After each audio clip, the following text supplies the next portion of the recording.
is now open for the transaction of business. All persons having business with this court, draw near, give attention, and ye shall be heard. The Honorable Judge Jennifer Johnson Mitchell presiding. You may be seated.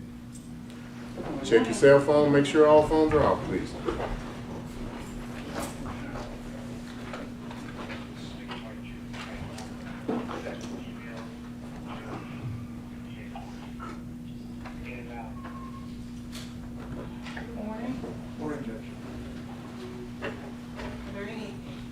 Other pre-trial matters that we need to take up before we bring the jury in? No, Your Honor, but once they finish, we just need a few seconds to switch out the Elmo.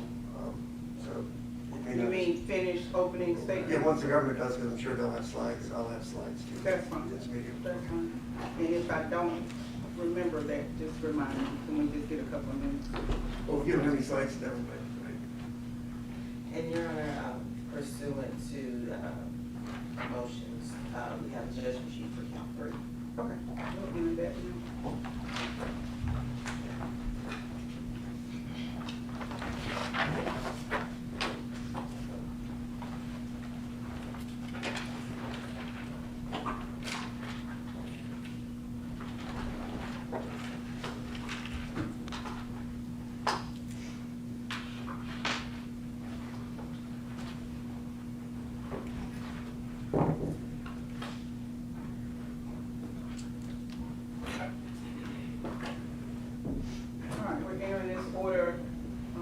Crossing count 3 against Mr. Govan, the criminal attempt murder as to Marcus Thorne.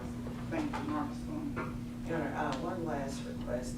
May our paralegal sit up here with us? Sure. Thank you. No, if they help us with the technology too. Are they here? Are they here, Ms. Till? Are they here? Not at the moment. So we ready to bring the jury in? Yes, Your Honor.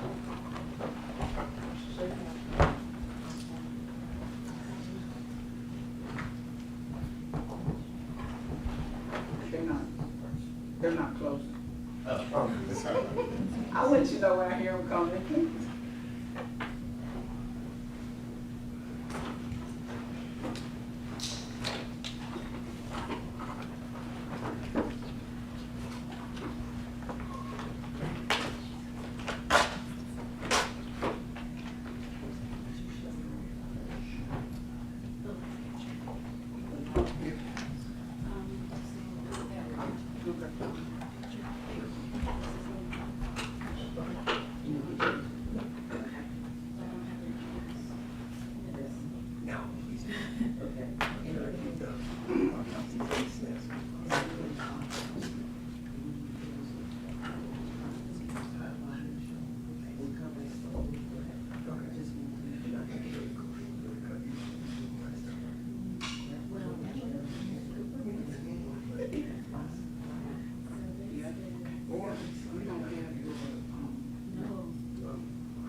I don't disagree. You can get it there. I'm just saying. I don't know. We could have crime scene if she Yeah. waiting for her and she's going to It's fine. No, you're not going first. I was just gonna say, no, you want to go over and show them. You might be able to go next door and let know the allergies. I do go to show. Okay. Is this the order you want to do this, or, because I'm thinking we hopefully get through number 4 today. And, so that's a plan.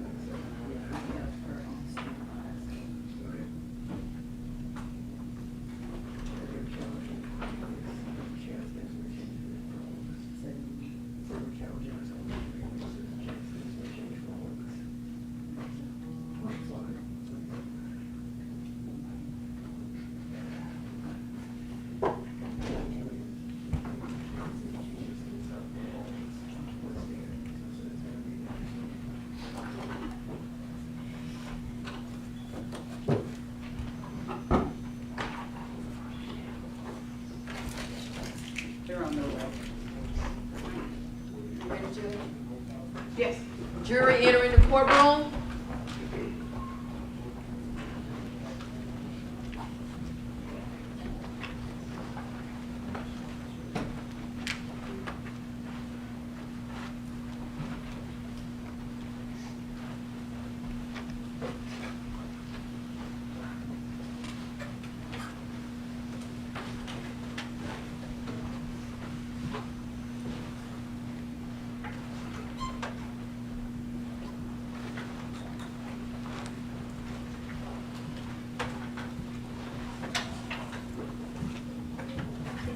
Good morning. Good morning.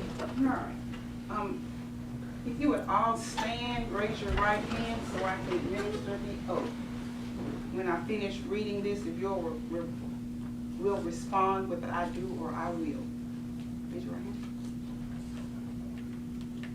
Do you solemnly swear or affirm to well and truly try the issues that traverse herein, joined between the state of Tennessee and the defendant Hernandez Govan, upon a true bill of indictment, charging him with the offenses of conspiracy to commit first-degree murder and first-degree murder, a true deliverance make, and a true verdict render, according to the law and evidence, so help you God.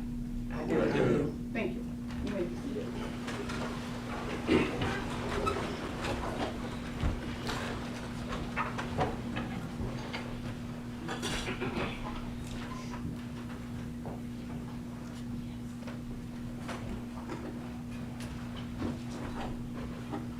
Before we begin the trial, I would like to tell you a little bit about what will happen during the course of these proceedings.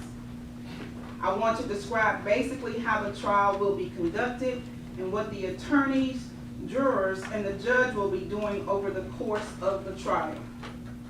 At the end of the trial, I will give you more detailed instructions on how you are to go about reaching your decision. But now I simply want to explain how the trial will proceed. The defendant has been charged by the state of Tennessee with a violation of state law. The document containing the charges is referred to as an indictment. An indictment is the formal accusation charging a defendant with a crime and is not evidence of anything. The defendant has pled not guilty to these charges. He is presumed innocent and may not be found guilty by you unless, after hearing all of the evidence, attorney's arguments, and instructions of the law, the 12 jurors seated in this case unanimously find that the state has proven its case beyond a reasonable doubt. The first step in the trial will be the attorney's opening statements. The state will tell you about the evidence it intends to present so that you will have an idea what the state's case is about. This opening statement is not evidence. Its only purpose is to help you understand what the evidence will be and what the state will attempt to prove. After the state's opening statement, the defense may make an opening statement if he so chooses. Again, statements of attorneys are not evidence. Next will be the state's case in chief, in which the state will present its evidence. The evidence in the case will most likely consist of physical exhibits, documents, and the testimony of witnesses. The witnesses will testify by answering questions asked by the attorneys. After the state completes its case in chief, the defense will be given an opportunity to present evidence through witnesses and exhibits. A defendant is not required to put on any evidence or to testify. The burden is always on the state to convince you that the defendant is guilty beyond a reasonable doubt. If the defense does present proof, the state may then put on what is known as rebuttal proof. After the state's rebuttal proof, the defense may put on further proof. After you have heard all of the evidence, the state and the defense may present final arguments. I previously told you that opening statements by the attorneys are not evidence. Likewise, Closing arguments are not evidence. Likewise, in closing arguments, the parties will attempt to summarize their cases and help you understand the evidence that was presented. The final part of the trial occurs when I instruct you about the rules of law that you are to use in reaching your verdict. After you hear my instructions, I will excuse the alternate jurors, and the final 12 jurors will leave the courtroom together. You will then begin your deliberations to make a decision in the case. Your deliberations will be secret, and you will not be required to explain your verdict to anyone. Now that I have described to you in outline form the trial itself, let me explain the functions that you and I will perform during the trial. I will decide which rules of law apply to the case. My decisions will be reflected in my responses to questions and objections the attorneys raised during the trial, as well as in my final jury instructions. It is your job to determine what the facts are from the evidence. You must then apply the law in my instructions to the facts, and from that application, you will arrive at your verdict. The state has the burden of proving the guilt of the defendant beyond a reasonable doubt, and this burden remains on the state throughout the entire case. Keep in mind that the defendant is presumed to be innocent of the charges against him. Thus, a defendant is not required to prove his innocence, to have his attorney make any statements or arguments, or to produce any evidence. You as jurors must decide whether the state has proven beyond a reasonable doubt that the defendant has committed the crimes charged in the indictment. You must base that decision only on the evidence in the case and my instructions about the law. An important part of your job will be making judgments about the testimony of the witnesses who testify. You should decide whether you believe what each person says and the importance of his or her testimony. In making that decision, I suggest that you ask yourself a few questions. Did the person impress you as honest? Did he or she have any particular reason not to tell the truth? Did he or she have a personal interest in the outcome of the case? Did the witness seem to have a memory of the events he or she testified about? Did the witness have the opportunity and ability to observe accurately the things he or she testified about? Did he or she appear to understand the questions clearly and answer them directly? Did a witness's testimony differ from the testimony of other witnesses? These are a few of the considerations that will help you determine the accuracy of each witness's testimony. In making up your mind and reaching a verdict, do not base any decision on the fact that there were more witnesses on one side than on the other. Likewise, do not reach a conclusion on a particular point just because more witnesses testify from one side on that point. Your job is to think about the testimony of each witness you heard and decide the facts. Some of you have probably heard the terms circumstantial evidence and direct evidence. These are the two basic types of evidence that exist in law. Direct evidence is direct proof of a fact, such as the testimony of an eyewitness. Circumstantial evidence is proof of facts from which you may infer or conclude that other facts exist. I will give you further instructions on these as well as other matters at the end of the case. Keep in mind that you may consider both kinds of evidence, which are considered to be of equal value in the law. The court will not provide you with a transcript of the testimony at the end of the trial. Therefore, you must listen very carefully to the testimony. Each of you will be allowed to take notes during the trial for your own understanding during your deliberations. You are not required to take notes. Independent memory can be as accurate as written notes. You will be provided paper and pen if you decide to take notes.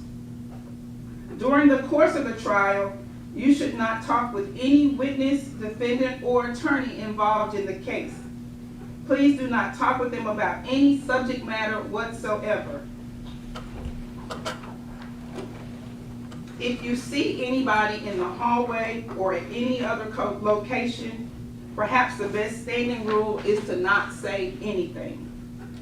You also should not discuss this case among yourselves until I instruct you on the law and you start deliberating at the end of the case.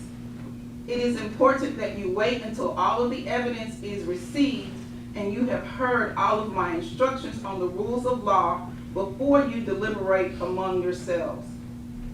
During the course of the trial, you will receive all of the evidence you may properly consider to decide the case. Because of this, you should not attempt to do any research on your own or gather any information on your own that you think might be helpful. I do not know if there will be any media reports in the newspaper, on TV, or any radio about this particular case.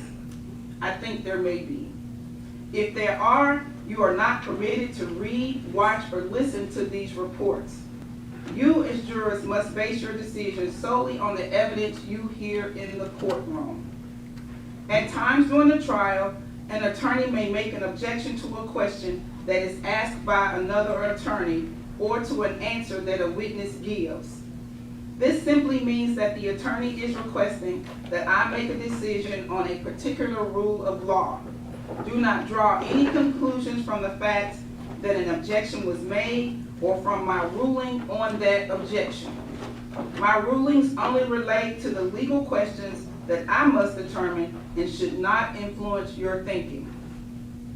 If I sustain an objection for a question, the witness will not be permitted to answer the question.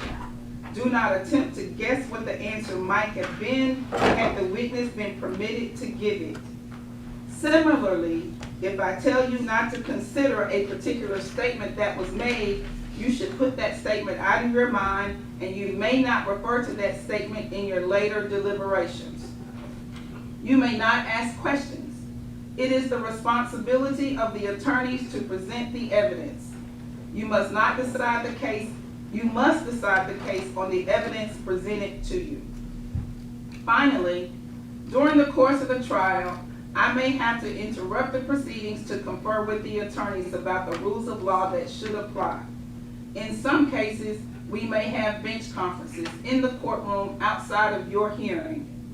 And in some instances, I may ask you to retire to the jury room while we discuss a matter out of your presence. I will try to avoid as many of these interruptions as possible. We will try to resolve some of these things in the morning before we get started. I ask your patience because these interruptions are necessary points in the trial where we have to resolve legal issues. In the long run, they save time for us all. If after your deliberations, you find the defendant guilty of any offense, the court will set the punishment at a separate sentencing hearing. The jury will not be involved in setting the punishment. This completes my opening comments to you. We will now proceed with the reading of the indictment.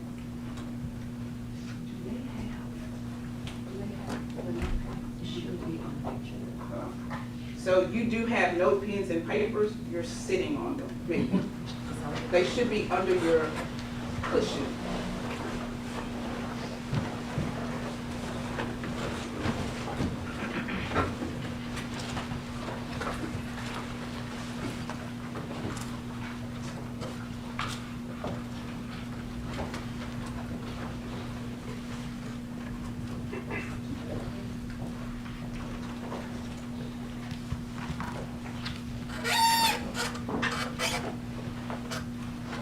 Indictment number 2204769. State of Tennessee versus Justin Johnson, also known as Straight Drop, Cornelius Smith Hernandez Govan, Jamarcus Johnson. Indictment for conspiracy to commit murder first degree, murder first degree. Tennessee Code annotated 3912103, Sketch Code 31015, Tennessee Code annotated 3913202, Sketch Code 21015.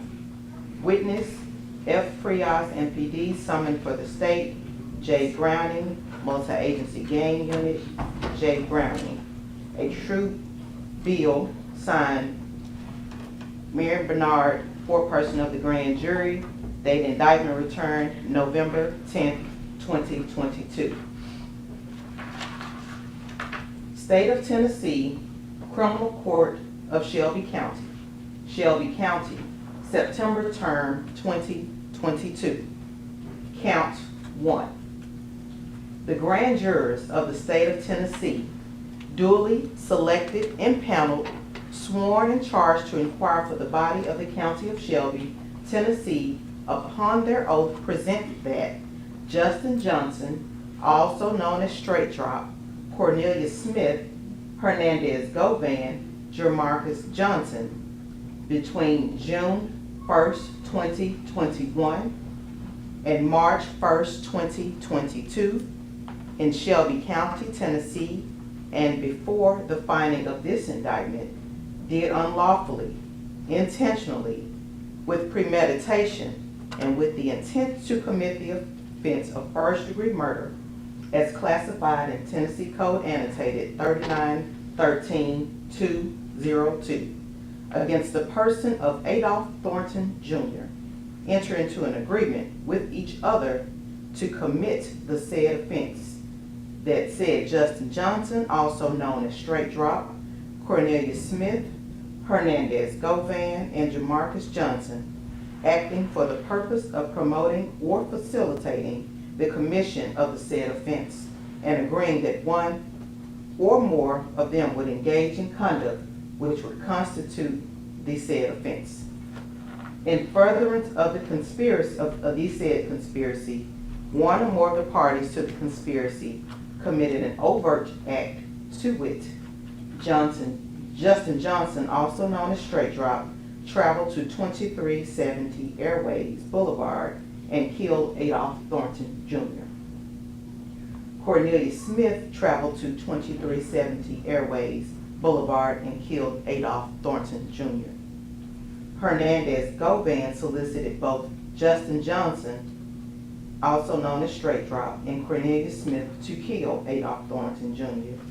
Jamarcus Johnson aided in Justin Johnson, also known as Straight Drop's, hideout and escape after the killing of Adolph Thornton Jr. Aided communications between Justin Johnson, also known as Straight Drop, and Cornelius Smith after the killing of Adolph Thornton Jr., and facilitated payments to Cornelius Smith for the killing of Adolph Thornton Jr., all of which is in violation of Tennessee Code annotated 3912103 against the peace and dignity of the state of Tennessee, signed Steve Mulroy, District Attorney General, 30th Judicial District. Count 2.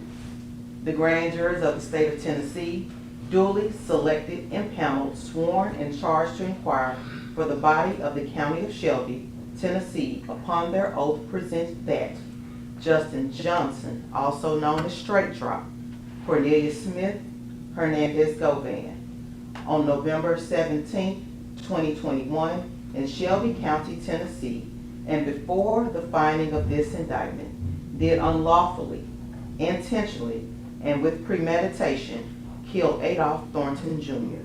in violation of Tennessee Code annotated 3913202 against the peace and dignity of the state of Tennessee. Signed Steve Mulroy, District Attorney General, 30th Judicial District. Mr. Govan and counsel, how do you plead? Not guilty to both counts, Your Honor. Thank you. Okay.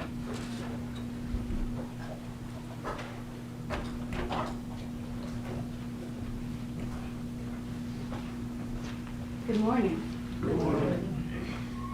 We met last week, but for formality's sake, my name is Iris Williams, and I represent the state of Tennessee.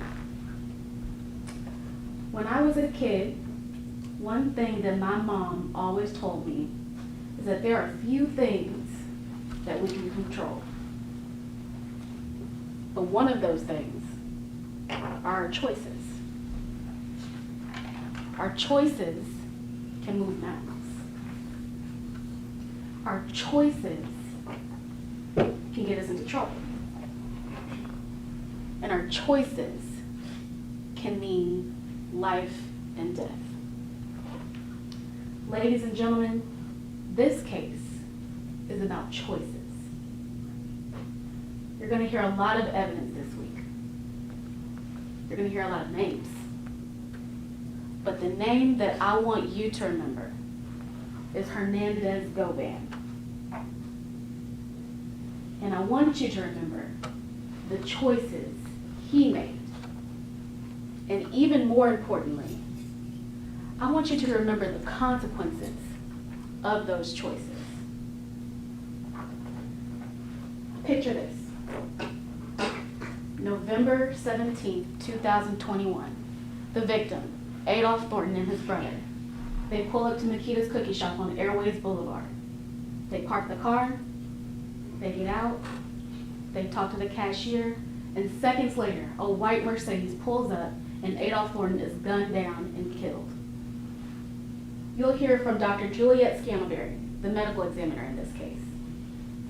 She'll tell you that Thornton's body had around 20 gunshot entrance wounds to his neck, his chest, his arms, and a catastrophic injury to his face.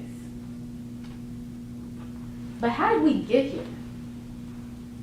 How do we start? Where will we begin? This trial will begin with Erica Thornton. She'll tell you that she is Mr. Thornton's sister. She'll tell you about the last time that she saw her brother alive. And she'll tell you when she heard that he was gone. And after Ms. Thornton testifies, you'll hear from Mr. Raul Hopkins. He'll tell you that he worked for security for Thornton for years. And Adolph Thornton just wasn't Adolph Thornton. He was known across the city as Young Dolph, a musician. His music, his artistry, his journey, his ambition inspired and spoke to this city in ways that a lot of artists just couldn't do. Thornton made his own way in the music industry, and he created a label called PRE, Paper Route Empire. Hopkins will tell us about it.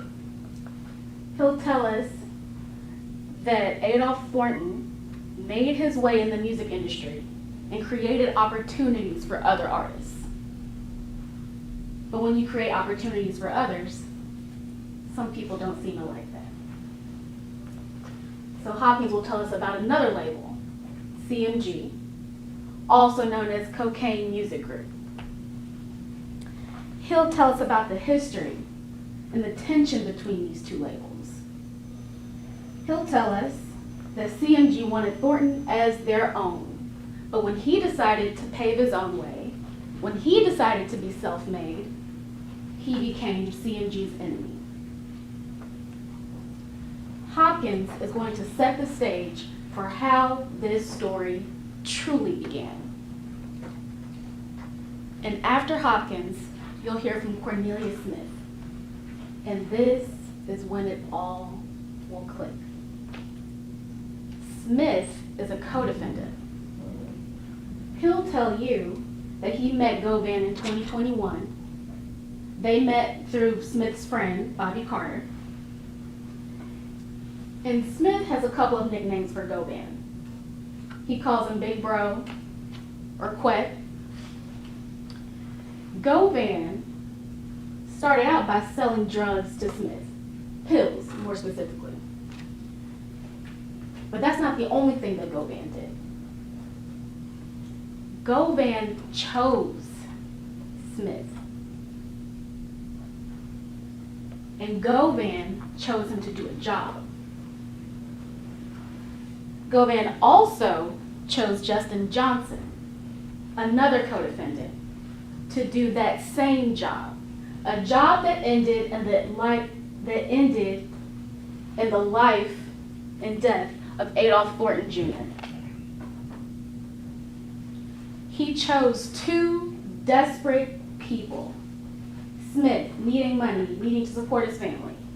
Justin Johnson, an aspiring and up-and-coming rap artist that wanted to be on CMG's label, the very label that Govan had access to and was affiliated with. Smith will also talk about a meeting at Govan's house. The people present at that meeting were Smith, Govan, Justin Johnson, and Anthony Mims, also known as Big Jook. Now, Jook is the #2 person at the CMG label. Smith will tell you that Govan said that there was a bounty on Adolph Thornton's life. In fact, there were multiple bounties on PRE artists. Govan told Smith that there was a $100,000 bounty on Adolph Thornton's life, and that the money was good. The money was guaranteed if Smith and Johnson completed this job. So what did they do? What did the two desperate people do? They agreed. And Govan asked for a $10,000 cut from each of them. He chose to ask for this cut from each of them.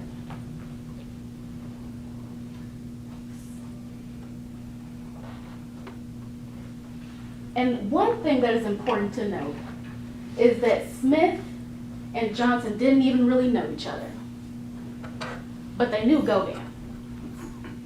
Govan was the link between them. So let's fast forward to November 2021. Smith hears that Thornton and other PRE artists are in town. It's Thanksgiving time. PRE often hosts turkey drives at different locations across the city, so they knew that they were around. Justin Johnson picks up Smith from Smith's father's house, and they go hunting. They get to a stoplight on Airways, and at that stoplight, they see a special car pass through. And what is that car? A blue camouflage Corvette. Most people in Memphis know that there's only one person in this city that drives that car in this region of town. Adolph Thornton.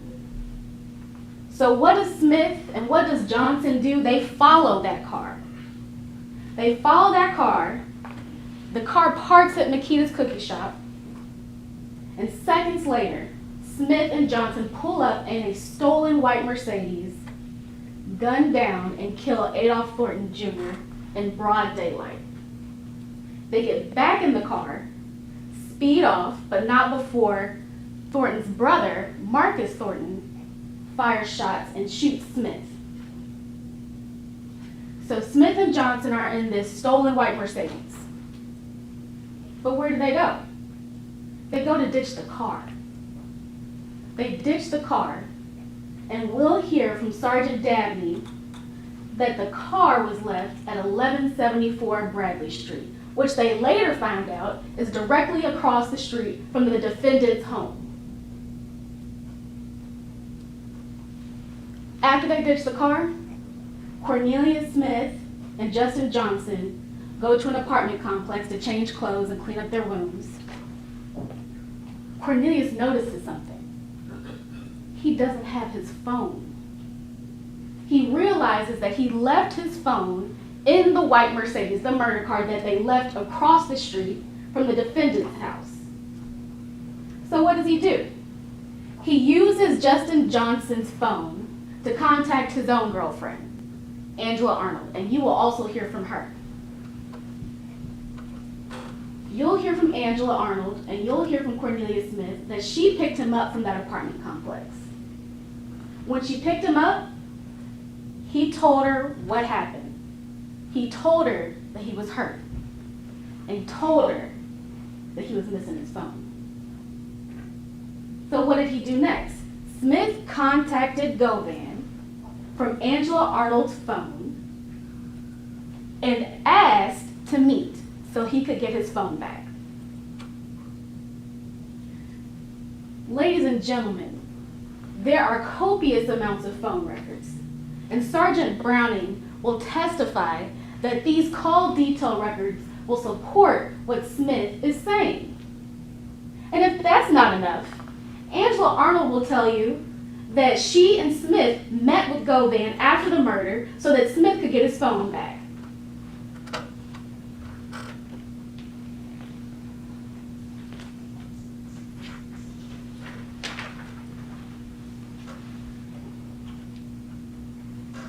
But that's not where it ends.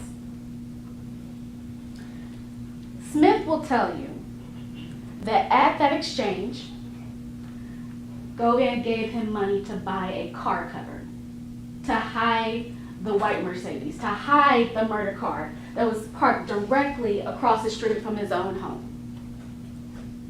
Not only that, but the day before Cornelius Smith was arrested, he ran into Govan. Govan was concerned. Govan was worried that Cornelius Smith had not been paid. And so what did he tell Smith? He told Smith that he was going to go to Privé to make sure Smith got his money. Privé is a lounge and restaurant that's affiliated with CMG artists. Ladies and gentlemen, choices. A choice to get two desperate people to agree to murder Adolph Thornton. A choice to guarantee them money. A choice to ask for a cut of that money. A choice to help one of the killers get his phone back after the murder. A choice to make sure that one of the killers got paid after the murder. Choices. When you hear all of the evidence, and when you hear all of the videos and look at all the photos and exhibits, you will see the consequences of Govan's actions. Violence, death, loss. A man, a human being, taken from this world in one of the most shocking of ways, getting cookies for his family in broad daylight in his neighborhood during the holidays. At the end of this week, the state will be asking you, the jury, to make a choice. The defendant is charged with conspiracy to commit first-degree murder and first-degree murder. Last week in jury selection, we talked about theories of conspiracy and criminal responsibility. And once you have heard all of the evidence, the state will ask you to make a choice and find Hernandez Govan guilty of first-degree murder and conspiracy to commit first-degree murder. Thank you. Need to switch the screen. Switch the screen.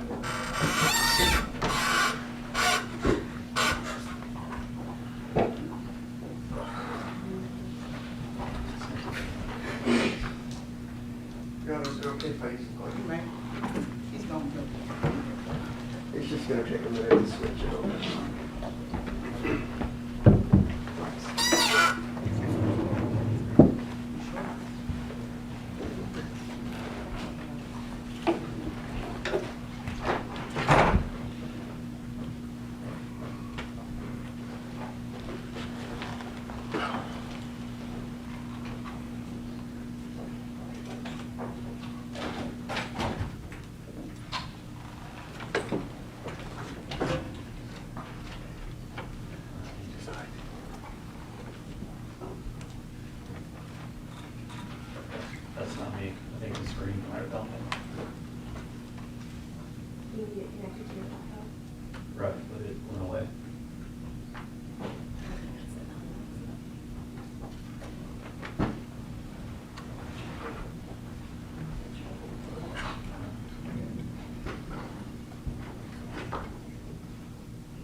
think it might have been off.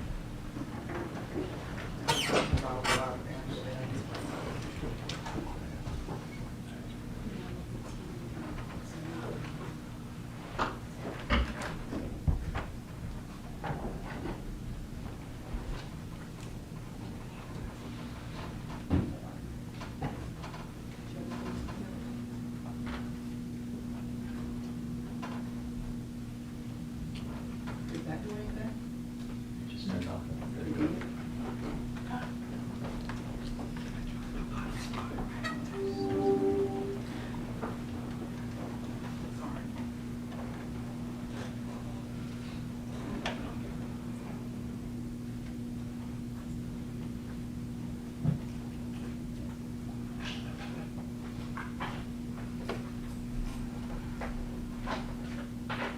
It's on the projector.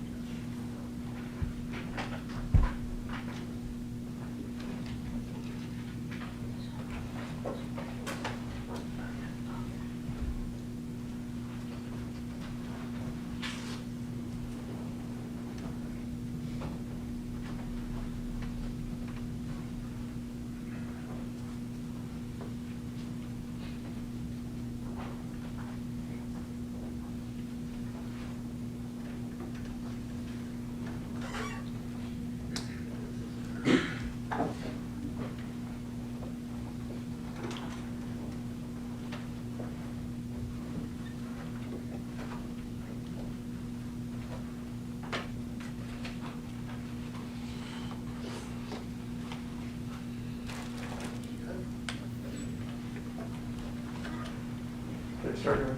You may. This is a first, the only Indian guy that doesn't know how to do IT. As far as that goes. My name is Manny Aurora. I'm from Atlanta, Georgia. I'm here representing Mr. Hernandez Govan, along with our former IT specialist, Robert Wilson, who's also a lawyer, Haley Halty-Wenger, who's sitting in the white suit, and then also Beth Noble, who's in the black suit, as far as that goes. Last week, I talked to you guys a lot about first impressions. And the reason I mentioned that is sometimes the first impression can be wrong. I listened to a very beautiful, eloquent speech from the prosecutor in this case, and it sounds really, really good. But that's the false first impression, because you promised that as a peer of Mr. Govan, you would listen to everything. So let me share to you the rest of the story. This entire case is going to come down to the guy with the machine gun that shot off Adolph Thornton. The whole case is going to come down to him and then possibly his girlfriend backing up his story. Remember, Cornelius Smith has made at least 5 different statements to law enforcement over the course of a year where everything changes. He's then met with the prosecution at least 5 or 6 times to go over his testimony prior to testifying here today. So you should ask yourself the question when the judge instructed you, does somebody have a reason to lie? Do they have an interest in the outcome? You are caught red-handed on video, and you're about to see it in a second, taking an AK-47 and lighting it up at a cookie store in broad daylight. He's facing a mandatory life sentence, as I'm going to question him about. And I ask each and every one of you, what would you do if you were facing a mandatory life sentence to get out of it? Why would you need to make so many different statements if you were telling the truth? Because remember, the truth is the truth. You don't need to practice it. You don't need to remember it. It's the truth. So let's see who the government has gotten in bed with to try to prove their case against Hernandez Govan. Robert?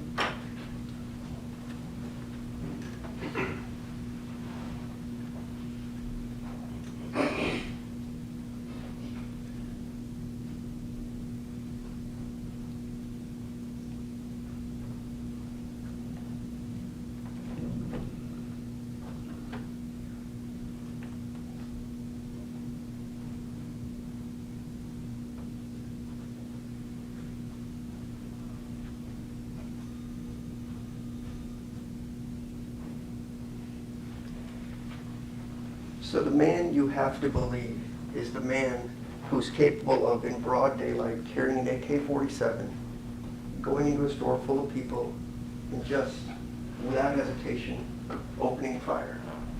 he's the one that's gonna tell you that Mr. Govan did this, this, and this. Nothing that he says can be validated.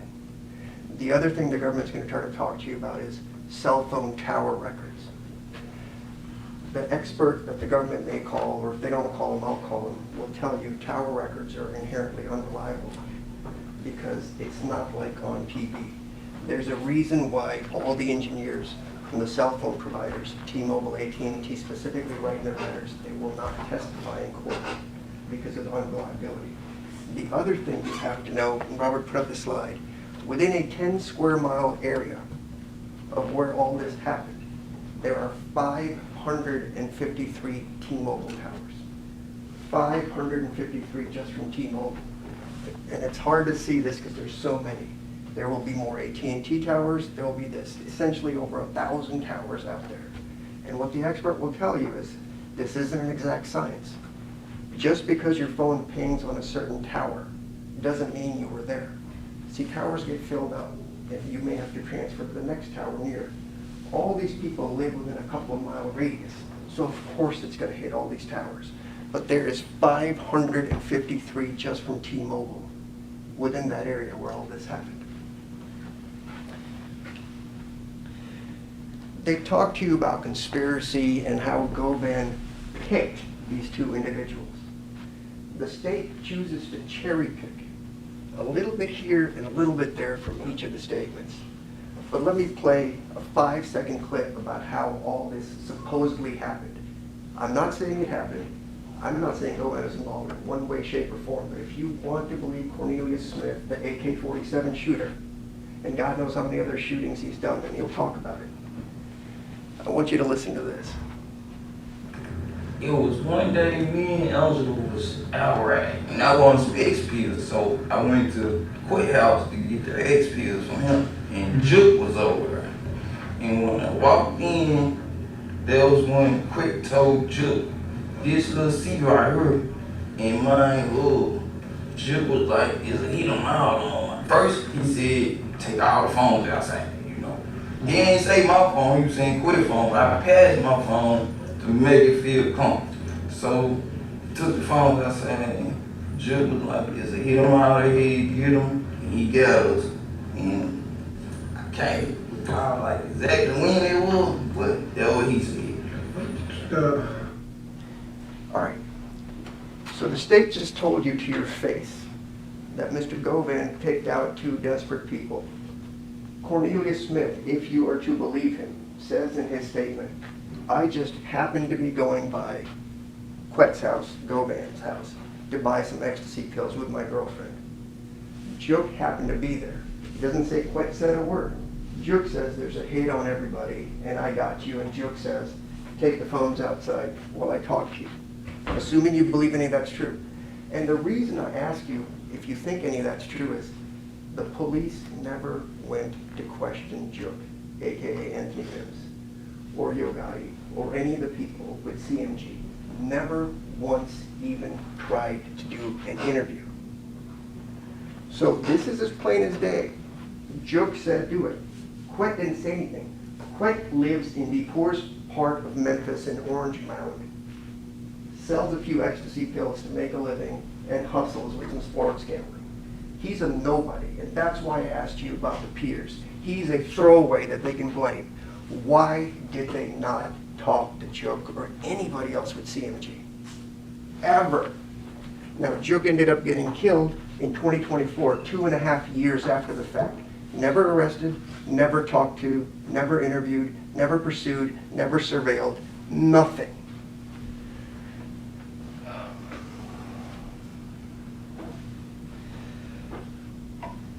The judge also told you, when you assess credibility, you need to look at how well you remember this thing. Cornelius Smith cannot even tell you when he was propositioned to go kill somebody. The shooting happened in November 17, 2021. And the best the police can say is that this meeting, where just randomly happened, as Cornelius himself has said, was sometime between August and September, 3 months prior to the shooting taking place. 3 months. He will tell you there's no plan. All he was told by Juke was there's a price on their heads. And that's kind of funny because when the cops, if they testify honestly, will tell you, there have been multiple attempts on Mr. Dolph's life. Twice in Charlotte by other folks, and once in Los Angeles. Everybody in Memphis knew there was a price on their head because there was a war between PRE and CMG. They were shooting each other. Yo Gotti's car was shot up here. The song 100 Shots came up after one of these things. There's a rivalry going on and people have been shooting. The police went through this. They know this. They also pulled YouTube videos where people are openly threatening to kill Dolph. It's in their slideshow. You know what they call their investigation? Operation Cookie Monster. That's how tasteful this whole thing has gotten with these folks. I'm sorry, my arms are shaking because I'm so furious that we're here as far as the trial goes. So the other thing the government hasn't told you when we talk about first impressions is, for weeks prior to the November 17, 2021 shooting, nobody called Govan, talked to him, did anything, be it Justin Johnson or Cornelius Smith. What Cornelius will tell you, which the government didn't tell you, is that morning, it was Cornelius's daughter's birthday. But he gets a call from Justin Johnson that says, I got a car, let's go do something. They get in the car and they start driving around, just looking for somebody to kill. They just happened to see Young Dolph's car going by. And they open fire. And they kill him. And the interesting thing is, even though nobody communicated with Govan for weeks prior to this, they didn't talk to him that morning. He didn't help him get the car. He didn't help him escape. He didn't tell him what to do. He didn't tell him where to go. He didn't do anything. It was a spontaneous issue between two young men that morning. They shot him. And you know why there's no plan? Because they just start calling random people after the shooting. They don't call Govan. They have to go someplace to get bandaged up as far as that goes. The people that help them, never been charged as accessories to anything. They then get rid of whatever they need to get rid of. They left the car across the street from Govan's house on the middle of the street, in front of the street. So if there's some master plan, that may be one of the dumbest plans you could possibly have if you're going to kill the most important person, the most famous person in Memphis, as far as that goes. Again, there were no phone contacts for weeks prior to the shooting, especially in the morning. Govan wouldn't know that the Mercedes was used. The only way anybody finds out is social media blows up right away, and multiple people start calling Justin Johnson, including Govan, who knows him, because the word's out that Justin may have done this. Trayon Ingram is another word you'll hear. He actually carjacked the white Mercedes and then gave it to these gentlemen to use in the shooting. He's not charged in this case. He's not even charged with carjacking. But he happened to pick up another murder right after this happened, and so now he's in custody for the other murder that he committed. Perhaps when making first impressions, you would have wanted to know that.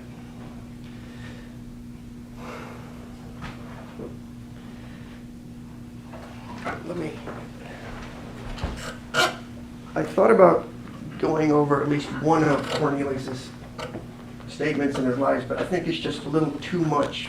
We would be here for about 2 hours going through everything that he said has been inconsistent, bald-faced lies. In fact, you know how somebody's lying?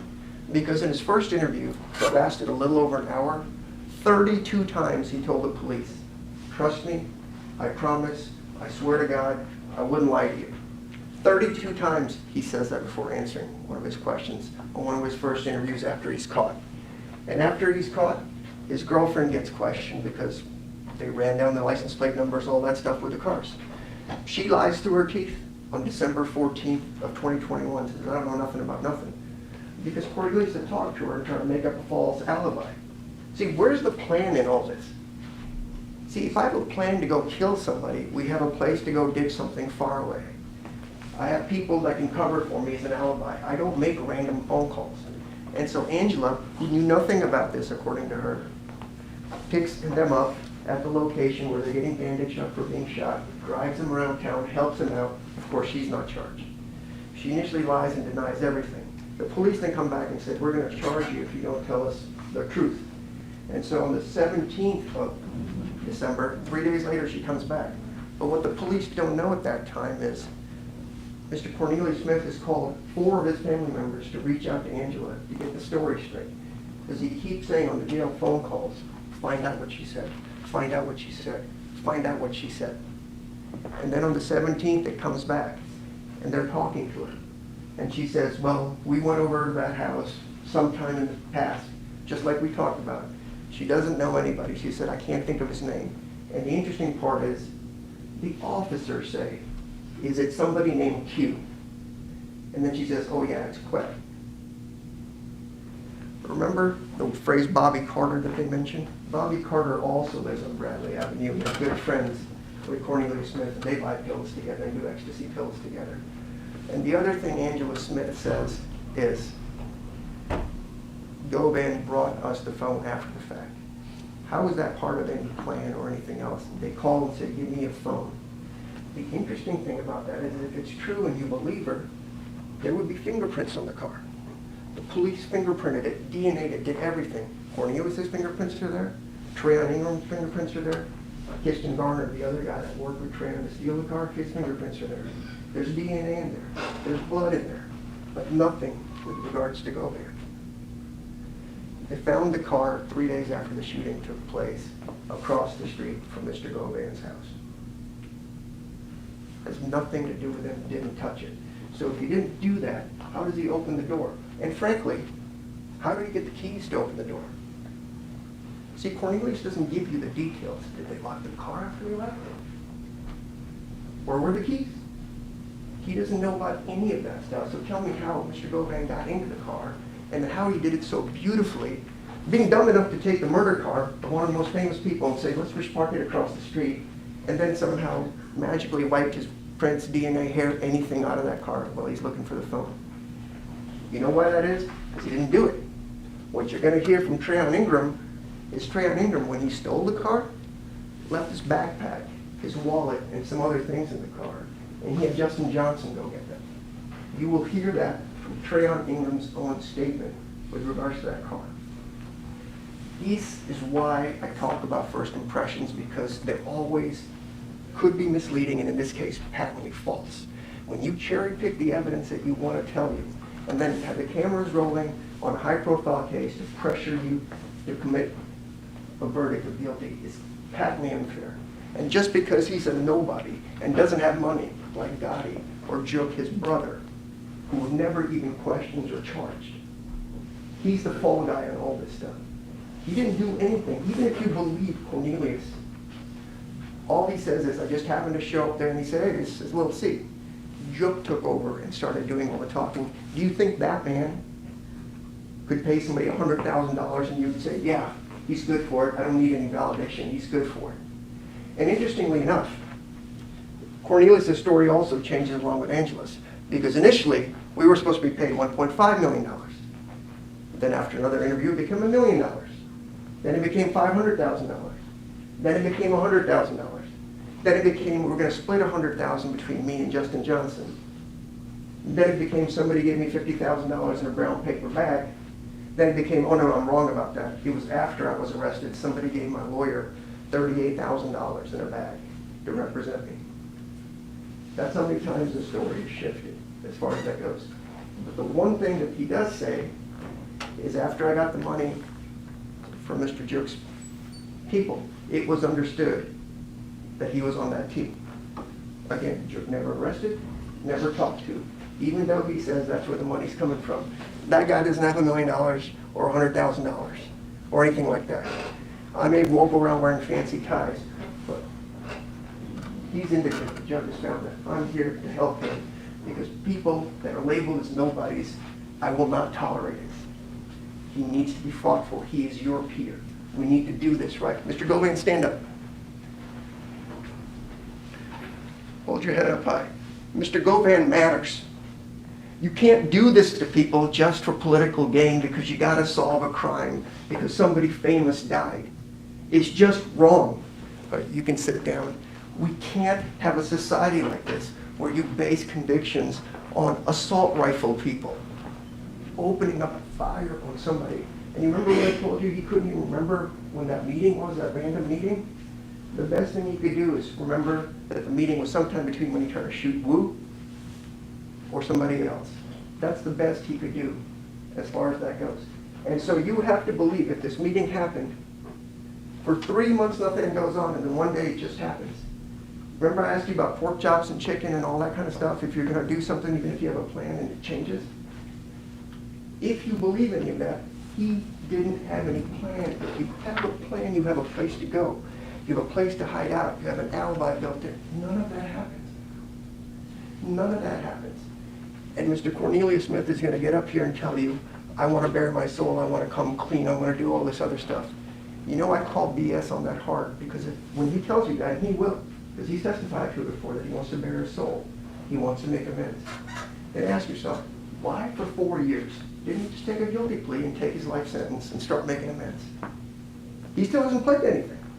His lawyers in negotiations with the government, there's quote, no deal, but you know, we do good things out of our heart when we're caught dead, red-handed murdering somebody, because we don't want any benefit by coming on the stage and telling you whatever you guys want to hear. 6 times with interviews, 6 potentially more times with the government, more interviews. The truth doesn't change. You don't have to remember it, you don't have to practice it, you don't have to rehearse it. It is what it is. And this is not the truth.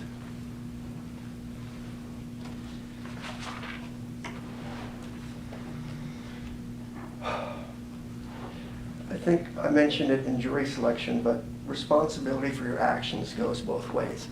There's going to be a lot lacking in this case.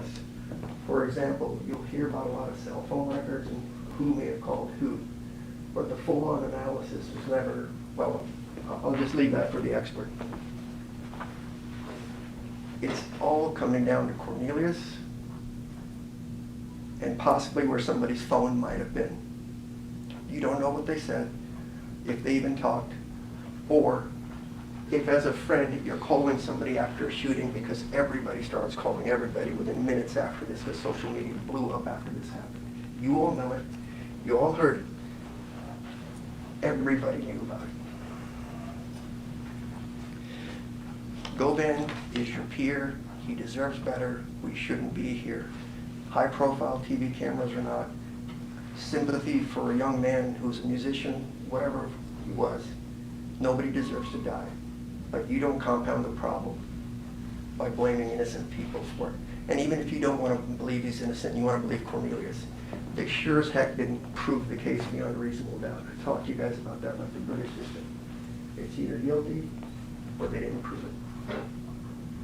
So I'm asking you to at least at a minimum say he didn't prove it in about 3 or 4 days from now. Thank you. Okay, call your vote. The state calls Erica Thornton.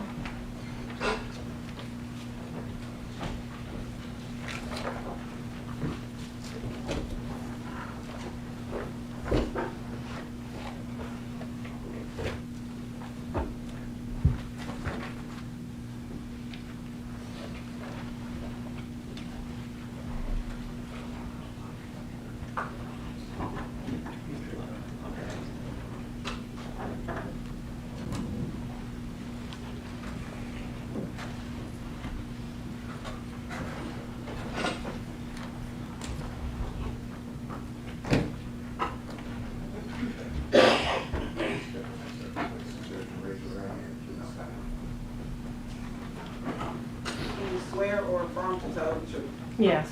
Have a seat, watch your step, please.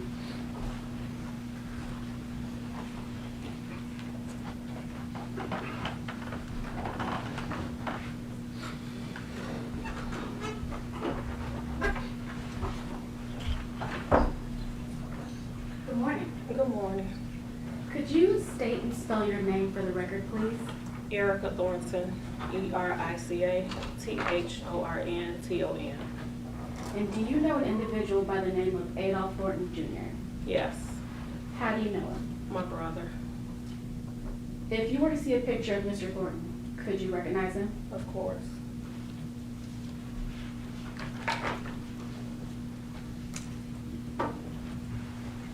No objection. Your Honor, may I approach the witness? Advance the vote.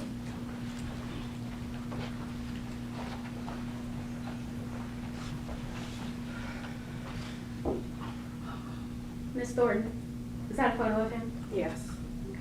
Your Honor, we ask that this photo be entered as the next, as the next numbered exhibit into evidence. No objection.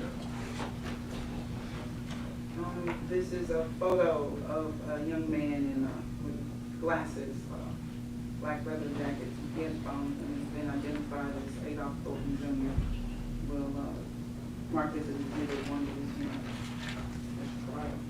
Thank you, Your Honor. And may I have permission to publish to the jury? You may. Thank you.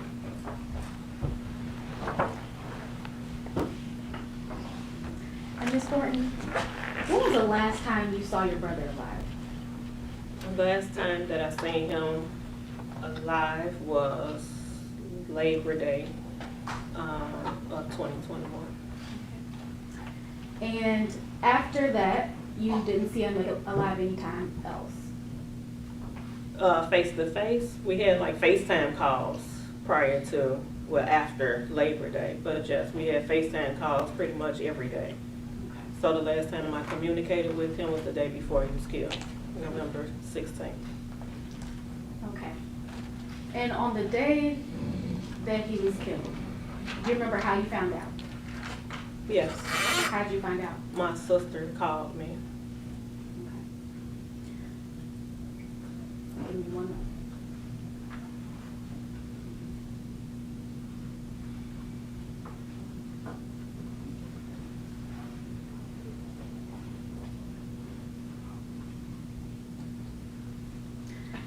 And Ms. Thornton, you said that the last time, or the day that you learned something had happened to him was November 16th? No, I learned that something happened to him on the 17th. Okay. The day of, the 16th was the last time I had a conversation with him via FaceTime. Okay, so November 17th, 2021, that's when you learned something had happened to your brother? Yes. Okay. I'll pass the witness, Your Honor. I don't have any questions. I'm sorry for your loss. Thank you, ma'am. Let's step down, walk your step, please. Thank you. All right, Ms. Williams? State will call roll. Hopkins.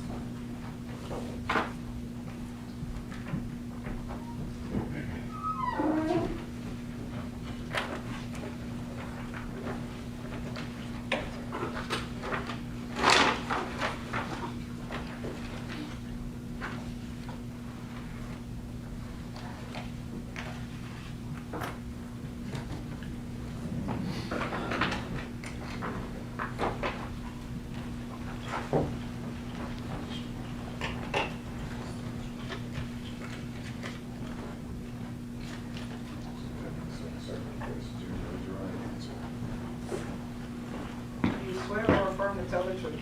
Yes. Proceed, watch your step.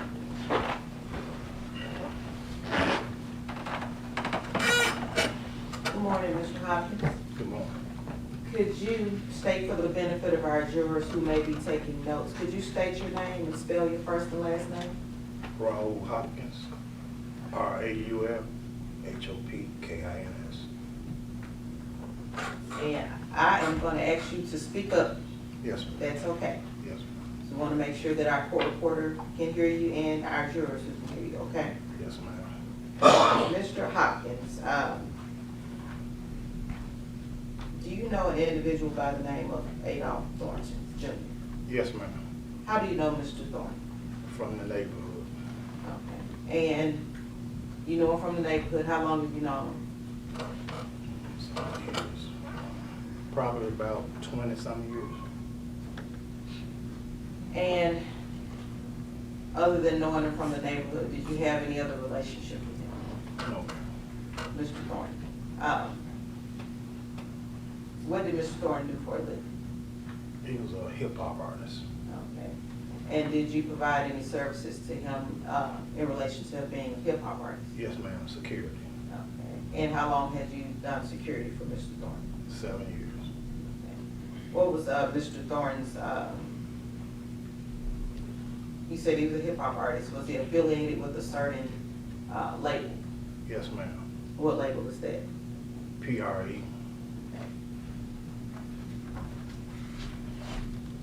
I'd like to pass forward a picture and see if you recognize this picture. No objection.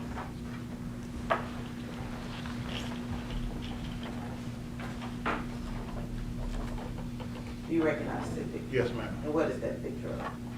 Picture of the chain, his label, PRE. Ernie, if we could have that entered into evidence as the next. No objection, Your Honor. This is a charm, that's, the three letters PRE.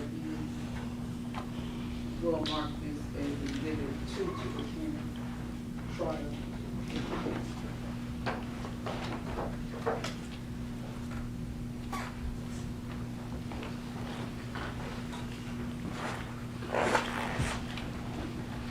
Permission to publish, Ernie. Yes, ma'am. And again, Mr. Hopkins, could you explain to the juries what we're looking at here?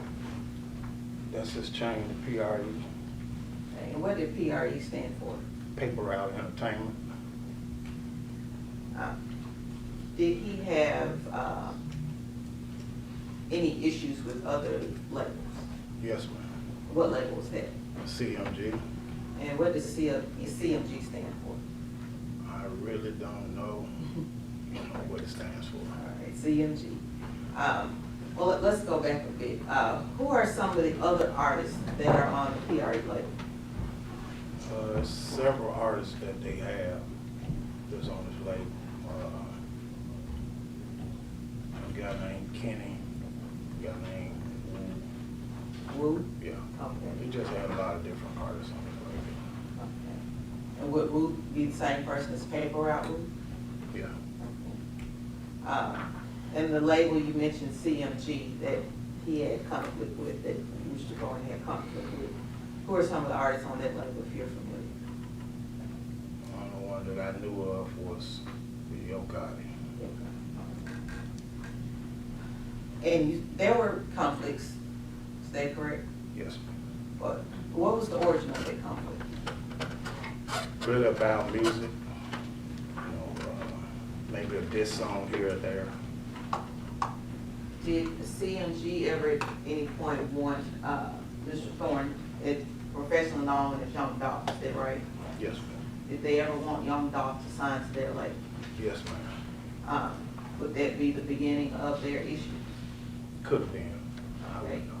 Did Mr. Thorne or Young Dolph ever sign to their label? No, ma'am. He's had his own label, PRE, is that correct? Yes, ma'am.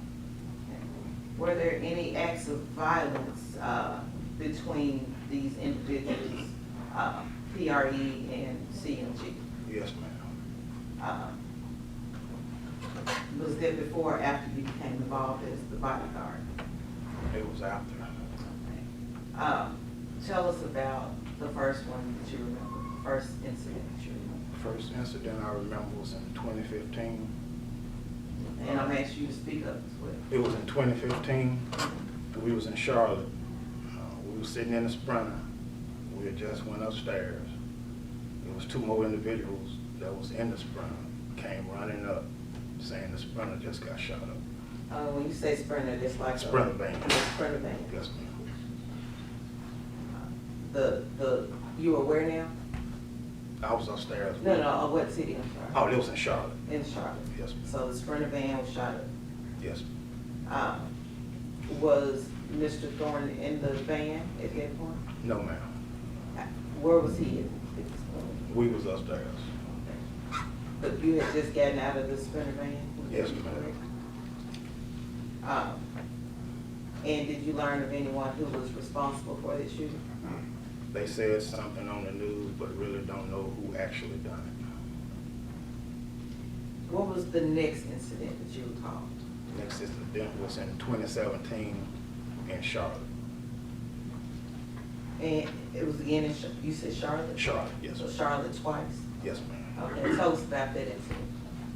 I wasn't there, but from what I known, that his SUV got shot up. And who are you saying he? What he? Young Dolph. Young Dolph's Yes, SUV? yes, Young Dolph SUV got shot up. And was he hurt? No, ma'am. Was there another incident? Oh, do you know who was responsible for that? No, ma'am, I don't. There was another incident. What was the next incident? 2018 in Los Angeles, California. Were you present for that? No, ma'am. Did you learn about what happened? Yes, ma'am. Could you tell us about what you learned? I was at a baseball game. Somebody called me and said, Young Dolph just got shot in California. And that's how I heard about that. And did you then go to California? Yes, ma'am. I went there the next morning. Okay. You know who was possibly responsible for that incident? No, I don't. Let's fast forward to 2021. Let's actually fast forward to November 2021. Did Young Dolph have an event or something big going on during November 2021? Yes, ma'am. Every November, he would do a turkey drive for the community. And explain us what you mean by turkey drive. He would go to several communities and give out turkeys. And would he do this personally? Yes. Did he also have members of his label there as well? Yes, ma'am. In November of 2021, was he in Memphis doing that? He was in Memphis, but he didn't participate in the turkey drives. Is there any particular reason why he did not participate in the turkey drives? He just told me he had other stuff he had to do. He wanted to make sure his artists was doing what they supposed to do. And so how many of these different turkey drives would there be? Before. Before? Yes, ma'am. Would they be all on one day or would they be spread out? They be spread out. It was Monday, Tuesday, Wednesday, and Friday. And is this around a certain time? Is it, I mean, we mentioned turkeys. I always think of turkeys and Thanksgiving. Was this around Thanksgiving? It was the week before Thanksgiving. So, we mentioned about him being in town. Did he live in Memphis? Did Young Dolph live here? No, ma'am. Okay. So was he visiting that week? And he came in because of the turkey drive. When did you last hear from Young Dolph? I last heard from Young Dolph, it was that Tuesday evening, about 7 o'clock, I seen him. 7 o'clock, a.m. or p.m.? PM. You saw him? Yes.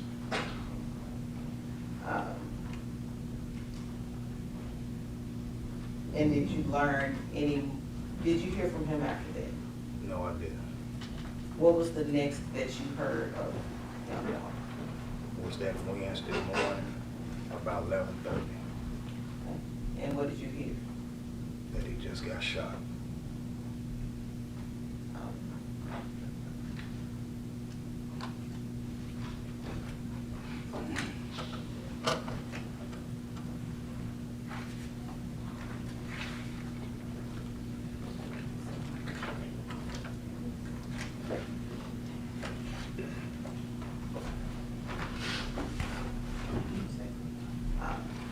Have you previously reviewed video from that incident? Yes, ma'am. If I could pass forward a flash drive.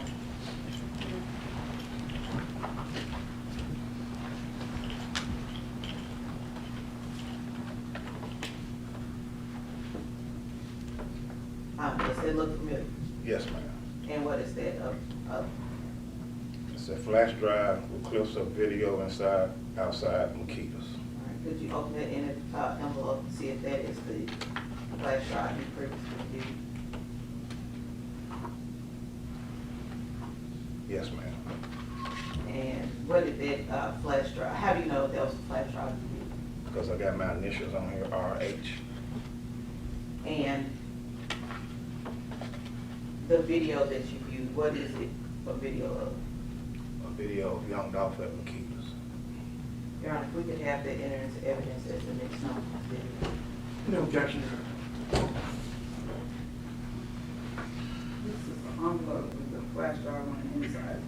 The envelope is labeled flash drive with clips of video inside, outside, and keys. We'll mark this as exhibit 3 to this trial.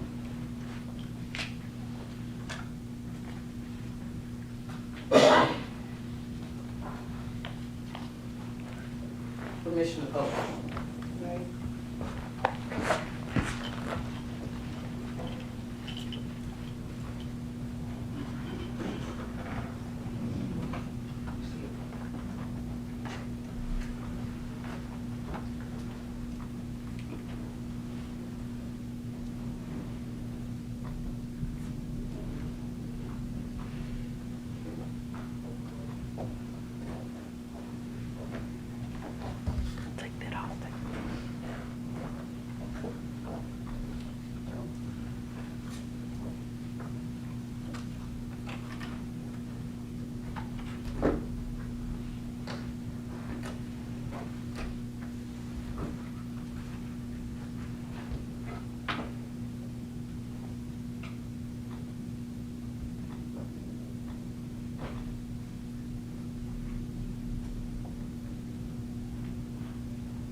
Mr. Hopkins, can you read the date at the top of this video? November 17th.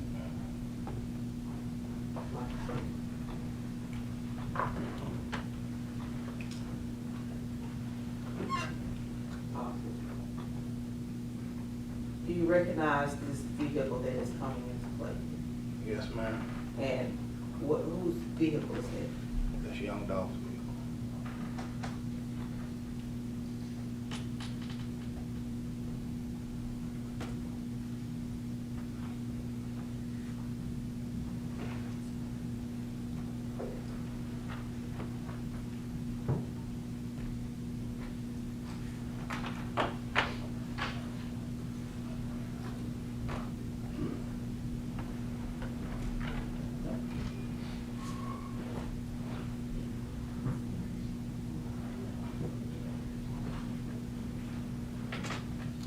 We could pause the video right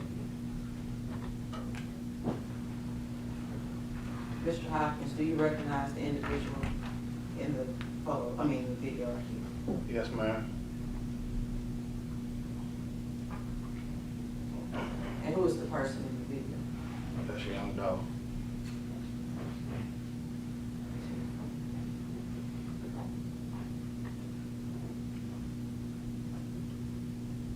We see a second individual coming out of the vehicle. Who is that?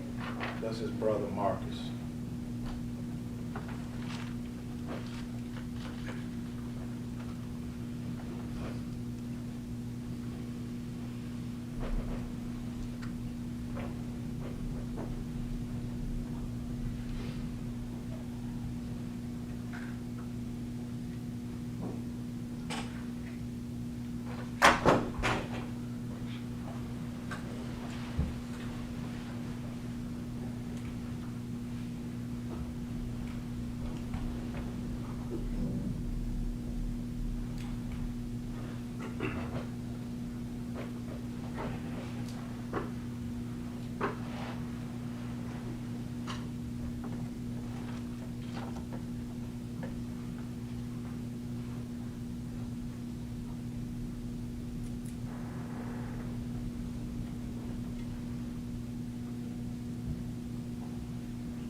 There is someone or something at the bottom left of the screen. Now, I apologize, our laser pointer is having technical difficulties at this point.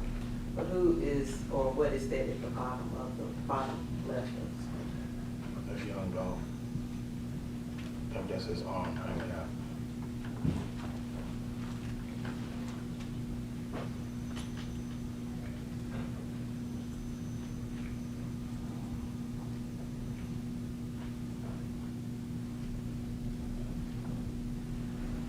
This who you're referring to? Yes, ma'am. And this is Marcus who you're referring to, is that correct? Yes, ma'am.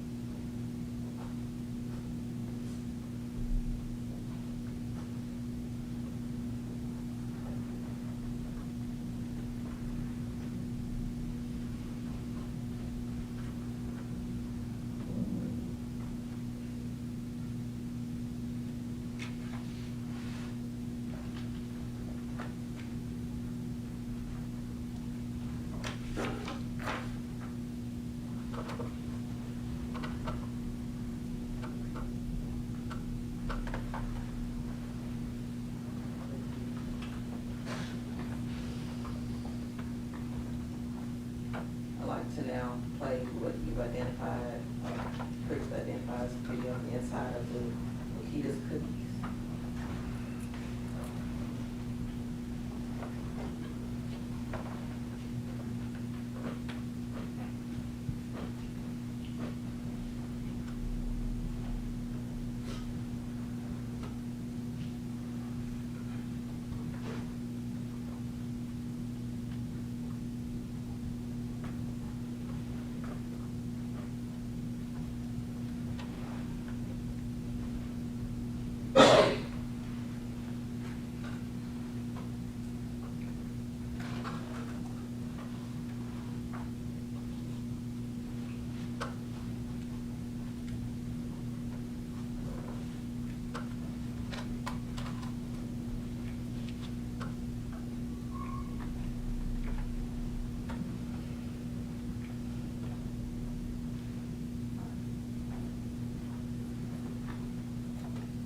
The individual at the front counter, who's that?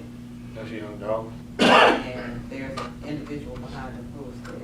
That's his brother Marcus.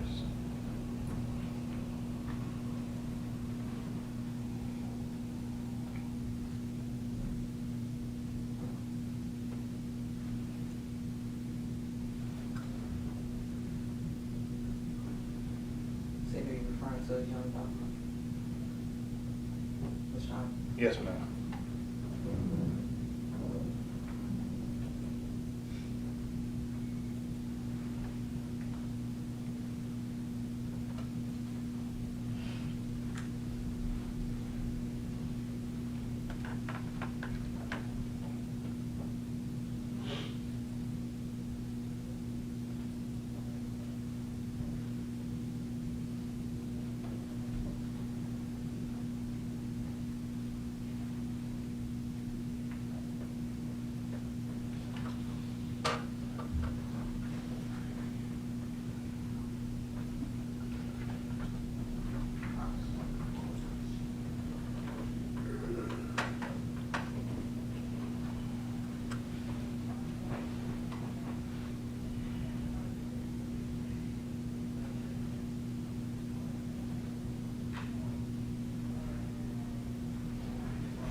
And Mr. Hopkins, we've seen the video on the inside and outside of the cookie shop the day that Mr. Govan was killed, is that correct?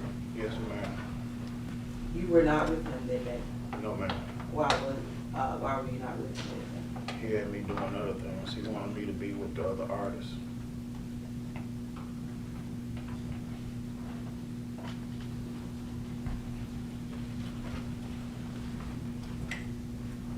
And did you go to the scene of the cookie shop that day? Yes, ma'am. Is there a location here in Shelby County? Yes, ma'am.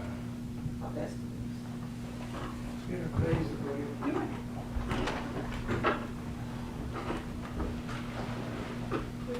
Tell the deputy where you want it. I'll just put it here so the court reporter can hear me. Yeah.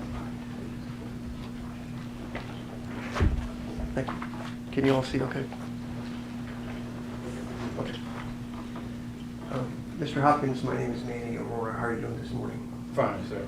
I'm sorry for your loss, obviously. This is very troubling. No one should ever have to be killed violently like that, so I sympathize with you.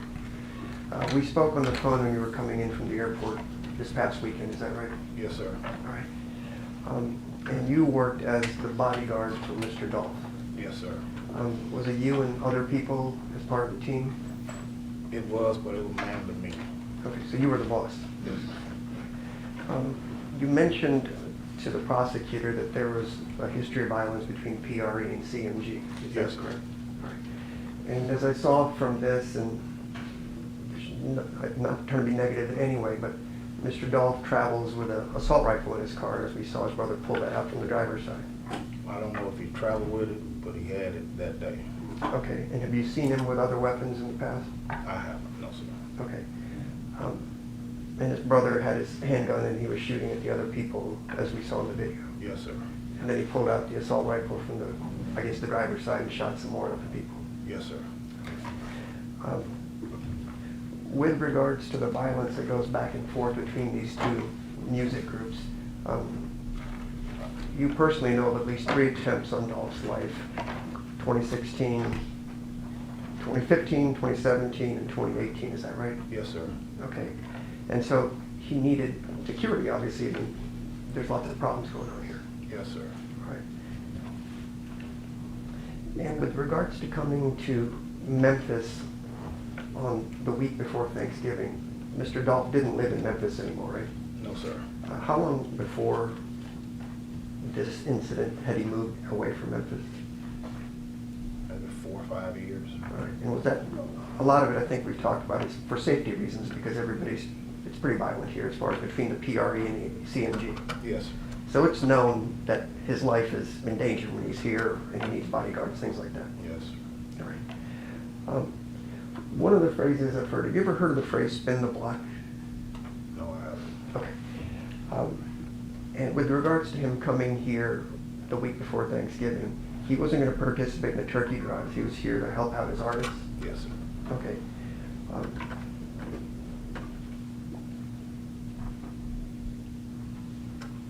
Can I just have a moment here? I think that's all. Thank you, Mr. Hopkins. Yes, sir. Any other redirect?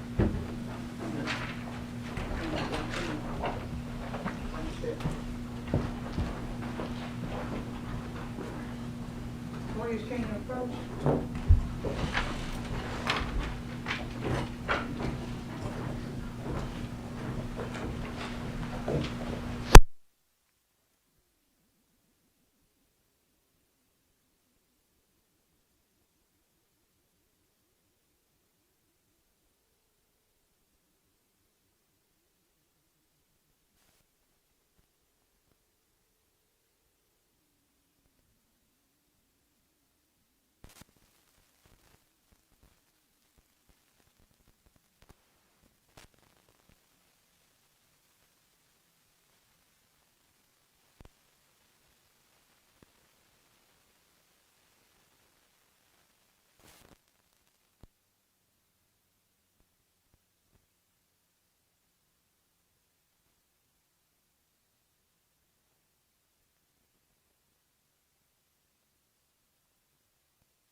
You have heard just a little proof. I ask you not to talk about this amongst yourselves, so go take a break, refresh yourself, and we'll be back in just a few minutes, okay? Stand in brief recess. Court stands for brief recess. Yeah, you got everything? And follow me, please.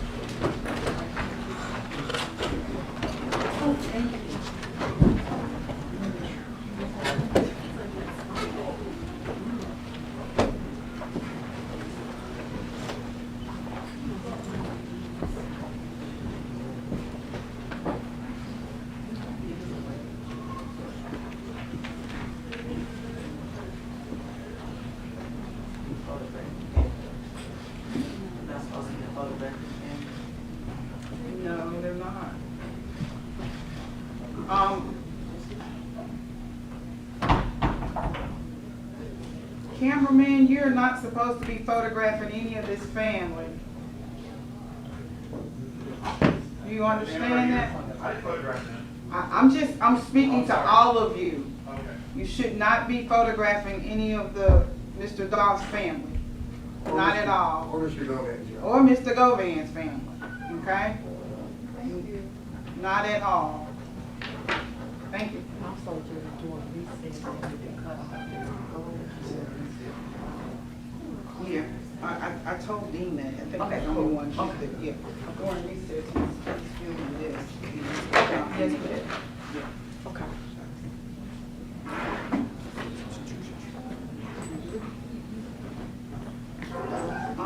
Yeah, let's Tiffany, you're gonna get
Yeah.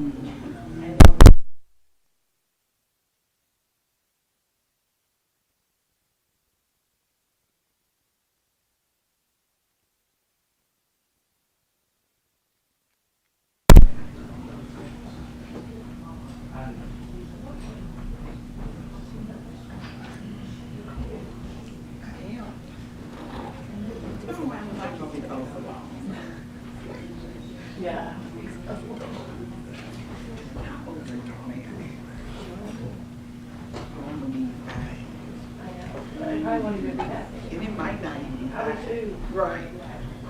I was about 40, and I ain't know what was going on. I had no idea. I was like,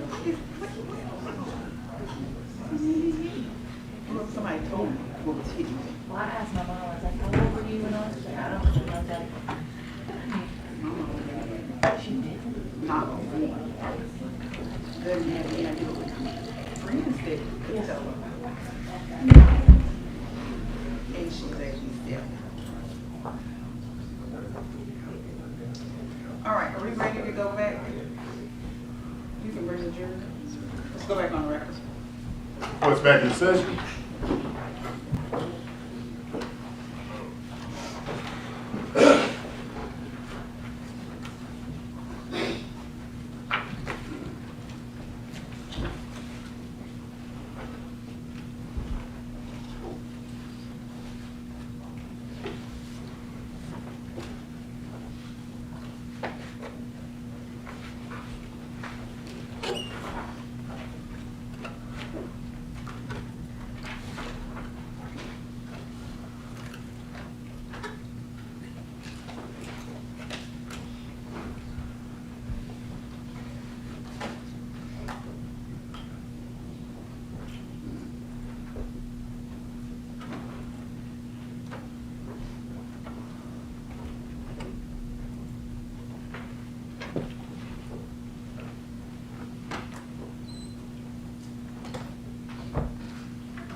Ready on it?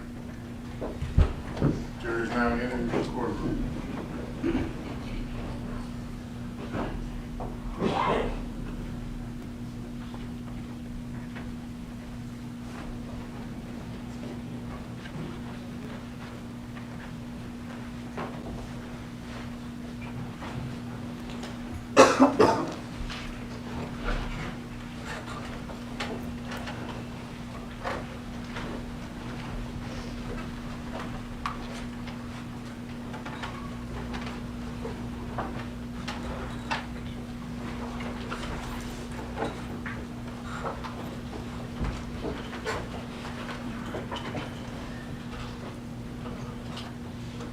State, you may call your next witness.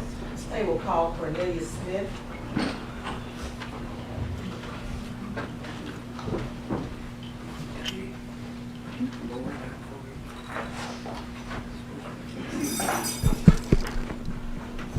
See?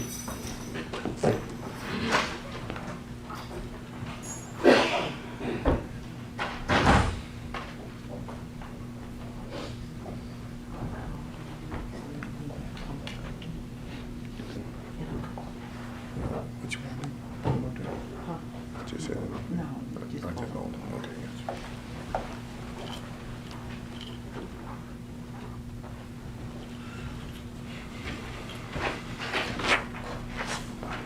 Step this way, sir. Stand right here. Face your honor. Raise your right hand. Do you swear or affirm to tell the truth? Yes, ma'am. Have a seat.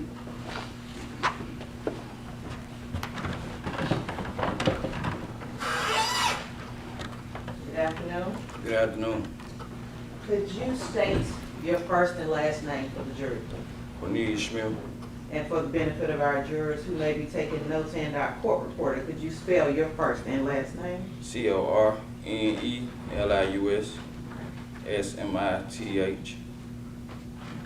And if it's okay, can I call you Cornelius? Yes, ma'am. All right, Cornelius. You know an individual by the name of Hernandez Govan. Yes, ma'am. Do you see that individual in the courtroom? Yes, ma'am. Could you point to that individual and describe what he or she was wearing? Man, right here with the white shirt on, black tie, bald head. And I'd ask that the record reflect that the witness has identified the defendant. Record so reflects that the witness has identified the defendant. And how long have you known Mr. Govan?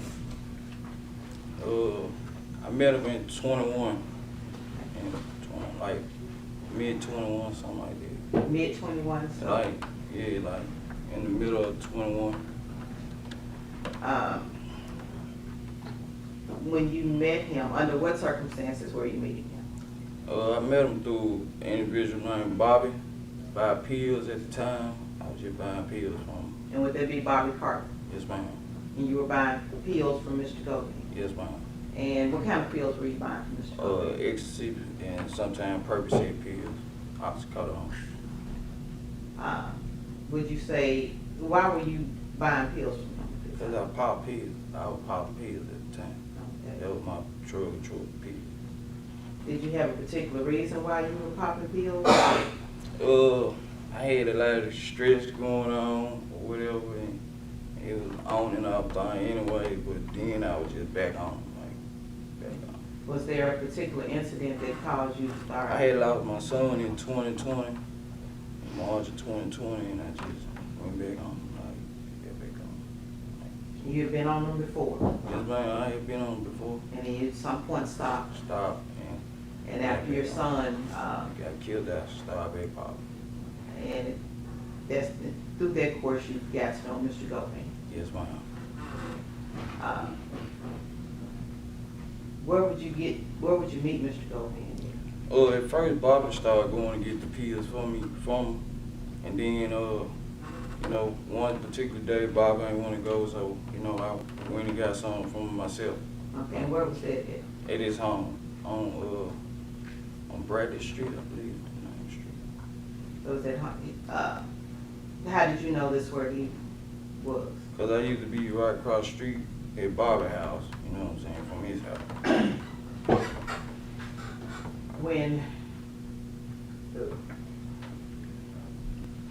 So you've always gone to Bobby's house? You just Yeah, I used to hang out with Bobby, I used to hang out with Bobby on a daily basis. So let's go back to mid-summer or so, however you say it, of 2021, when you first came into contact with Mr. Govan. At what point did the situation change from you, or did it change from you buying pills from him to something else? I guess after a couple runs of going to buy pills on my own from him, he started asking me that I want to make some money. He knew ways I get some money. I'm like, yeah. Did you want some money? Yeah, cause sometimes I go to him and ask, can I get a couple pills on credit? So, you know, that was when he was like, you wanna make some money? I'm like, yeah. And why did you need money? Were you working at the time? Yeah, nah, not really. I wasn't just working like that. I couldn't just keep a job with a pill habit like that. I ain't gonna lie like that. Okay. So you wanted money. What did you want money for? A lot of different reasons. Make sure my children were straight, you know, pop me a couple pills, you know, make sure I was good. A lot of different reasons. And how many children did you have at the time? I had 5. I got 5 now, but I had 6. You had 6 altogether. But Yeah, this is. It was after my son got killed. I had 5. Okay. And who is the mother of those kids? Letitia Jackson. So you wanted money to make sure your kids were okay, you to pop a few pills, and you'd be all right. Yes, ma'am. Did you have a girlfriend at the time? Yes, ma'am. What's your girlfriend name? Miss Angela. Miss Angela. Does Angela have a last name? Arnold? Yes, ma'am. Okay. So, yeah, 5 kids, a girl, and a girlfriend, Yes, and a ma'am. pill head. Yes, ma'am. All right. So at some point, Mr. Govan asked you if you wanted to make some extra money. Make some money. And how were you supposed to make extra money? Well, he told me that, you know, it was a little bounty on a couple paper out here. Okay, I ain't understand nothing you said. It was a hit on, it was a hit at the time on a couple guys in paper out here, on paper out here or whatever. Okay, and what were some of those individuals' names, if you can recall? Paper out Woo, Young Dolph. I don't know all the names because I ain't know exactly who they were.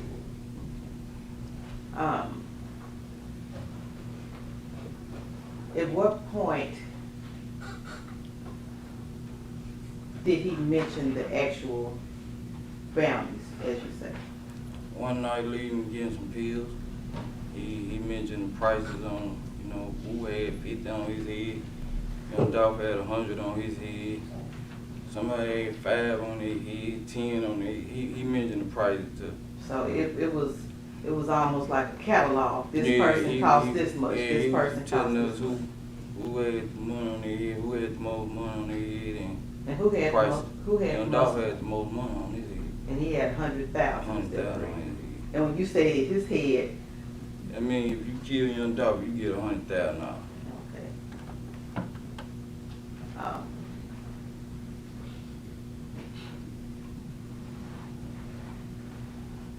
At some point, you will testify that about the shooting of Young Dolph. Is that correct?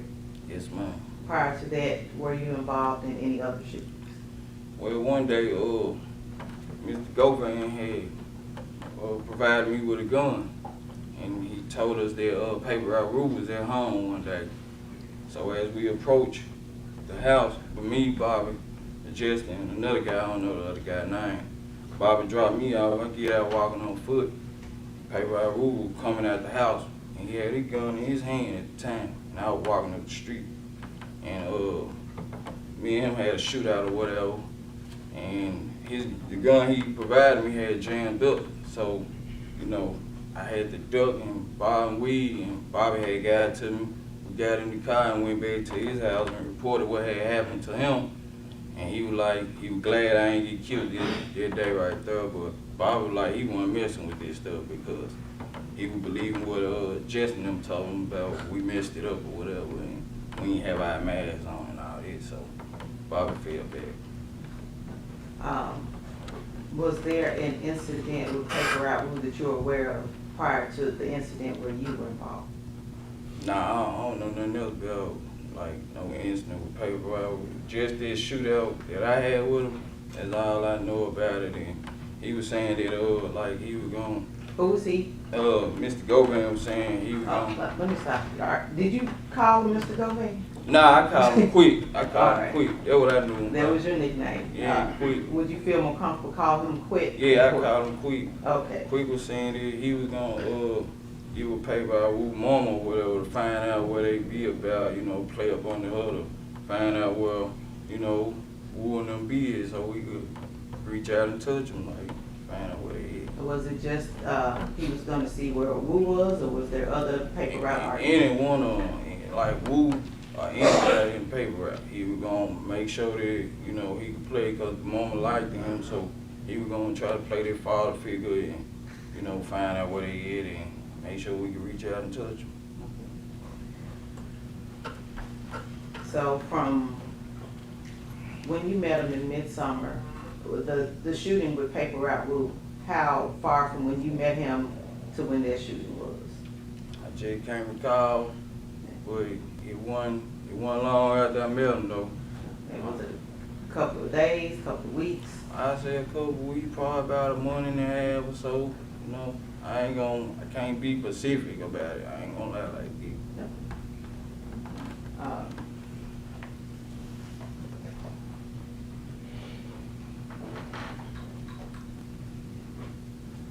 Were you all looking for specific paper route empire artists?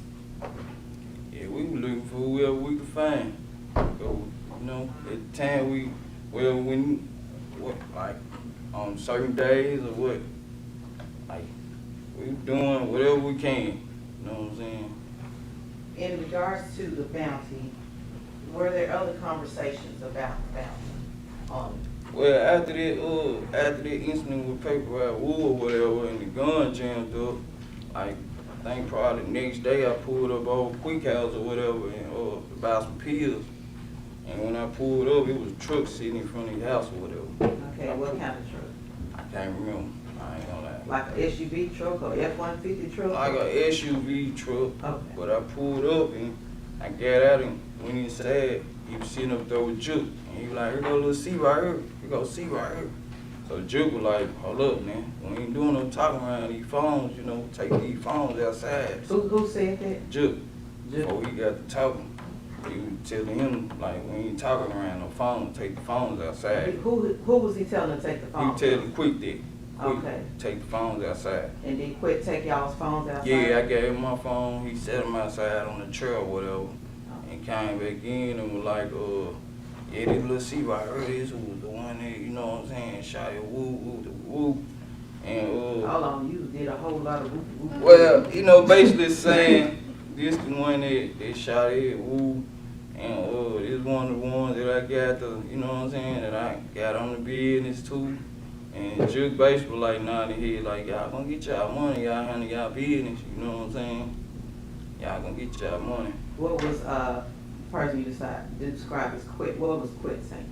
He was just letting them know that, you know, I was one of the ones that he got on the business, that he had to put the work in or whatever. Okay.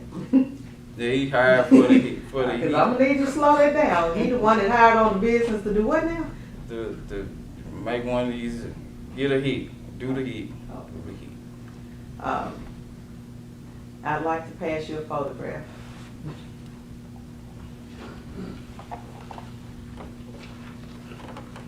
Do you recognize the person in that photograph? Yeah, it is Quick and Big Juke. Okay. Your Honor, if we could have that photograph entered into evidence as the next number of the exhibit. No objection. This is a picture of two gentlemen, with white shirts, t-shirts on that's been described by the witness as Quit and Big Joe. We'll mark this as exhibit. Your Honor, before we publish, I would simply just ask if you have a time frame with this photo as far as authentication goes. Sure, let me mark it first. Mark this as exhibit 4 for this hearing.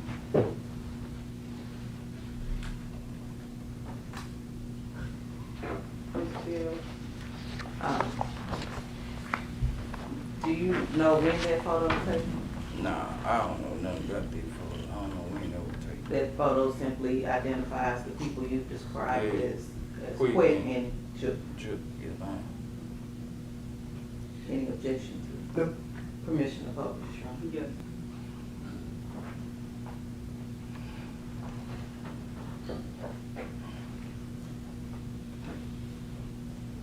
Yeah, I would say that and it doesn't work. But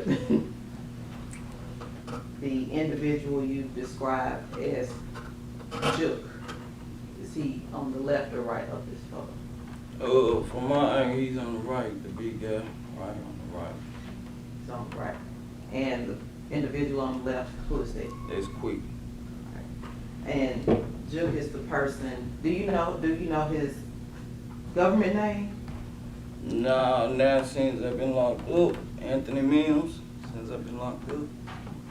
And Quet, you know it's Hernandez Govan, is that correct? Hernandez Govan. At some point, I'm sure you all exchange phone numbers. Me and Quick, Okay, I never and had Juke number. you never had Juke's number? Nah, I never had no contact with Juke, like how to get in touch with Juke. So any conversation about bounties went through Govan, is that And correct? Govan the one that did all the talking. Okay. What name was Quet's saved into your phone? I hid up on the bro. Bro? Okay. And how many different phone numbers did you have? He had 2 different numbers. But they were both on your phone as bro? Bro. All right, so at some point, there was more information given, I guess, about the bounties, is that correct? Yeah, about the balance, it was coming close to Thanksgiving or whatever. All right, well, let's back up, let's get back to sometime before it starts to get cool. Go back. Was there another individual that was brought into this? Justin who? Johnson. Okay, and how did you meet Justin Johnson? I met him through Quick as well. At what point did you meet him through Quick? Like around the time we did that, they hit on paper out Woo. When we went and shot at him, like that was like my first initial meet with him around that time. And you said you met him through Quick or Mr. Govan. How did you meet him? Describe it. When they found out that Woo was at the house or whatever, me and Bobby were called, and he called Justin up too, and we all met up at his house. And who was he? Quick House. We all met up at Quick House, and me and Bobby jumped in one vehicle, and Justin and another guy jumped in another vehicle.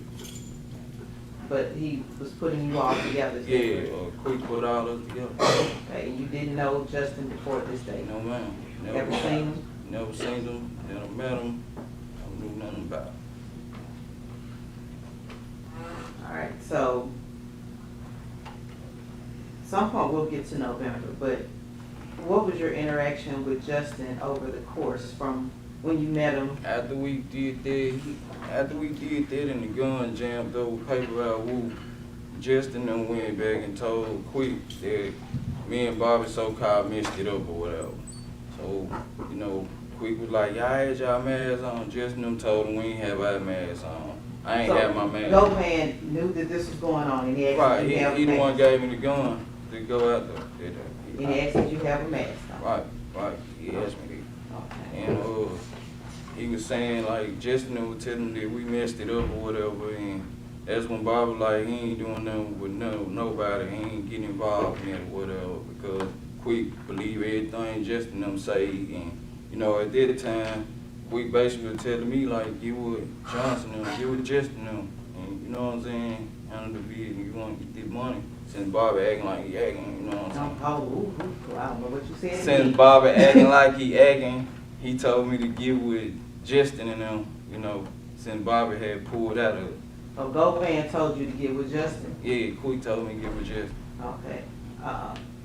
And what reason was he telling you to get with Justin? So we could find one of the people around any artist to get this money, and So, what would Govan gain out of you all getting a bounty or a hit on one of the paper route? he was getting a cut out of it. He supposed to got $10,000 for me. No matter who you hit or if it was? Nah, Young Dolph, he supposed to got 10,000 out there, 100,000. Out there 50,000 I was getting, he was getting 10,000 out of it. So throughout the summer, going into the fall, did you and Justin and Govan ever meet? Yeah, we'll meet up over Quick House. Like, we'll go over Quick House, and that's what we always met up at, over Quick House. And then what was the purpose of meeting there? really, like, we'll meet up old courthouse to talk about a lot of things, basically, you know, about a bounty on somebody, finding somebody. You know, sometimes we'll watch the games over there. You know, we'll be over there about a lot of things, basically. But for Govan, you wouldn't have met Justin. Nah, I wouldn't have met Justin if it wasn't for quick. Prior to Mr. Govan telling you about bounties on these PRE individuals or rappers, artists, were you aware that there were bounties? No, ma'am. I had no idea about it. Were you aware of who the PRE artists were? I knew about Young Dolph, but I didn't know about none of these other artists or nothing like that. I had to Google them. Had to actually Google them. Once he told me, I had to really Google them to find out. So there would be, like throughout the summer, you all would meet and he would talk about the bounty. Talk about the bounty on them, and first we like, man, I was thinking to myself, it's impossible to get Young Dolph, you know what I'm saying? Like, ain't nobody can get no Young Dolph. But, you know, I was thinking to myself that was impossible. So, you know, I had to Google the other guys to see who they were.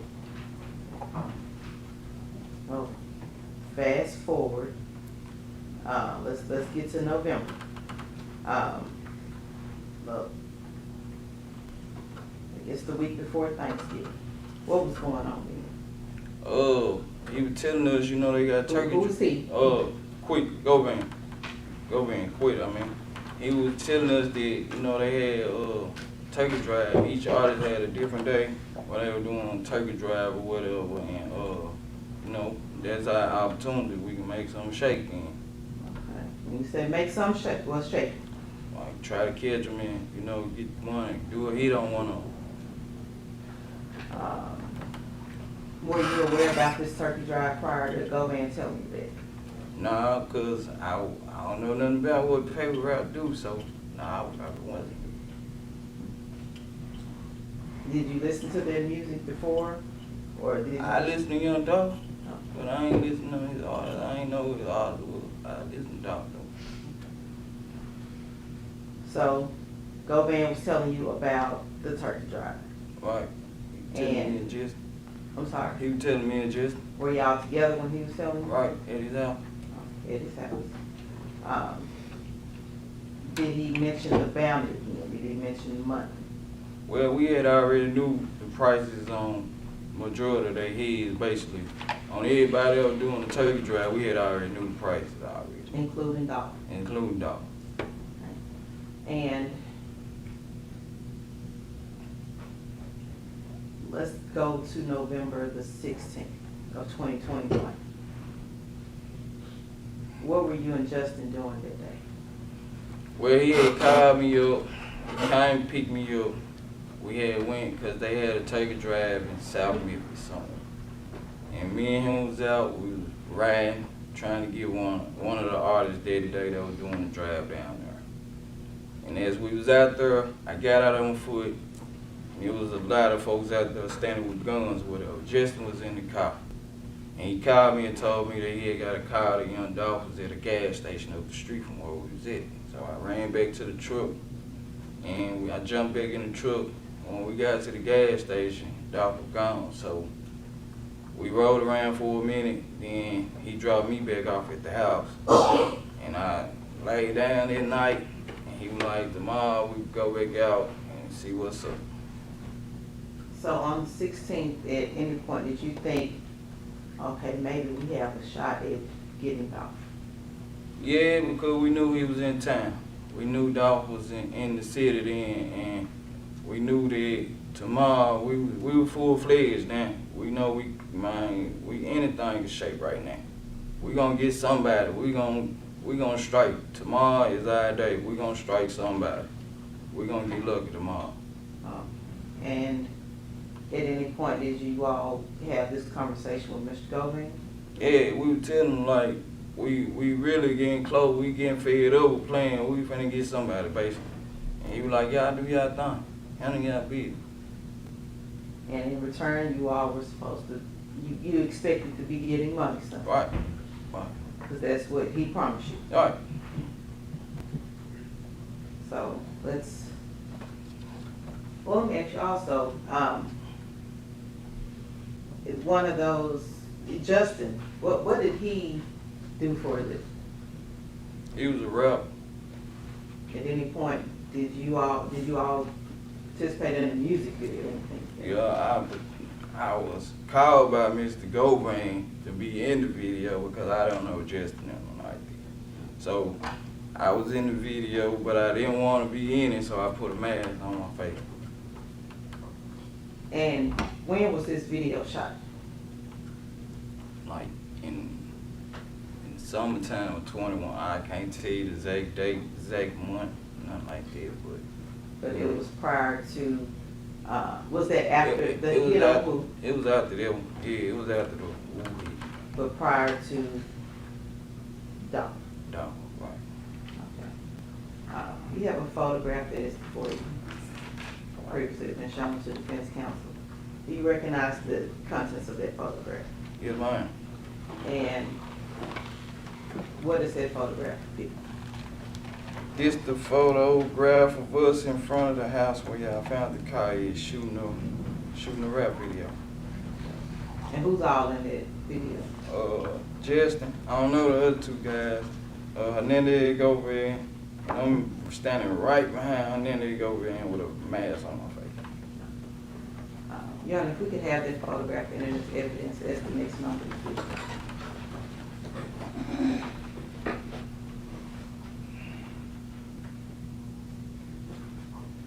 So this is a photograph with 5 individuals in the picture.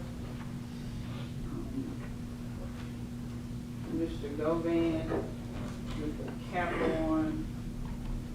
The witness describes himself standing behind Govan with a mask on.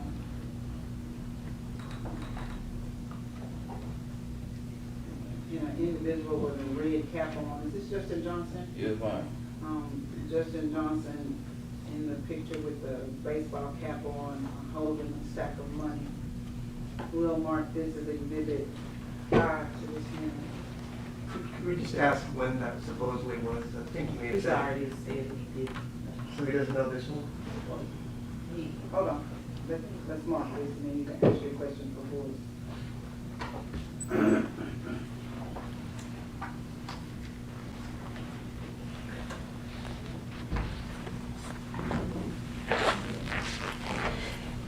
You want to ask questions? I ask you again, do you recall when this was taken?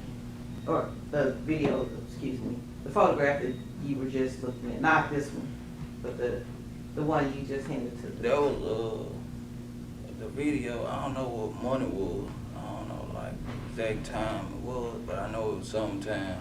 It was after the paper I movie. That's all I can say. Like No. Your Honor, who published the picture? Yes. Could you describe for the jury what we're looking at here? There's the video shoot of us at the house across the street from Quick House, across the street from Hernandez Govan house.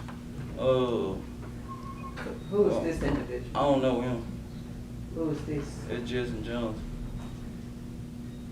Who is this individual? I don't know who that is. Who is this? That's Hernandez Govan. And who is this individual? That's me right there. Why did you have a mask on? Cause I wasn't part of their little crew, and you know I ain't want to bring no little beef upon myself. He asked me to be quick, and then they go over and asked me to be in the video. That's why I'm standing like right behind him, cause I ain't know none of them other guys.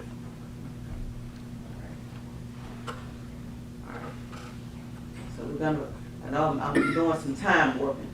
So this was summertime, we're gonna go back to November, at this point, November 17th. Right?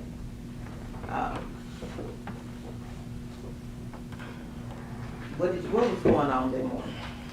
What do you recall about that morning? November 17th, 2021. Well, it was actually my daughter's birthday. I woke up, I had a missed call from Justin Johnson. So I don't know if I called him back or he called me back, but somehow he got on the phone. We was on the phone, and he was telling me that he was finna pull up on me. And did you plan to meet him that day? Yeah, we had been out the day before, you know, on the turkey drive or whatnot. That's when they told us the dog was at the gas station, but we were gone. So the next day we knew another turkey drive. So we were gonna get up that day and, you know, try to get to that turkey drive. So this was this a Wednesday, would you say, if you recall? I can't recall. It was a November 17th, 17th. my daughter's birthday. All right, so how long from when you received a call from Justin to when he came to get you? He close by, so it was like a couple minutes. 'Cause he was close by. It wasn't long. He was close by. And I don't know if I asked you before, but how far from Mr. Govan's house to your house? How, was that far? Nah, it wasn't far. Couple minutes. It wasn't far. So he wasn't far because he came pretty quickly once Yeah, he he was on. came fast. Okay, and when he arrived, what type of vehicle was he? He was in a white Mercedes Benz. Had you ever seen him in that white Mercedes Nah, I Benz? ain't never seen that car before. What car would you normally see him In an SUV, like a white truck or something. in? And did you ask him why he had this? I ain't asked no questions. I ain't gonna lie. I ain't asked no questions. I just jumped on in there because I knew we was on a mission. At this point, had your mission changed to Dolph knowing that he was in town? Yeah, anybody. At this point, anybody, like in paper, right? Anybody. So, he picks you up, He picked me up. and where did he pick you up from? He picked me up from my pop's house. Once he picked me up, we went back to right in front of Govan, Hernandez Govan house Okay, And- is that on Bradley Street? on Bradley Street. Yes, ma'am. And when you went back to Govan's house on Bradley Street, what did you do then? He jumped out the car and jumped and grabbed somebody in his Suburban Could I truck. ask, we identify who the he's are? It's getting very confusing with the hearsay. I think Ms. Taylor was going to do that. She's been doing a pretty good job at it. We've got a lot of theys and he's, and it's very confusing. That's why I asked. So the he that jumped out the car, who is the he? Justin Johnson jumped out the car and he jumped out the white Mercedes Benz and grabbed something out of his SUV that he had parked by across the street from where his house is, right? Okay. And I didn't ask you, where is this house? Across the street from a nigga Govan house, where we'll park it or hang out at. We'll park in front of his house and go to his house, hang out. Go to Okay, hold Hernandez on. Govan You house. go to he, all right. You Go to park in Hernandez. front of Govan's house. We'll park at their house and to go over Mr. Hernandez Govan house and hang out. All right. All right, so Justin got out of the car, opened the door or something to the SUV, got something out. Right. Did he get back in? Yes, ma'am. He got back in and we took off. Okay, do you know what he got out of the car? No, ma'am. I can't remember. All right. You previously mentioned that you all were kind of on a hunt. Right. When you go hunting, you have guns. Right. Did you have a gun? Justin Johnson already had the guns in the car. Prior to me getting in, they was already in the car. Did you all have masks? Yes, Gloves? ma'am. I had my own mask, my own gloves, and Justin Johnson had his own mask and gloves. At some point, did you put these masks and gloves on? Yes, ma'am. Once Justin grabbed something out of the white SUV, we proceeded on heading towards Westwood area. And as we got to Lamar Airways at the light, Young Dolph come driving by. They come driving across the light. And we spotted the car. We were like, there they go. And we proceeded to trail them. Trail. Young Dolph. And what did you do then? Oh, let me ask you, did you make any phone calls then? I didn't make any phone calls at the time. I didn't. Did Justin make any phone calls once you all spotted that dog? No, ma'am. I don't recall. No. All right. Spot Dolph, What did you all do then? We proceeded to follow them. We followed them, they pulled inside the store. We made the block, and when we made the loop, I jumped out. I spotted Dolph inside the store at first. I jumped out, just proceeded to shoot inside the restaurant. I'd like to show you what has previously been marked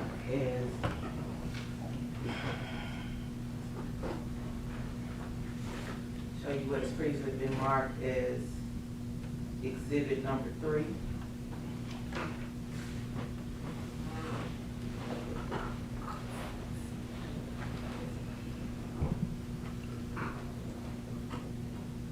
Take it over there, please.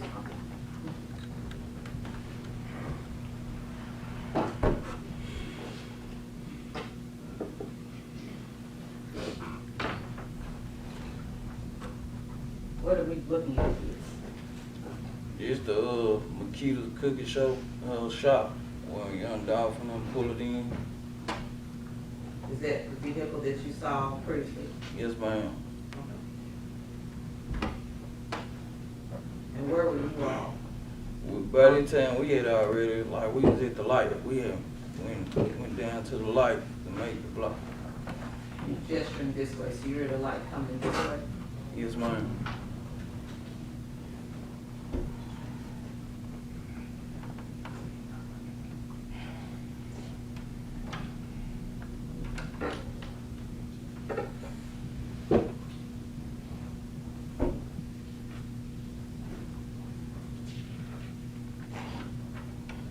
Could you see when he got out, when Dolph got out of the car? No, ma'am.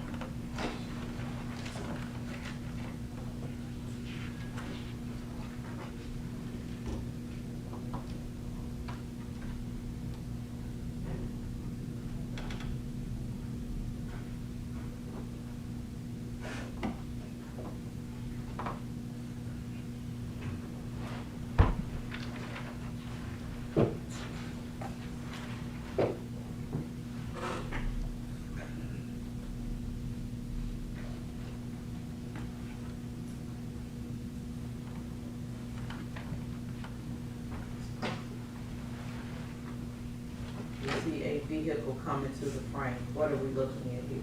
That's the white Mercedes-Benz we was in. And were you the passenger or were you the driver? I was the passenger.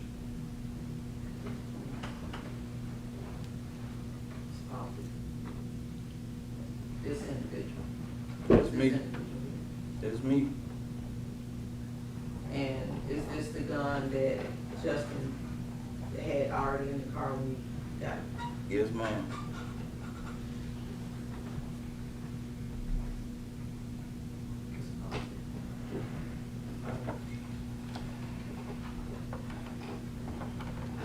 Sorry, technical.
While we're waiting on that, you see another individual that came to the frame. Who's that individual?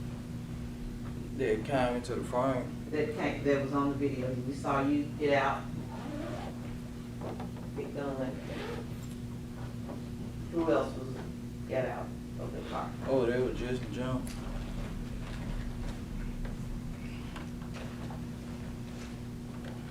What were you all planning to do that day? Well, once we saw Young Dolph, we were planning to go and kill him. Go and take him out.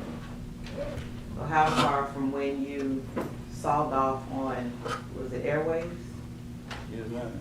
How far from when you saw, how long did it take from once you sawed off on Airways to once you actually got out the car and started shooting? Couple minutes. It wasn't even a good 10 minutes. It wasn't 5. It probably about 5 at the most, 'cause the red lights.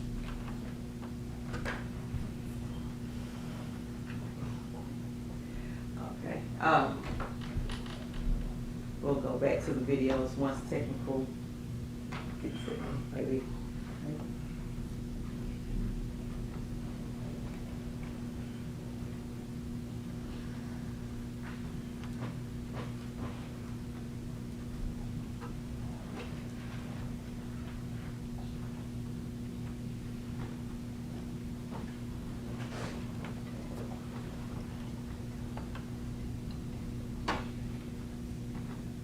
So in the 5 minutes or so from when you all spotted Dolph's vehicle to when you all started shooting,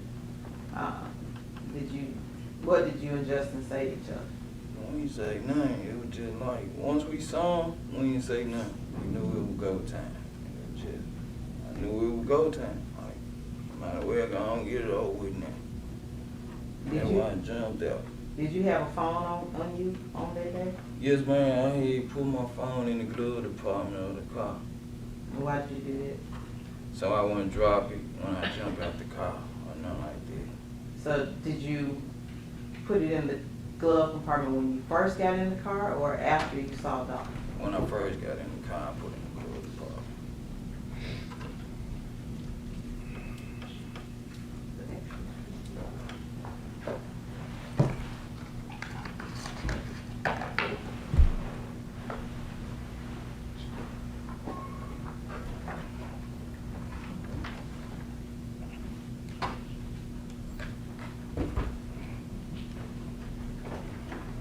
Let me ask you, the location that you all were at, that you shot at Dolph, was that location here in Shelby County? Yes, ma'am.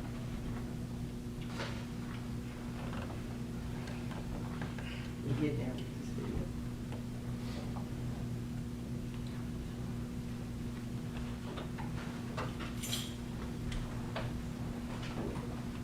You never working again, Ms.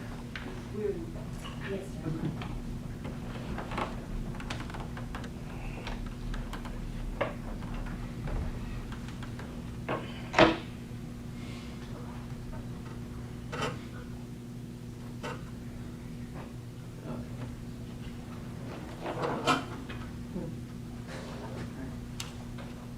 This individual, It's me.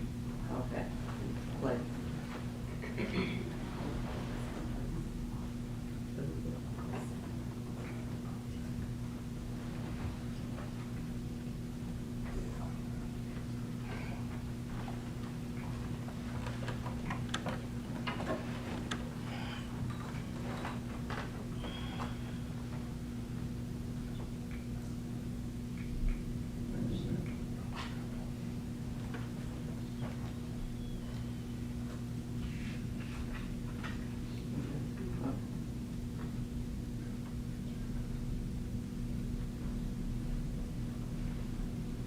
We could advance the song.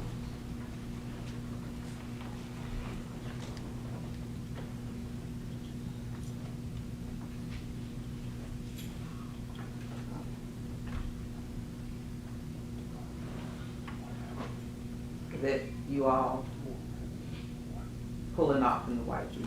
Yes, ma'am. We see someone in the frame in the shot coming out and shooting as well. Yes, ma'am. He had shot back at us, and I actually got hit twice. And where did you get hit? Got hit in my arm and on my leg. Did Justin sustain any injuries? He got scraped on his back. Alright, after you leave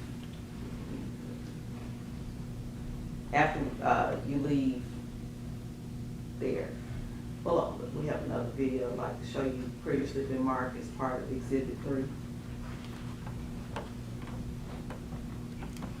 If videos are working with us today.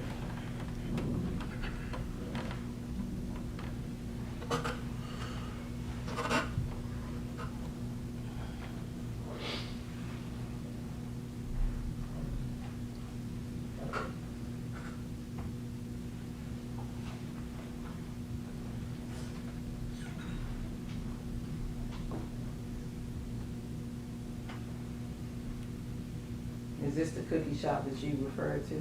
Yes, ma'am.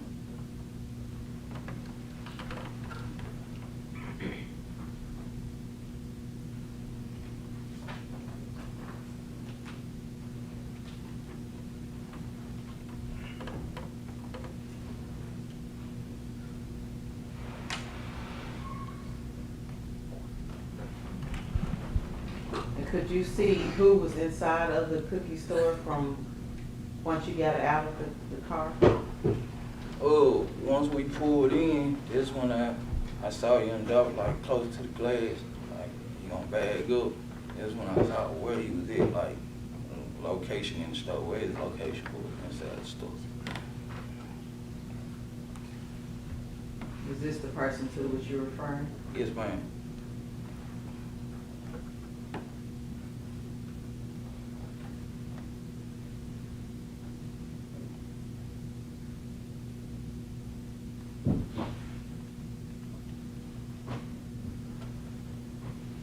Was that you? Yes, man, that was me that ran up, shooting inside the store.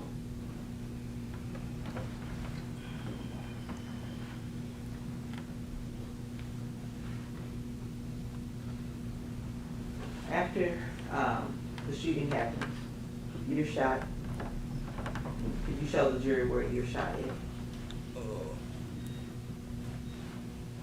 Got hit in my arm, right here.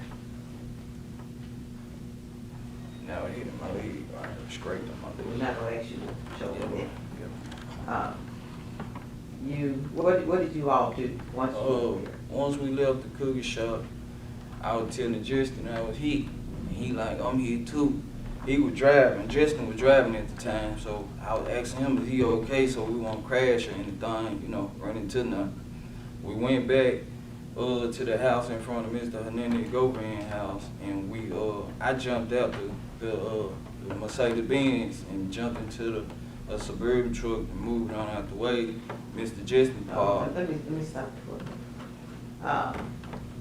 When you all were planning to get hits on any of the PRA artists, and then even once you saw Dolph, did you have a plan as to what you were going to do afterwards?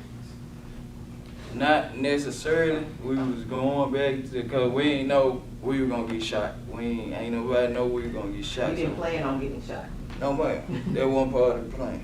Had you not got shot, was there a plan in place? We probably would have just took the car back, you know, jumped in another car, went and burnt the car up, something like that. But we both got shot or whatever, and I was bleeding tremendously bad. We took the car back in front of Mr. Hernandez Govan, across the street from Mr. Hernandez Govan house, and we jumped in the truck.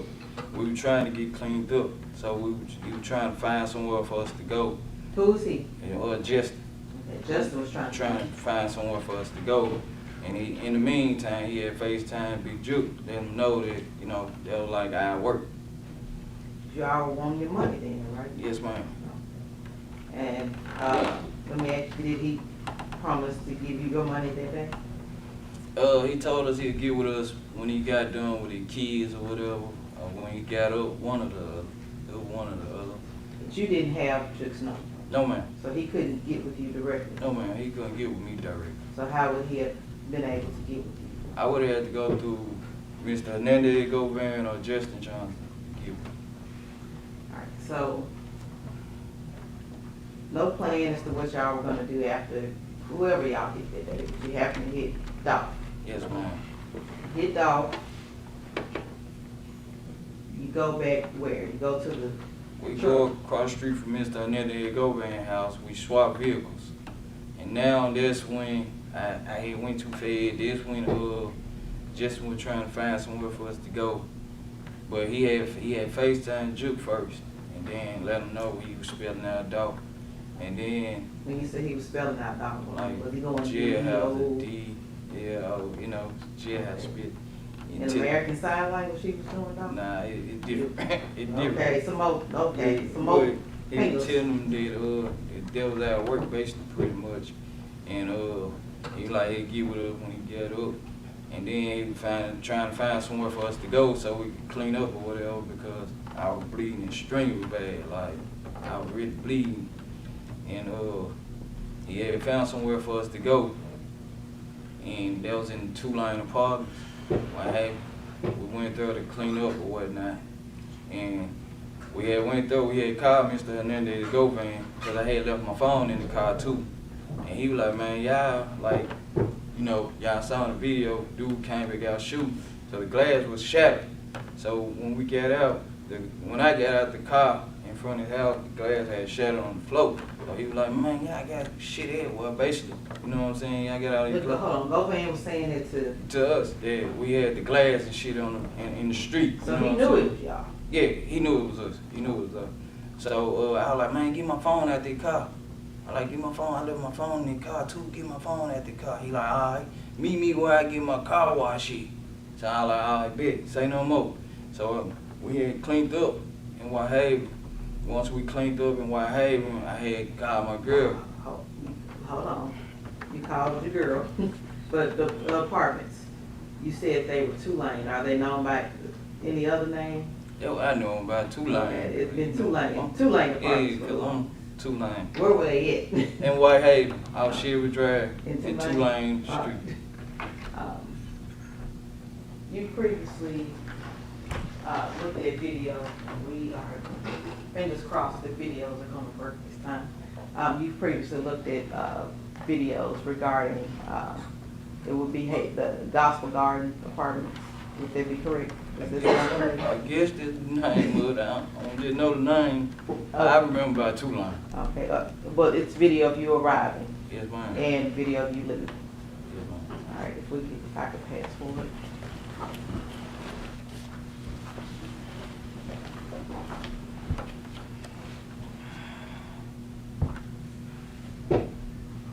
What are you holding? Oh, it's the clip that you had showing. That's the video of us leaving the park. And how do you know that that's the clip? Because I had an initiative after I watched it. All right. Your Honor, if we could have that and it's evidence as the next number. Okay. This is a brown envelope which contains the zip drive. The envelope is marked video clips from Haven Court arriving and leaving. We'll mark this as exhibit 6.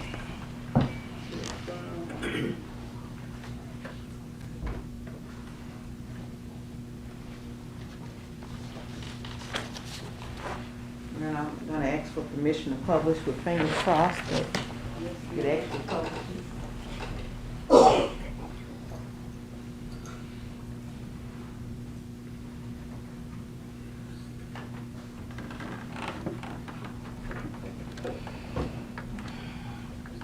Is this where you all went to?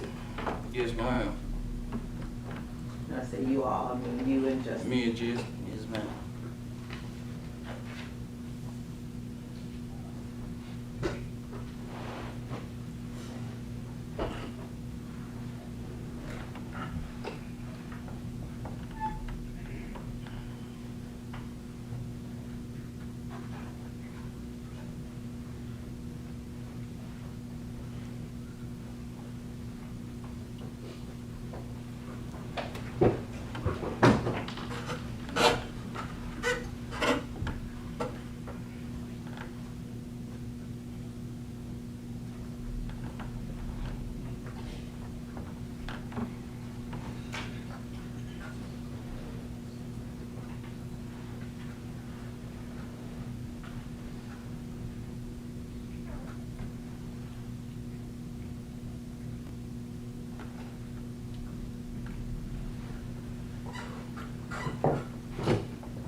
Who are we seeing here? It's me and Justin getting out the truck. That was me on the driver's side, my shirt up because I've been shot and trying to hold it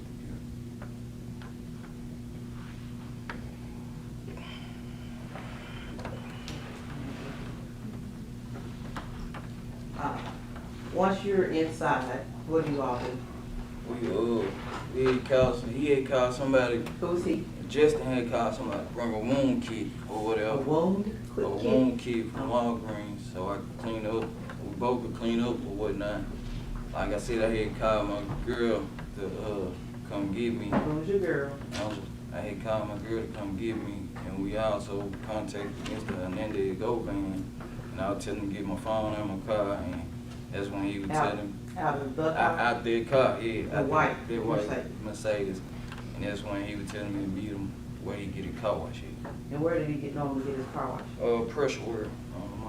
And how did you know that's where he gets his car wash? Because I had been up there with him before he get his car wash. And at some point, you leave that apartment? Yes, ma'am. How did you leave? My girl kind of picked me up. And your girl? Does Miss the girl have a name? Miss Angela kind of picked me up. Okay. You previously been shot this video, is that correct? Yes, ma'am.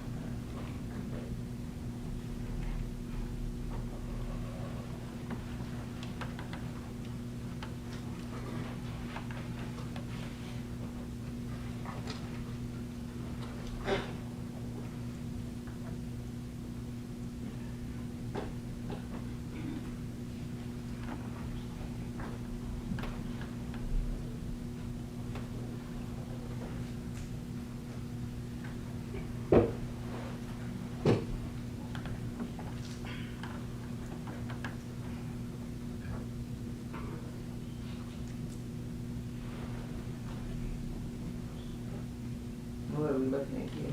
Oh, that's me and Justin walking out. He getting in the white SUV, and I'm walking to Miss Angela's truck. Getting. Can you call your girl, Miss Angela? Nah. What did you call her? Oh, baby. Okay.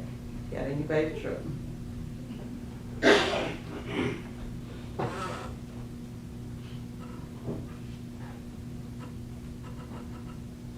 Have y'all left at this point? No, ma'am. Why hadn't you left? I was actually waiting on Justin to pull out, so we could pull out at the same time.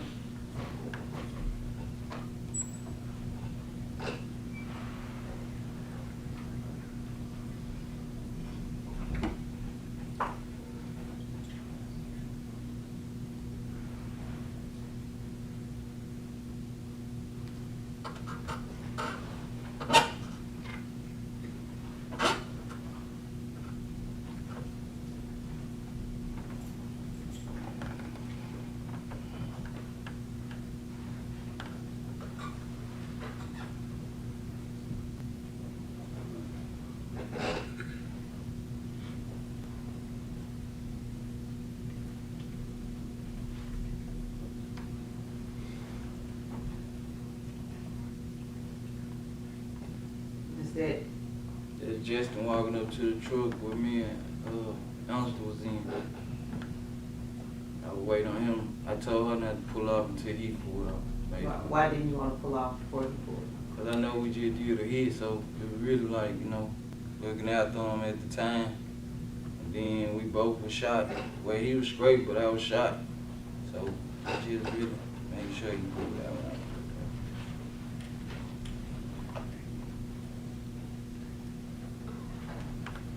Justin, I know you used his phone for, when you were calling quick. Over the course of the summer, you all getting to know each other. Did you have Justin's number? Well, along the way, that's when Hernandez Govan was like, y'all just swap out numbers, you know what I'm saying? So, yeah, he gave me, Hernandez Govan gave me just the number. And what did you have the number that Govan gave you? Saved as? For Justin? For Justin, yes. Lil' bro. Lil' bro. Lil' bro and Lil' bro. Yes, ma'am.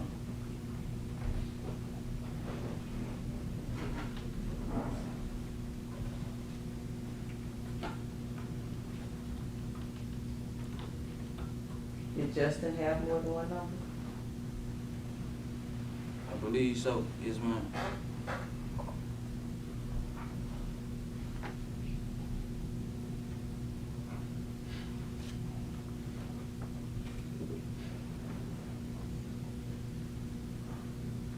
Is it Justin coming back out? Yes, ma'am.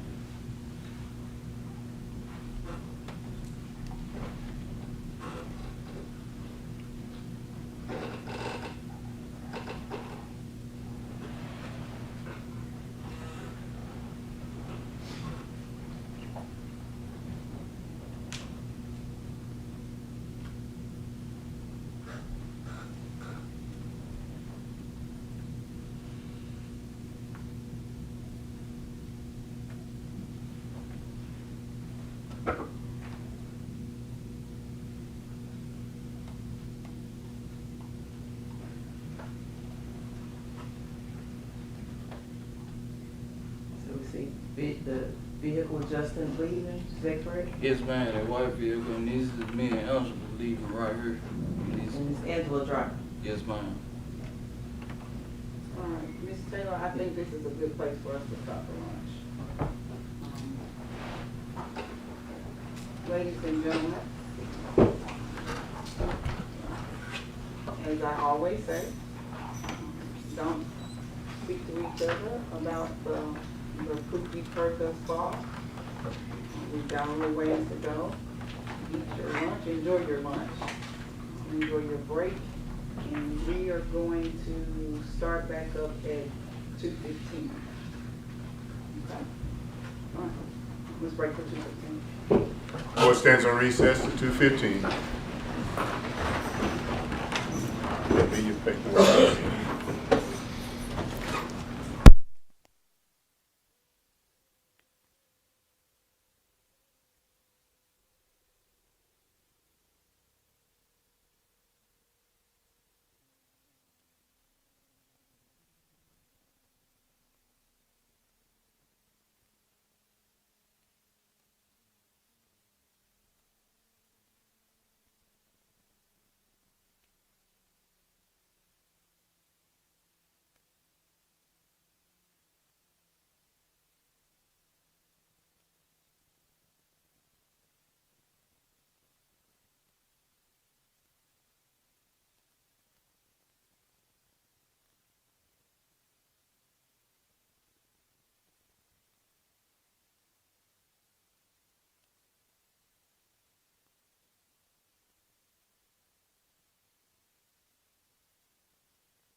5:30, Judge, is that correct? Go ahead. No later than.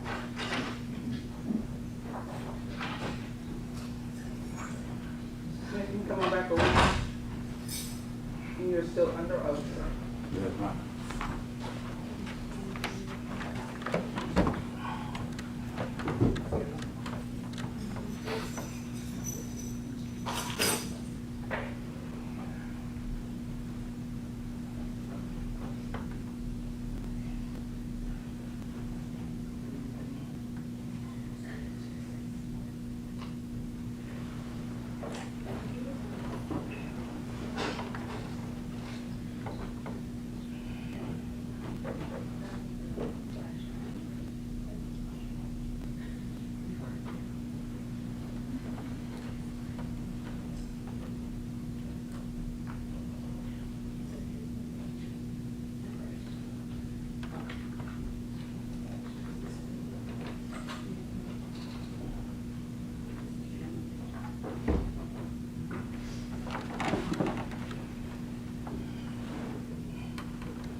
Ready, Your Honor?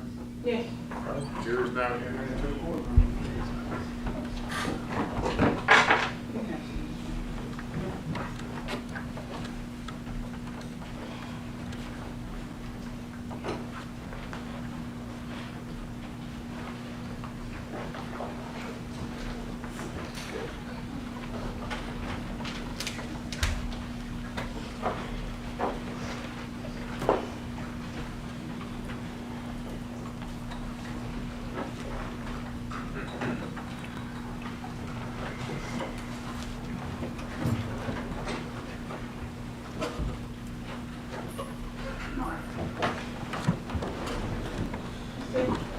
Cornelius, where we ended up,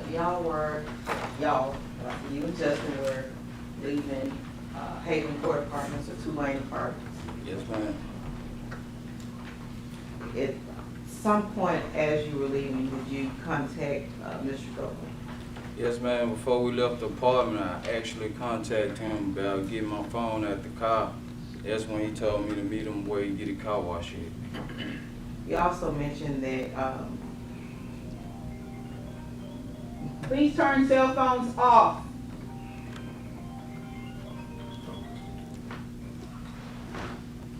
Okay.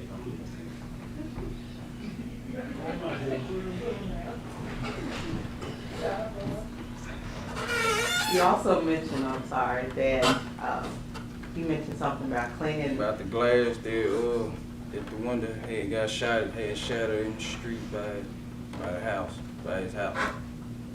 But you all hadn't contacted him to let him know that you had had the hit, right? That you had made the hit on call? Nah, we told him that was, when we talked to him at the apartment, you know what I'm saying, he knew that we had just handled the business on dog. He knew that? Yes, ma'am. Okay. And what did he say to that? He was like, he was saying about the glass, like, you know, we gotta get rid of the glass, get rid of the car, basically. Get rid of the car. We gotta burn that car up. That's what he told you then? Yes, ma'am. Okay. All right, so you leave out of the apartment complex. Yes, ma'am. You get in the car with Angela, as we saw on the video. Yes, ma'am. And from Tulane Apartments or Gospel Gardens or Haven Court, whatever the name of the apartments are now, you all head where? Oh, I stopped and got me a cigarette. Then I had headed to Pressure Ward to meet Mr. Govan. You made it to Pressure Ward. You're still in the car with Angela, is that correct? Yes, ma'am. You made it to Pressure Ward. And where is Pressure Ward? On Lamar. Okay. So you were at Pressure Ward on Lamar. How far is that from where Mr. Govan lives? A couple minutes, around the corner, he ain't far. You get there, Is he already there? Yeah, he was already up there. I jumped out the car, and me and him was having a one-on-one discussion. He was saying that he had heard that Dolph had shot one of us, because I told him I was shot. He was like, I heard Dolph shot one of y'all, and y'all blood on the scene. He was like, did y'all have y'all face masks on? I'm like, yeah, we had our face masks on and stuff like that. And I got my phone from, because I had to go take my dad to work or whatever. And me and Angela had splurred off after that. And went to pick my dad up. He called me back again. I'm like, man. Oh, no, hold on, slow down. I know you got a lot you need to get out. My bad. We're going to have to slow it down. We can yellow like this, your My suit bad, down. my bad. Slow it down. All right, so who was he that called Mr. you Govan. Mr. Govan. back? Okay, he called you back. Yeah, He called you back to press roll, or he called you back on the phone? Nah, he called me back on the phone and was telling me to slow up before I leave from my dad's house, because he wanted to meet me over there or whatever. He was finna pull back up and ask me a question. Okay. At any point, did he mention paying you your money? Not right then, he was just saying that, you know, he was gonna give me my money. When was he saying He been said that, like, that pressure word, like, all right, we're gonna get that money, you know what I'm saying? Like, basically. this? And I'm not sure if we mentioned this before, was Mr. Govan to get a cut of the money? Yes, ma'am, I supposed to give him 10,000 at my cut. Okay, was Justin supposed And he to? told me Justin supposed to give him 10,000 as well, so I was like, I agree with the 10,000 cut. Cause he put me on the lick, like, I hired you to do this, so, you know, give me a cut of it. So I'm like, all right, I agree with you. All right, so he called you back after you leave pressure world and told you to slow up, you wanted to meet at your dad's house? Yeah. Did he ever come to your dad's house? Yeah, he pulled up. When he pulled up, he jumped out. Now the conversation, I really forgot what we were talking about right then, but it was concerning what just happened or whatever. But I was like, man, give me a couple of hours right quick so I can give me some more pills, because he said he ain't had none, and I was shot, so I needed to numb up, you know what I'm saying? He gave me a few dollars, then he left.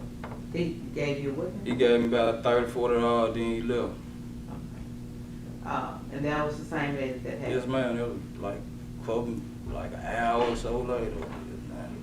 Were you still with Angela then? Nah, she had left and took my dad to work for me. I stayed back so I could talk to him. Did you see Mr. Govan anymore after that day? Yes, ma'am. Later on that night, I pulled back up at his house. He was on the phone with Justin at the time, and Justin was... Justin? Yes, ma'am, Justin Johnson. And Justin was talking about cash out for him some money so that I could get another wound kick, because I was bleeding bad or whatnot. I pulled up over there, he gave me a few pills or whatever. And, He gave you some, he had pills in Yeah, he gave me some extra pills. Okay. Not oxycodone, no, he gave me some extra pills or whatever. That was gonna help with your wound? Nah, that was because I had to get up the next morning, early that morning, and go get a car cover. He gave me some money to buy a car cover as well, you know, to cover that car that was sitting across the street, you know. He was like, first he kept saying we gotta bring the cover. But, you know, he said, he gave me the money to go get the car cover or whatever. When did he give you the money? That night, he gave me the money. The night of? That night before. It's a lot of nights. The same night the same morning the car got discovered, the night before that he gave me the money, because I went to AutoZone that morning and got the car covered. And I was gonna wait till he got dark to put it on the car, but they discovered the car. So, but he gave you the money the night before? Yes, ma'am. Okay. Let's talk about what else happened the night before. The night before the car was discovered? Yes. I had went and wiped it down or whatever. Okay. I went and wiped it down. I had called him and told him that I was going in the backyard to wipe that car down. So he wouldn't, you know, shoot at me or nothing like that. He'll know who there is in the backyard over there. Even though he lived across the street? Yeah, even though you know what I'm saying? Cause, I don't. well, I'm saying like this, you know, in the streets, you know, you watch your surroundings basically. So, you know, you see some funny stuff, you get, you know, kind of street life we live. you would get kind of scary and you get to shoot, think somebody after you. Then what it just happened, you know, Young Dolph just got killed, so you know, he had to be aware of everything. So, did he give you the money when you went to wipe the car down? Nah, he didn't give me the day. Well, I probably got the dates mixed up with him, but the day that the car got discovered, the night before he gave me that money to get a car covered. Okay. When was it, if you can remember, when you said you went to wipe the car down? It was a couple days, like around that same time I got the car covered, if not the same day, you know. Okay.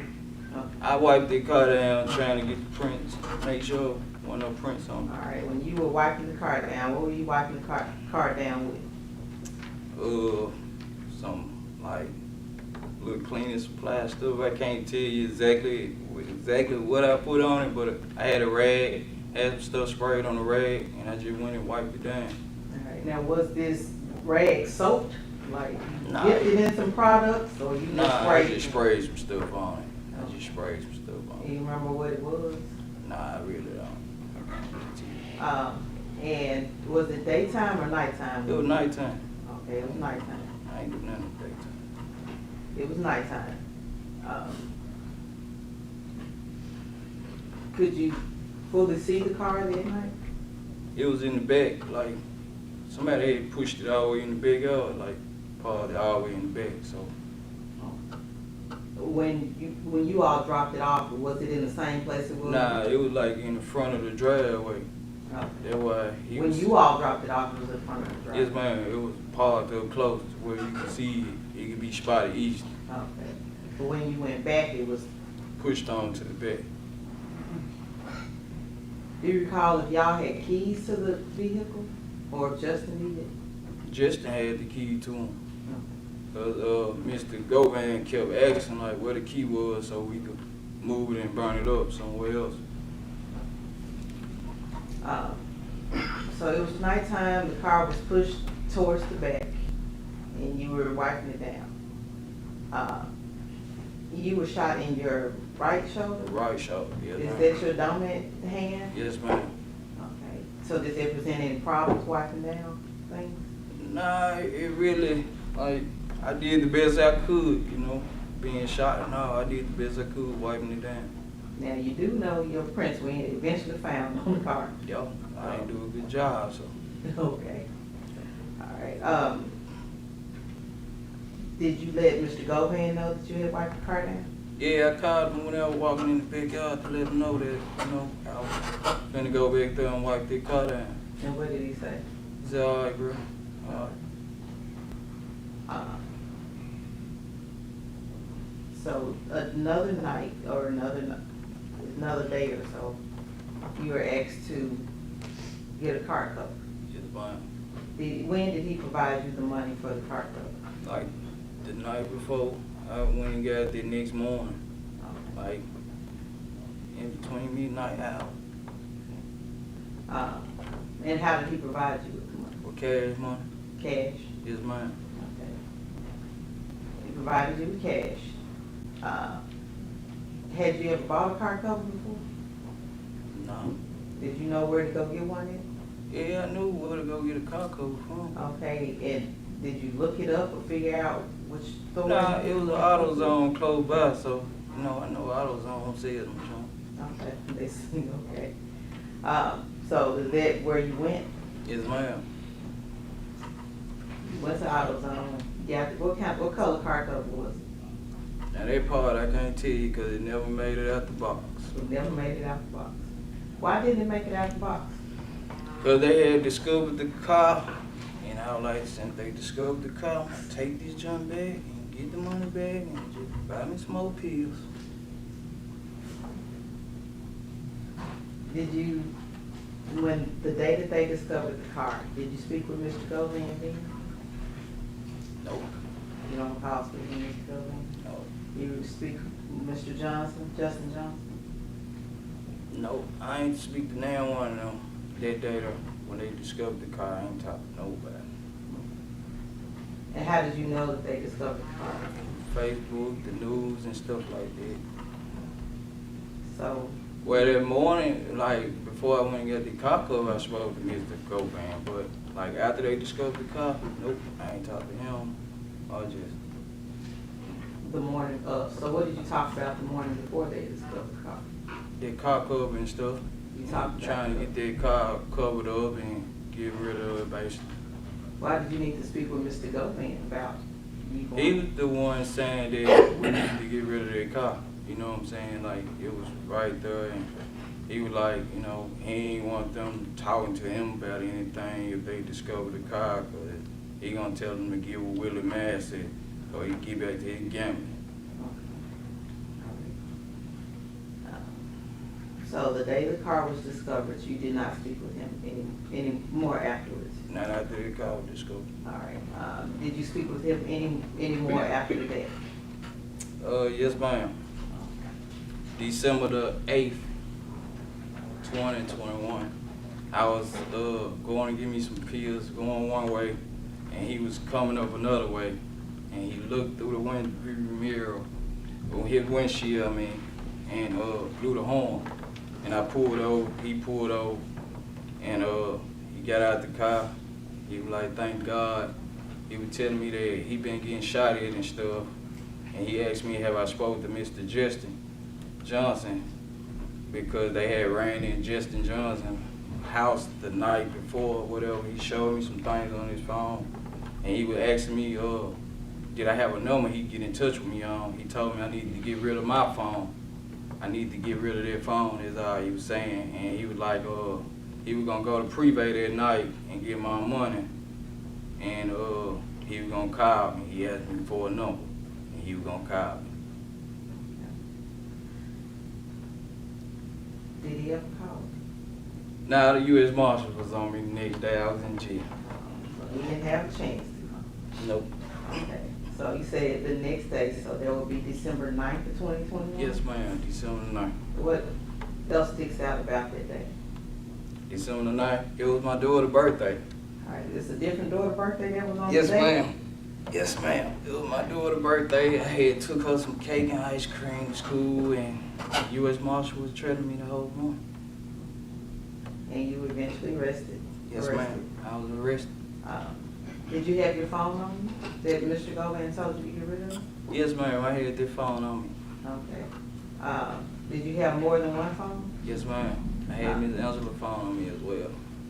Well, did you have another phone? Did you get rid of the phone that Mr. No. You never got rid of the No, I phone? never got rid of the phone. You never took your I phone? gave it to my children's mother, like, after I saw the U.S. Marshal trailing me. Okay. I gave it to my children's mother That's what I'm and left, yeah.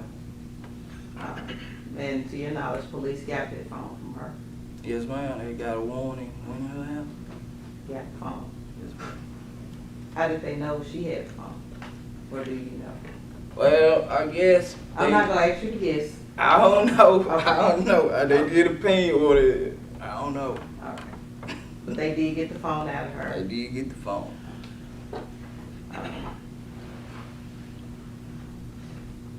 And you didn't speak to Mr. Govan anymore after that. Now, you were promised. Hold on for a second. Was that a yes or no? You shook your head. No, ma'am. I didn't speak to him no more. So, as part of this, you were promised that you would receive $50,000, is that correct? Yes, ma'am. Did you ever receive that money in your hand? No, ma'am. Once you were arrested, was the money ever gifted to you or? Not provided? directed to me, but it was provided for lawyer fees. And do you know about when it was? Nah, I just can't. No, ma'am, I can't recall. But it was after I was locked up at 201.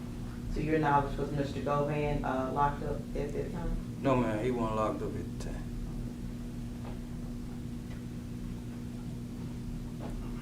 You were arrested December 9th. Yes, ma'am. You were charged with charges you're here for that you have now. Yes, ma'am. Were you promised anything for your testimony? No, ma'am. Do you hope to receive something from the testimony? I'm praying for it, I wasn't promised, like, I've been asked for a bond, I wasn't promised nothing. And you've spoken to prosecutors. Yes, ma'am. You've spoken to me a few times, right? About two, 3 times. Yeah.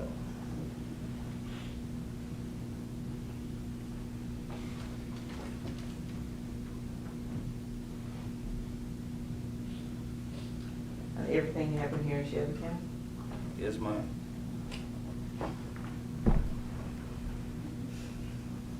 I'll pass the witness, Sean.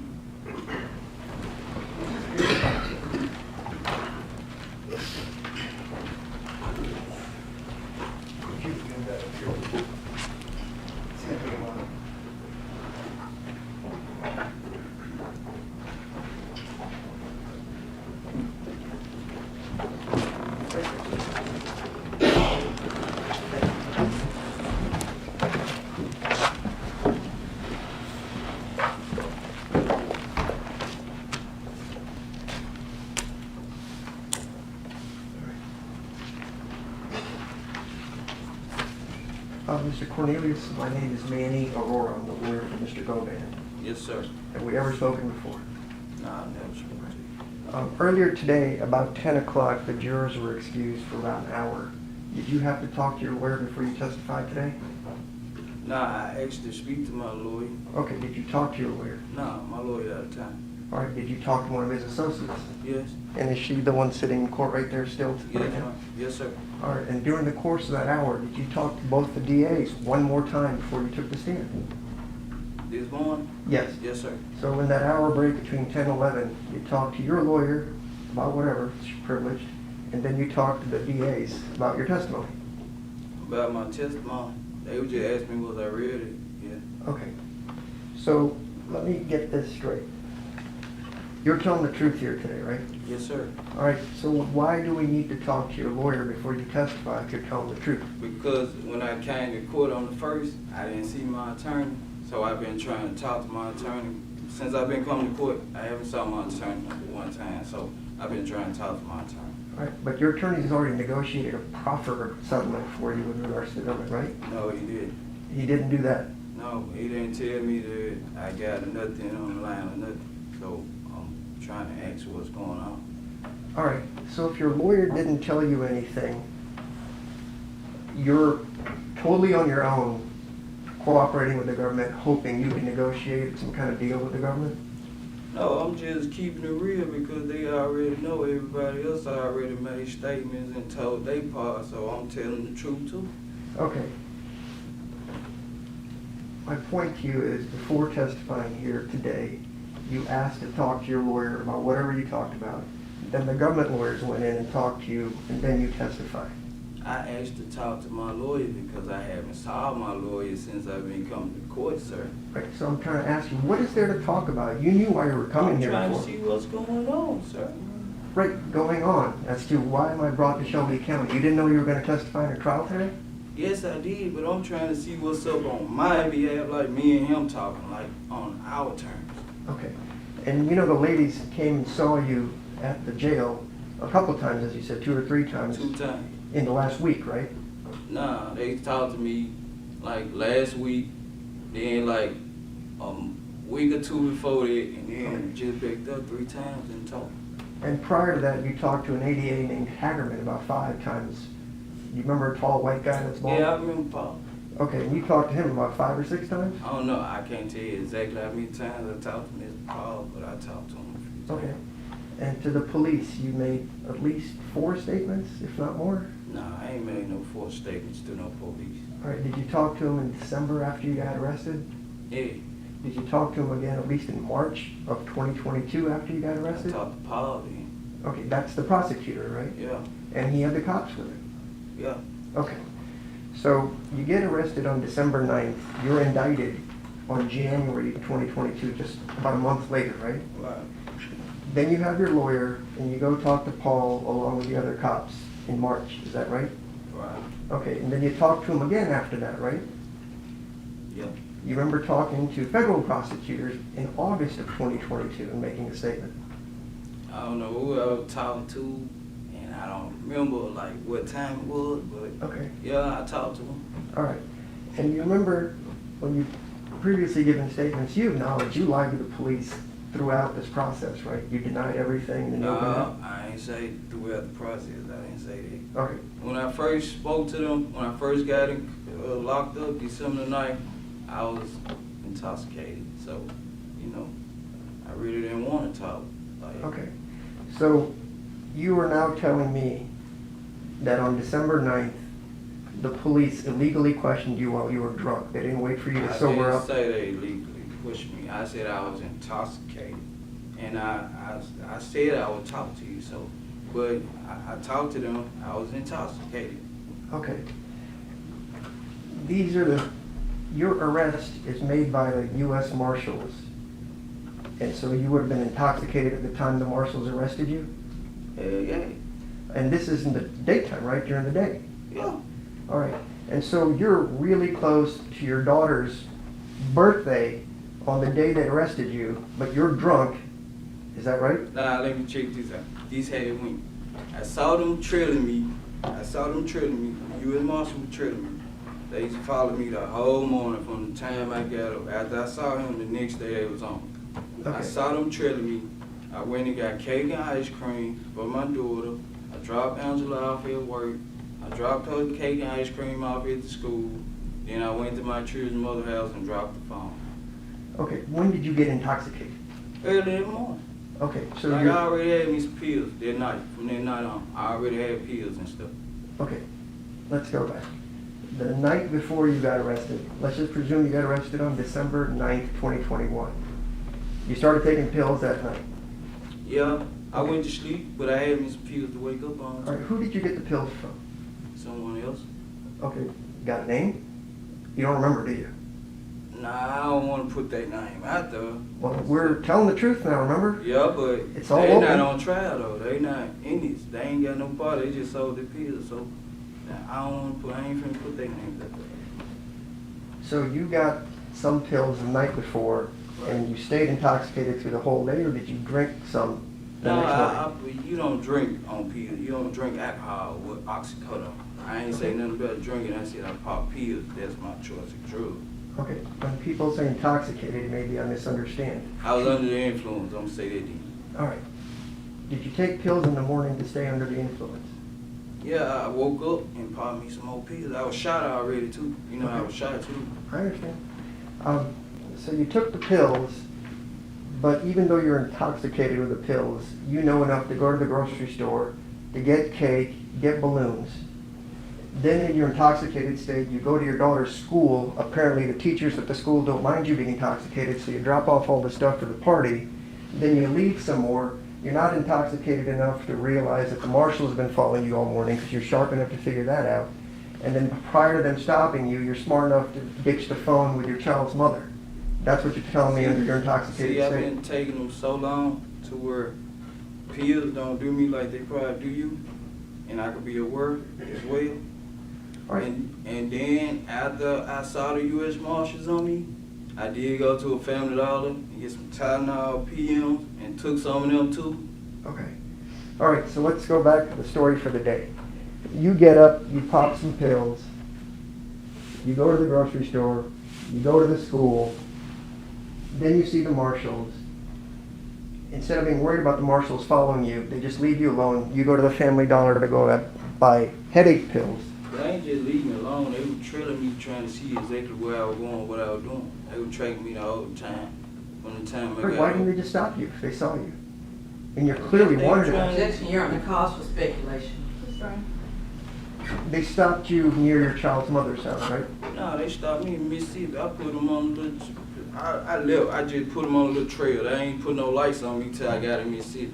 Okay, so was it a high-speed chase or you just Nah, I kept don't going? know how speed chase, because as soon as they put South Haven police behind me, and South Haven police put their lights on me, I pulled over, and the marshal was right there.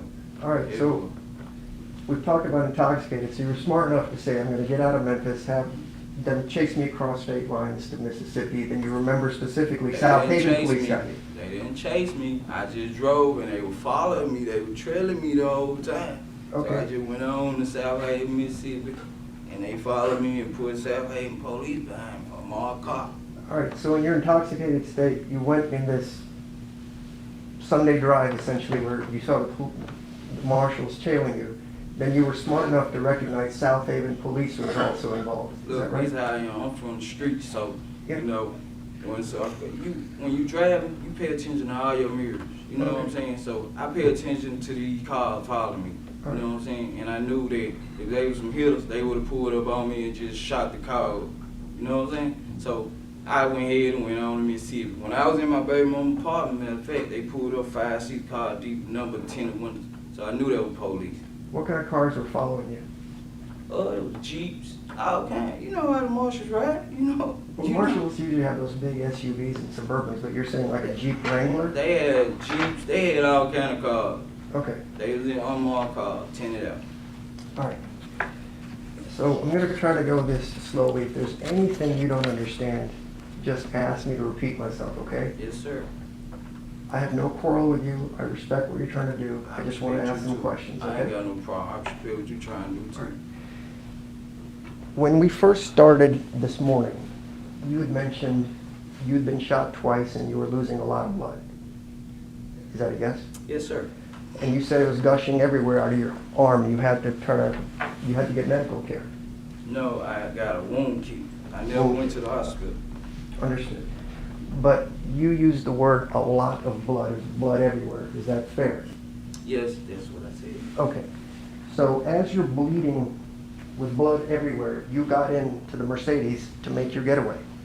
Yeah. I didn't even recognize that I was shot at the time when I was in it. It's like, man, like when I got in the car, I didn't recognize I was shot. But you saw you were bleeding. No, once we pulled out Okay. and he shot the window, that's when I know I had a hole in my, I wasn't bleeding then. Okay. When the car left, as it's leaving Makeda's Cookies, you get shot in the arm. I don't know when I got shot. I see it here. I don't know when exactly. What point I was shot at, I don't know. But once we pulled out, we was driving crazy. That's when Jesse said he was straight, and I looked. I'm like, dang, I'm here too. And I kept asking him, was he okay?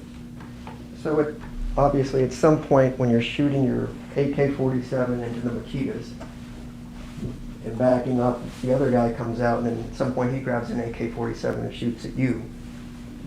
You have to have been hit somewhere along that point, right? Yeah, it was so bad. I don't know when I got hit right here. Anyway, I can't tell you when. I didn't feel it. Okay. Can we agree that after you got shot twice in this part of your leg, which is a heavy bleeding part, I was straight right here. you were straight, so that shot didn't bother you? And the bullet went in me right here and was in my back. Okay, because when you were walking, you didn't look like you were limping into the apartment, so that's what I was asking you. Did you get shot in the Yeah, leg straight too? right there. Straight right there. It's just a scrape. Yeah. All right, the one that lodged in your body, that blood is just gushing, right? You've got an open wound in your Russian, shoulder. but you know, cause I've been shot before, so I know not to panic. As long as I don't bleed out of my mouth, I ain't gonna panic. Right. So I know how to control it. Mr. Cornelius, I'm not trying to ask you difficult questions. Were you bleeding heavily from the gunshot wound in your arm? Yeah, you gonna bleed heavy. You gonna bleed. That's all I'm asking. Yes, sir. And as you're bleeding, you're sitting in the car going to Bradley Street where you dropped off the car. Yes? Yes, sir. Okay, so there would be blood in the car. I mean, you're bleeding heavily. Nah, I'm sitting up. I'm sitting up actually, man. And I got on a pullover sweater, you know, and I'm not panicking, so the blood I'm not panicking. Cause I'm making sure Mr. Johnson okay as well, cause he said he was hit. But it come to find out he was straight. But if you're bleeding heavily, but there's no blood, is that what you're telling me? Your Honor, I'm gonna object. He's answered this about 5-6 times. I just want a simple answer to a simple And question. he's answered it to the best of his ability. He's answered it a couple of times. Was there blood in the car once you got out? Nah, I wasn't looking to check. I wasn't trying to see whether no blood. I'm moving fast, trying to, you know what I'm saying? Okay. All right, we'll go with that.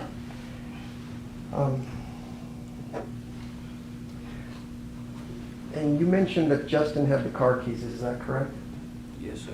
All right, so when you guys dropped off the car, Justin got into his SUV that he left across the street from Mr. Nah, Govan.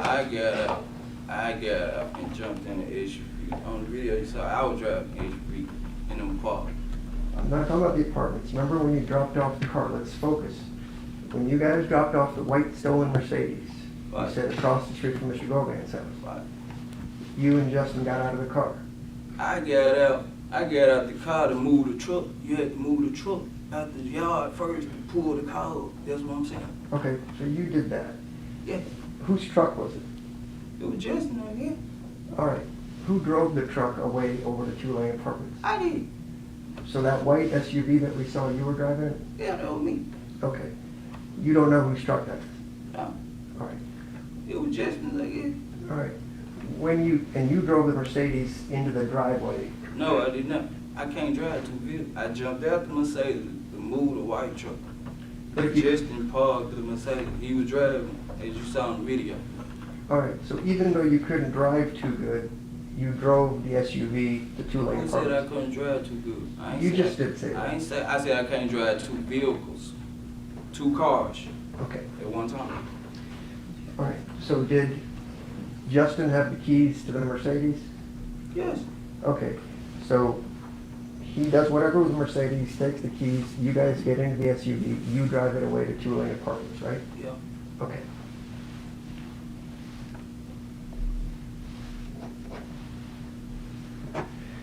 I want to get into the AutoZone. I know you don't remember, but the car was found on the morning of December 20th, 2021, which is about 3 days after the shooting, okay? December the 20th. I'm sorry, November the 20th, 2021. We'll work with that, right? You're now saying that the night before, which would be around midnight, I think you said, of the 19th, Mr. Govan gave you some money for car cover? Yes, sir. All right, and you said around midnight or so he did that, right? Yeah, in between that time. Okay, Many hours. all right. You mentioned at one point that he paid you with Cash App, and then at one point you mentioned he I ain't paid you say with nothing cash. about cash. So these jurors didn't hear the word Cash App come out of your No, mouth at I all? said he paid me with cash. Okay. He gave me cash to go get the car covered. Did he ever pay you any dollars with Cash App? No. Okay. So he gave you cash. Did you go get the car cover? I went and got it, but I didn't go inside the store myself. Okay. So now let's go back. So you're telling me when this happened, on the night of the 19th, you were with your girlfriend, Yeah. Angela? Yeah. Okay, because you didn't mention that when they were asking me the question. So let me get What this you straight. mean? What you saying? On the 19th, the night before the car was discovered, you cleaned that car, right? Yeah. Angela was with you when you were cleaning the car? She wasn't with me. She dropped me off. All right, where did she go? I told her buzz loop, buzz block, right around. So I Okay. called and told her to come back. All right. She wasn't with me. So you said you called Mr. Govan to tell him that you were going to clean the car so he wouldn't shoot you, right? Yeah. So did he come out to visit with you? No, he ain't come out. Then how did he give you the money that night to go get a car cover? I went back over there. I ain't say it might have been that same day now. I said it might have been the next day, but I went over there to get some pills. Or it might have been later on, because I went over there to get some pills or whatever, to stay up, some extra pills, once again. Right, And but he you understand, gave me the money to get the car covered. you understand, we're running a little bit out of time because you told us under oath that he paid you on the 19th of December of 2021 in the evening hours around midnight. Then I said it might not have been that day. It might have been the next day. You know, it might have been like I probably had the days mixed up. Like the day before, I probably went and wiped the car. Then on the 19th, he gave me the money for the car cover. Well, see, there's a little problem with that. The What's car the was problem? found on the 20th that morning. Okay. So if you wiped the car down the night before it was found, that would be the 19th. You'd agree with me, right? Exactly. And if he also paid you at the same time, that would be the 19th, right? Yeah. Okay, so if you But the got... time, like the time of what time, like exactly what time this took place, what I can't remember it. But it was all at night. Yeah, like midnight, early morning. Okay. And you went to the AutoZone to buy that night, and you just... Nah, I ain't go that night. I went that morning to get that thing, that car cover, because I wasn't finna put it The AutoZone ain't no 24-hour AutoZone where we at, no way. Okay. What time did you go to the AutoZone? Soon as they open up early in the morning. So like 7 in the morning. Can't tell you exactly what time. Okay. I finna see that light. Who'd you go with? Me and Elsa. All right, so now you've got Angela involved in covering up the murder, like hiding evidence, right? She's helping you get this? No, I ain't ever involved in doing nothing. She wasn't hiding nothing. She wasn't doing it. Nope, not finna lie like that. All right, so when she picked you up at Two Lane Apartments, what happened to your clothes? What happened to my clothes? Yeah, the bloody clothes. We had changed out at Two Lane Apartments. Where'd you get the clothes? We got them Two Lane Apartments. Like from who? Whoever they was. I don't know that good. So they just had something to fit your size to wear those Yeah, clothes? you see, when we went in and we came out, you see, before Angela pulled up, we had on different clothes when we came out. Okay. You see that on the video. So you remember that part, right? Yeah. Okay. You went to the AutoZone. You ever been to an AutoZone yourself before? Yeah, I had cars. Security cameras everywhere, right? At the AutoZone? I don't know about all that. All right. Would it be out of the ordinary? You've gone auto part shopping before, you just said. You've been there before, right? Right. All right. Do most businesses that you frequent have surveillance cameras? Of course. All right. So your car, what car was it that went to the AutoZone that morning? The SUV that picked me up. So Angela's car. Yes, sir. So if I was to call AutoZone to get surveillance, I could easily see the car coming and going. Yes, sir. All right, and if I went inside, I could easily be seen on the surveillance cameras because they have it for shoplifting and all that. Angela would be front and center, right? I ain't gonna say front and center, but I told her to go get the car code. All right. And Go so, get a car code, universal car code. all right, and so if it's around 7 in the morning, she used cash to buy it. You get a receipt even if you use cash, right? Right. Okay.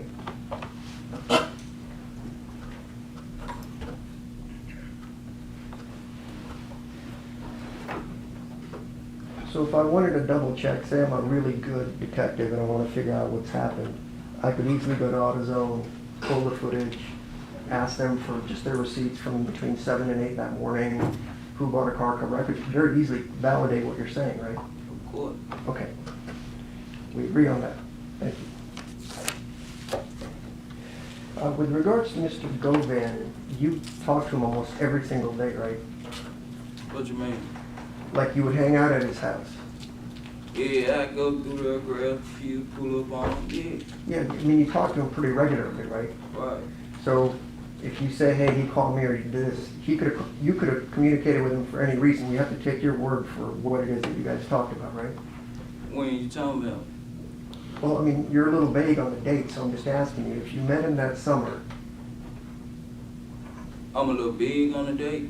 a little fuzzy on the date. Yeah. I've been locked up almost 4 years. Right, but you've also talked to the police over the course of the 4 years, especially in the first 6 months. But And then not you- like this, not like. But I know, because there's pressure here when you're under oath, but I'm saying, and you've also It ain't talked no to... pressure, cause I'm telling the truth, ain't no pressure. I'm being real. Your truth is your truth, I understand. You've talked to these people about 9 times essentially, the government lawyers, right, prior to testifying here today. I can't tell you exactly how many times I talked to them, sir. Okay.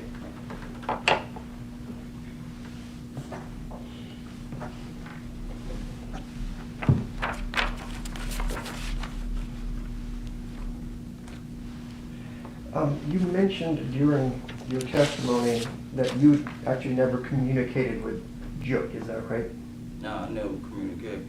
Well, I did, to be honest with you. I forget I had, like, after they found the car or whatever, and, man, I wasn't talking to Justin or him, so I had inboxed him on one. Well, I forgot what it was, and I'm like, man, I'm going home, boy, man. I need to holler at you, girl. I'm trying to get my money. You know what I'm saying? So who were you communicating with? I was inboxing Juke, like, man, this Govan, little homeboy. Like, really, I ain't want to say this who Govan hired, you know what I'm saying, to handle the bid. I'm like, this Govan homeboy, I need to get up with you, because I'm trying to get my bread. All right, so when you said inbox, is that an email? I forget what I had. Hit the man up on. I forget what it was. Okay. And the reason I ask is you didn't want to give up anything or do anything, but earlier when you first met Jook, you said Mr. Govan introduced you as Little C, the guy that done the shooting of Wu, so we already knew you were a shooter. So why would we need all the cloak and dagger if you're trying to reach out to Jook? Nah, because look, this had went, man. After the shooting or whatever, after they discovered the car or whatever, Justin had got with me and was like, man, look, man, Juke saying that he'll get with us on his own terms or whatever, and don't trust Govan or nothing like that right now. You know what I'm saying? He was like, so in my eyes, there was so many crosses. You know what I'm saying? Like Justin had ran out with the cake or whatever, and I couldn't trust him. I couldn't trust nobody. You know what I'm saying? So I was like, man, I'm gonna take initiative on my own and hit Juke up on these little, I forgot it was Instagram or something. You know what I'm saying? And I was like, man, this Govan homeboy. You know what I'm saying? Like, he'll get up with you. Really, I need my money. Did you ever text Mr. Jook at all during the course of all this? That's what I was saying on a website, like on Instagram or Facebook, something like that. I forgot what it was. I ain't have his number personally. I could not contact him, like call his phone and say, Jook, where my money? No, I couldn't do that. Okay. Could Angela do that? No. So nobody... Angela ain't know nothing about no Jook or none of these. Like, no, she couldn't just hit Jook up. She don't know him or Govan.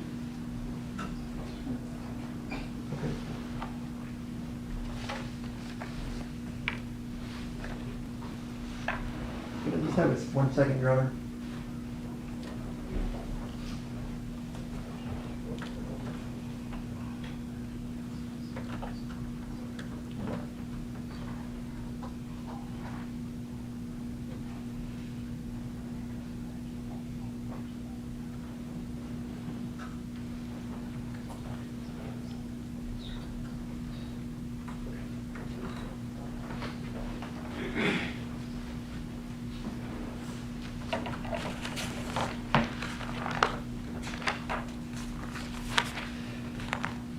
We talked a lot about parking the car across from Govan's house, but you recall some hours ago you said your friend Bobby Carter lives across the street from Govan as well, right?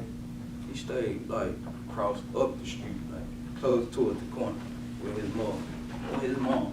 All right. And they called each other brothers.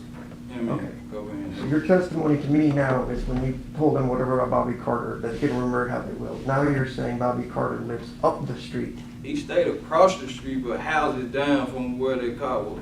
How many houses? I can't remember, about 3, 4 houses, close to what that is? Bradley? Nah, Bradley is the street they stay on. Close towards, what's the Crossway Street? I'm not from Memphis, I don't know.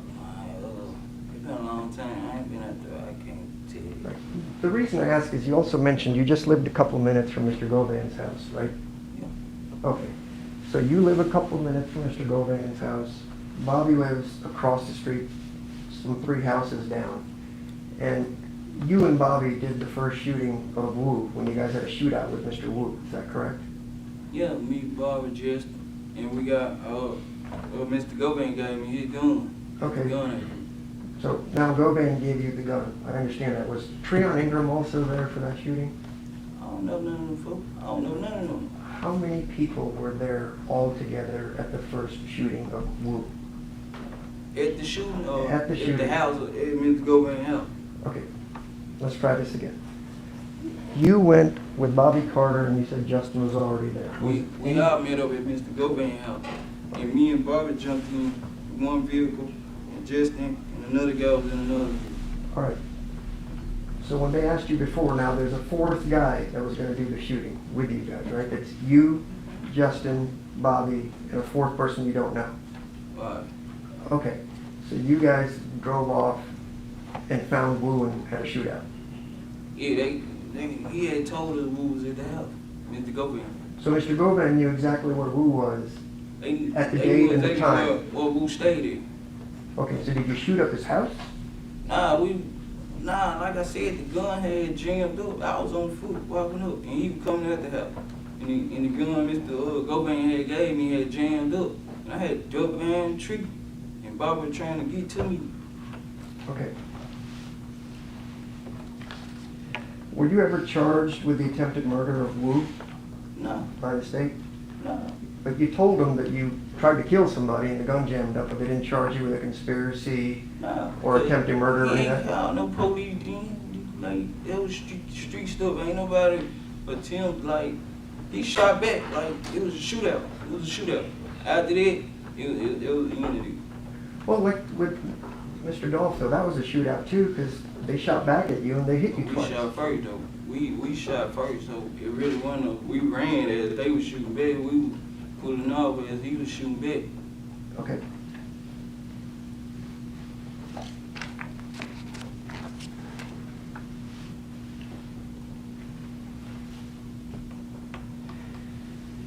In your statement to the police in March of 2022 and Mr. Hagerman, do you remember telling them that two masked men met you prior to your arrest and gave you $50,000 in cash inside a brown paper bag? No, I ain't telling them nothing like that. All right. Did you tell them about... Okay, you didn't tell them. Got it. At some point, money showed up for your lawyer after you got arrested. Is that right? Yeah. All right.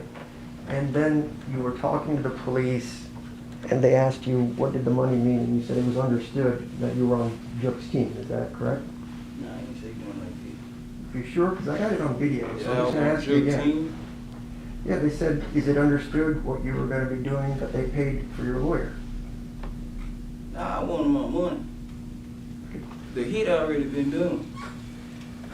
You're in prison, and $38,000 or $50,000 or whatever just shows up to pay your lawyer. Is that correct? Yeah, the money came. All right, and that came from Mr. Jook's I don't know CMG who side. it came from. So it just magically appeared. I don't know who it came from. Like I said, I couldn't call nobody. I don't know who it came from.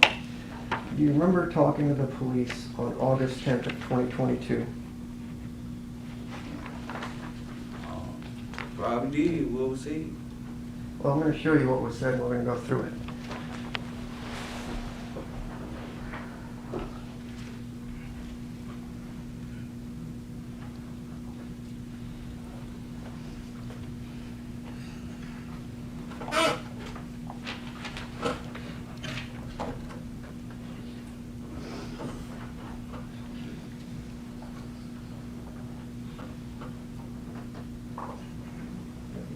May I approach the witnesses?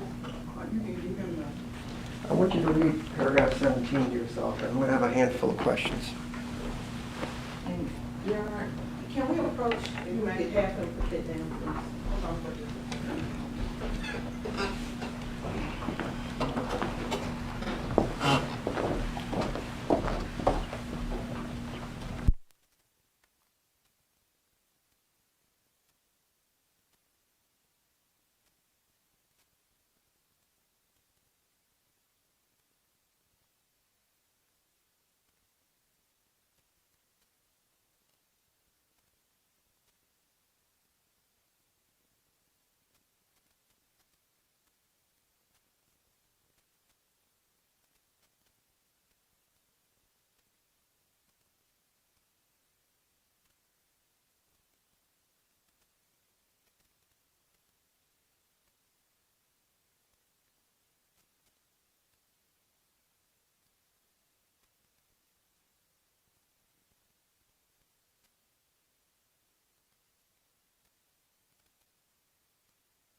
We're going to have a bunch of questions.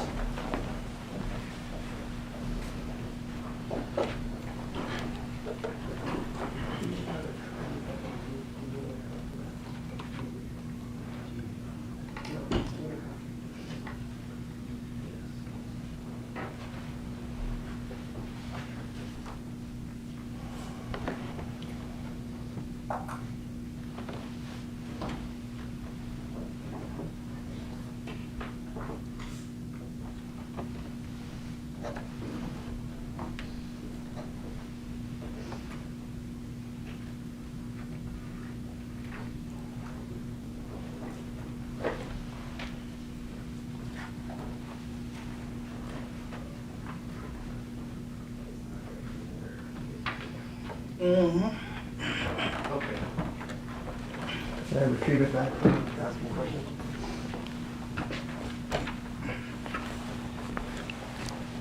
You remember talking to agents back in August of 2022. We've established that, right? All right. All right. Who is Vanessa Covington? My sister. All right. And you stated to the police on August 10th of 2022 that you had Vanessa Covington, I guess her married name is Holmes, try to reach out to a lawyer for you, right? Correct. All right. And then she told you that we don't have any money, right? Correct. Her husband contacted a lawyer named Taurus Bailey, is that right? Correct. And that you told her that you needed to get word to Mims through Arthur Horn, attorney for Anthony Mims, correct? Correct.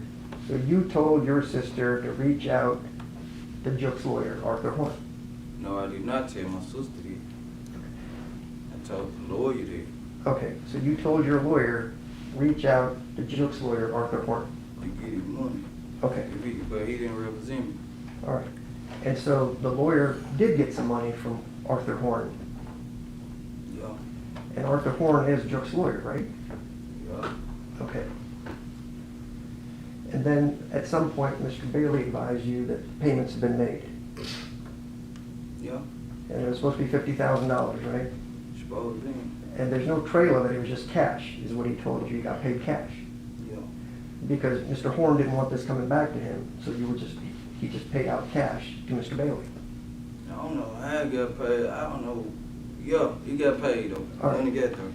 And then Mr. Bailey backed out of your case shortly thereafter, and another lawyer came on your case, right? The baby wasn't able to represent me because the judge won't allow him. Okay. At the time, the judge at the time. So he's been paid full, either be it 50,000, 30, whatever it is, he's been paid. And then he gets you another lawyer, right? Right. And the same 38,000 in cash shows up for that lawyer, right? Right. All right. And you guys talked about that cash, and in fact, your lawyer, during this interview with the police in August, said, whoa, whoa, whoa, whoa, whoa, this money's all documented and all that stuff, right? Your lawyer talked for a while trying to explain where this money came from, right? I can't remember. I recall. Yeah, I think so. Okay. Yeah. And then one of the detectives also jumped up and said, now that they paid for your lawyer, it was understood that you were with them, or words to that extent. What you mean? With what? If I pay for your lawyer, wouldn't I expect you to help me out and keep your mouth shut? No, not necessarily, because if you bring me a part of this, and then you know what I'm saying, like you make your statement to the police, and you hire me to do this and make a statement and turn me in, then you know, right, wrong. I might as well go with, you know, the same person that hired me and made a statement on me. I might as well just, you know, keep it real and tell the truth. This is who hired me, right? And then there you go. This is who brought me in. You know? Okay. When you tried, they asked you again. I don't know Juke and them like that. I don't know Juke. Okay. So I'm not with them. When they gave you the money, They didn't give me the money. I was locked up. when they gave the lawyer the money, you think Mr. Govan came up with $50,000 in cash to pay the lawyer? Objection, Your Honor, calls for speculation. All right, we've already answered this. You said you know it came from them, but your lawyer told you. I got it. So let's move from that to,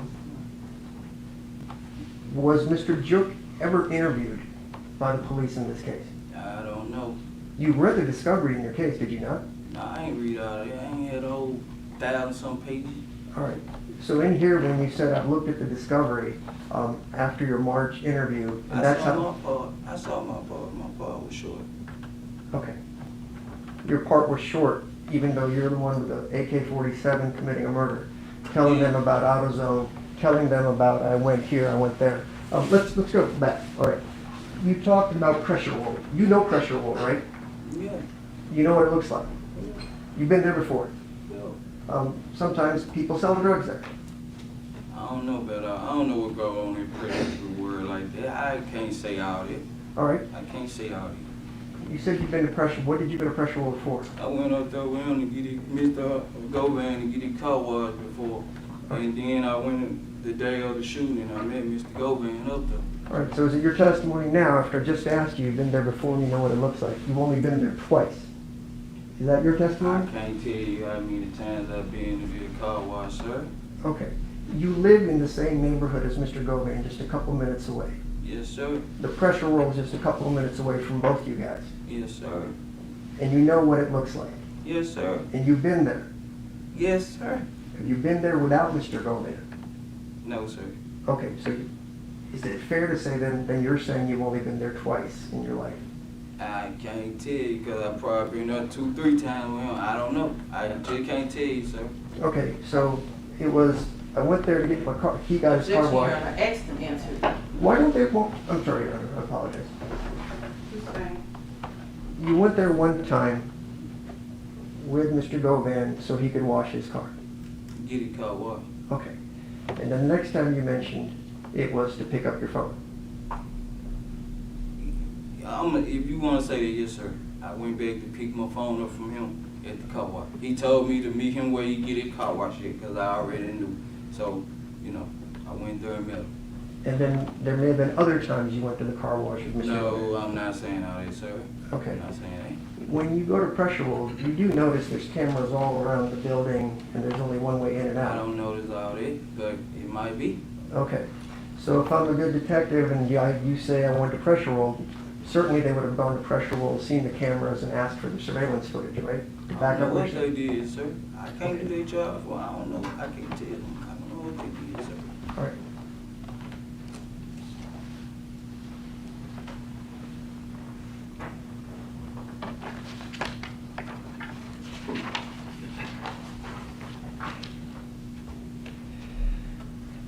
When you talked about when the meeting happened,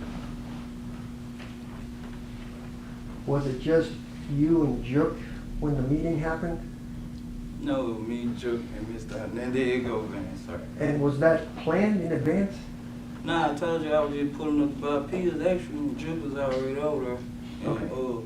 Govan was like, we're gonna let's see right here. You know what I'm saying? This is what we had to be the other day. And All right. Joe was like, hold on, put them phones, you know what I'm saying? Can't trust you like that. With regards to trying to figure out when this meeting happened with Jook, that's the first time you saw him, right? Yeah. Okay. First time I saw him. And you just know Mr. Govan for a very short period of time prior to this meeting, right? Right. Okay, but Govan, even though you don't even know him, approached you and said you want to kill some people.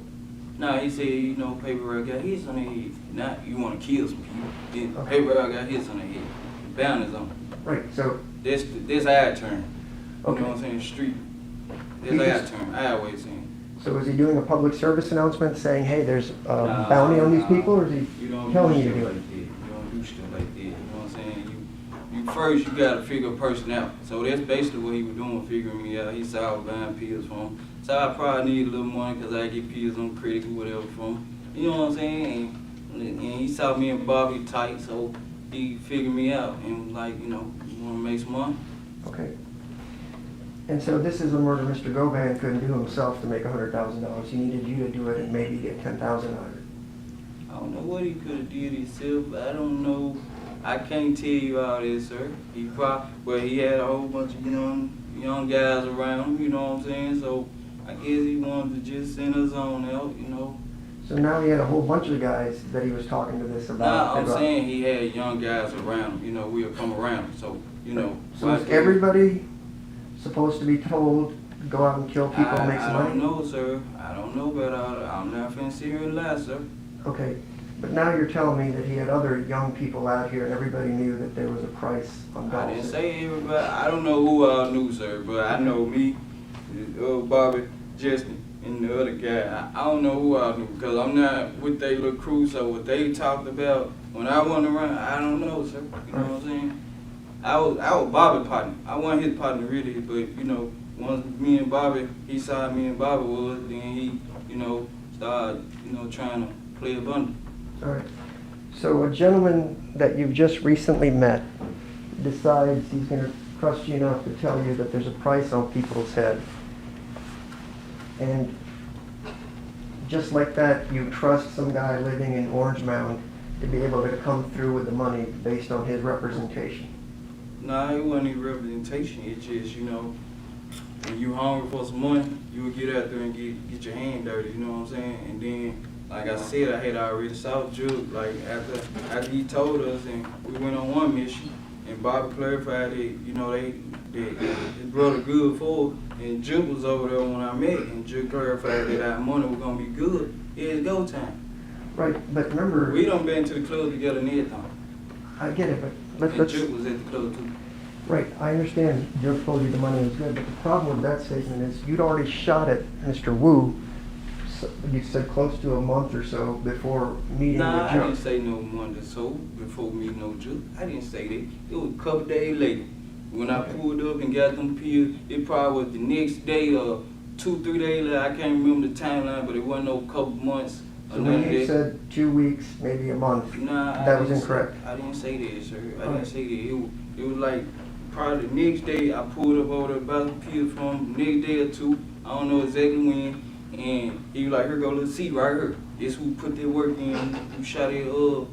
All right, so if all this is already known and understood, why would Mr. Jook need you to take your phones out and then walk you through how much everybody's worth? You already knew all that. If you want to be honest with you, I can be honest with you. Because they were saying that Mr. Govan was like one straight or nothing like that, was like informing and stuff like that. And, you know, they were saying that he was police, so Okay. that's why all the phones got to go outside, you know, when you talk around. So let me back this up. You were told at the meeting that Mr. Govan could be police. Nah, Bobby been told me that. So Bobby told you. And then the streets talk, you know, people in the neighborhoods were saying that, you know, he had got him popped and he had got him sent to jail and he was setting them up and stuff like that. So let's maybe go back to scratch. You just met this guy for a short period of time over the summer. Bobby's already told you he's a snitch, maybe works for the feds. But you can't tell me nothing about nobody like that. If he ain't did no wrong to me, he ain't did no police stuff to me, he ain't police me, so I don't just take you to the street say that about anybody, you know what I'm saying? They Your probably friend- saying it about me right now. Your friend Bobby Carter told you that. Your friend. As associate. Okay. I don't have friends, I have associates. All right. Your associate told you that this man that you just met is a federal snitch. You can't trust him, right? Yeah, but people say that about anybody, man, you know what I'm saying? So, no, you ain't did no police stuff to me, like, I ain't got no bad to say about you, you know what I'm saying? All right. You cool, you did. So- You know, streets talk like that all the time, associates or whatever. Cause he probably seen how me and him would get, and he ain't like that, so he come with the, like, no, you police, you know what I'm saying? So, I don't listen to what people say. All right. So let me just ask. It's just like proving guilty until proven innocent, you know what I'm saying? Yeah, that's the problem we're having. So let me ask you Innocent some until questions. proven guilty, however you gotta get. All right. So before you meet Mr. Govan, according to you, whenever that was, Bobby Carter's already giving you rumors, your associate, that he's a snitch. You can't trust him. Nah, not before, after me and him start, you know what I'm saying, hanging out and stuff, you know what I'm saying, that was Bobby. All right. So like- now you're saying Bobby told you he was a snitch after you guys Yeah, started hanging out? like, after he saw how our relationship was, this when he was like, you know what I'm saying, can't trust any, you know what I'm saying, that's why I feel back. He was like, that's why he wanna take me pause in it. Ain't none of this or nothing like that, you know what I'm saying? So your associate Bobby Carter that introduced you to Mr. Govan fell back because he didn't trust Mr. Govan. Yeah, cause me and Bobby had a problem too though, so that's why Okay. I really didn't believe because he had put my towel on flag and stuff, so I really just ain't believe everything people were saying, you know what I'm saying? All right, so now you and your associate Bobby Carter had problems as well, I so you had didn't believe it. yeah, so I was like really more around him than Bobby. I had feel bad for Bobby because we had little different problems and stuff too, you know. So the same guy you went shooting with, you guys had a disagreement, so you weren't friends anymore. yeah. So the car where it's parked, even though Bobby lives just a couple of doors down, we're gonna keep saying it's across from Govan's house. It was actually in front of an abandoned house, right? One or two down from Govan. What? The car, when you guys dropped off the Mercedes. It was right across the street at the abandoned house from his house. Okay, which is 2 doors down, but on the same street from Bobby Carter's house. Yeah, it's on the same side as Bobby, you know what I'm saying? Right. On the same side as Bobby, or right across the street from his Govan house. Did Bobby ever tell you, call you and say, why is there a fancy Mercedes sitting in front of my house with a busted window? I wasn't talking to Bobby at the time. Bobby texted me and said, you niggas ain't gonna fuck with me. It's actually in my phone, so Okay. Bobby the one, I don't know. When you talked to the police regarding the meeting, you said the meeting took place around the time Braylon Murray was murdered. You remember that? Who? Braylon Murray. Who are they? Could I show him on the exhibit, please? I want you to look at the highlighted portion of paragraph 9 of the debrief to the defense.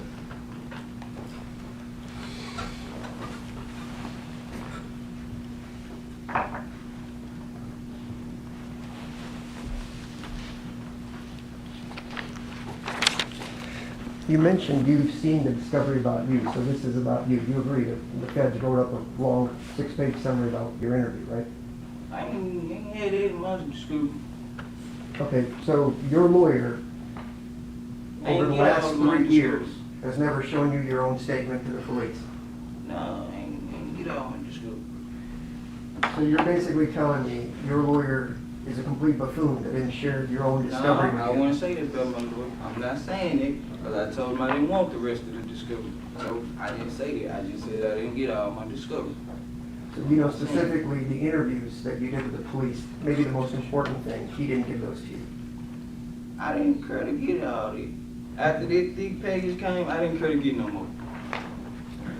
Can you hand that to him? Just read the highlighted portion to yourself, please.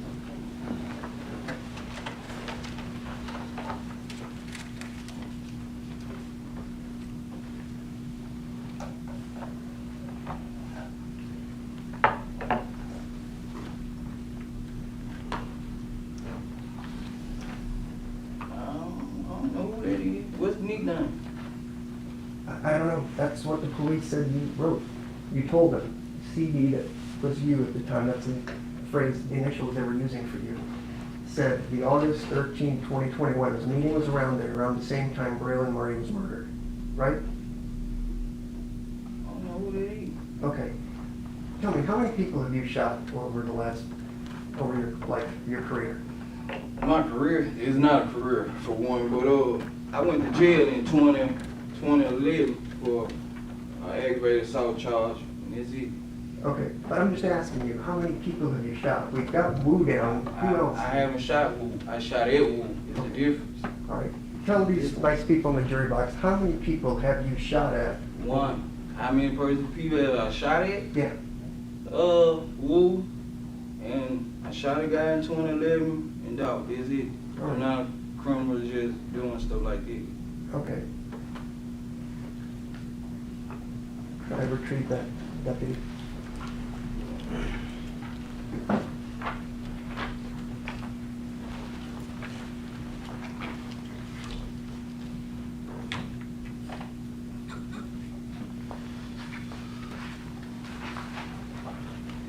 You got arrested on December 9th in that intoxicated state we talked about, correct? Mm-hmm. You gotta say yes or no. Yes, sir. I was under the influence. Okay. The police still interviewed you on the 9th, is that correct? Because I said I talked to him because I figured long incriminate myself, they'll let me go. Okay.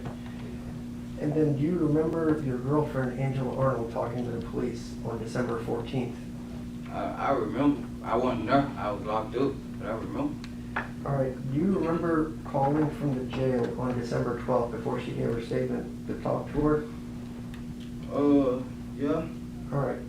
Do you remember asking for an alibi from Angela so you wouldn't be mixed up in this thing? Alibi? What you mean? That you didn't do it? No, I probably did. 9 times out of 10 I did because, I'm trying to get out of it. And then you also called Shay. Is that Letitia Jackson? Yes, sir. And you also talked to her on December 12th, talking about what exactly happened, that you were being charged with murder. Remember that? No, I don't remember. That was my birthday though, but I don't remember. Okay.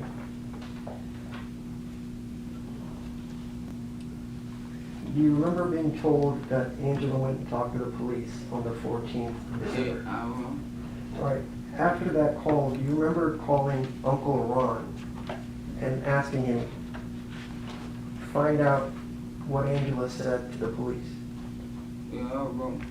Okay. And aside from Uncle Ron, you also called your brother Quez to find out what Angela said to the police on the 14th, right? I probably did. All right. And aside from Uncle Ron and your brother Quez, you also called Shay about it, right, to contact Angela? I believe. And then you, aside from Uncle Ron, your brother Quez, Shay, your child's mother, you also asked Kiana, your sister, to find out what Angela told the police. You have to say yes or no. I believe. Okay. And do you remember your family telling Angela, do not go down to the police station to make a second statement? What you mean, my family? Who is my family? Like, Shay, Nah, Shay my kid's mama. Her and others don't even get along, so I don't know. Right. I don't remember that.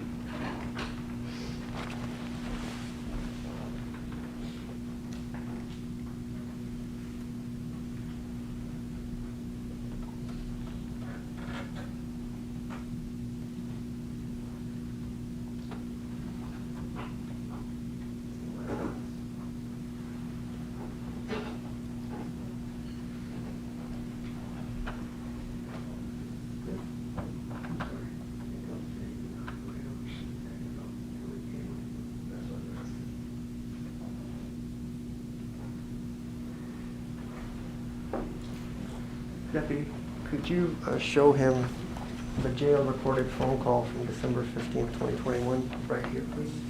Please read it out to yourself. Just read it to yourself. December what? 15th, 2021, I've highlighted it for you, where it says Smith said.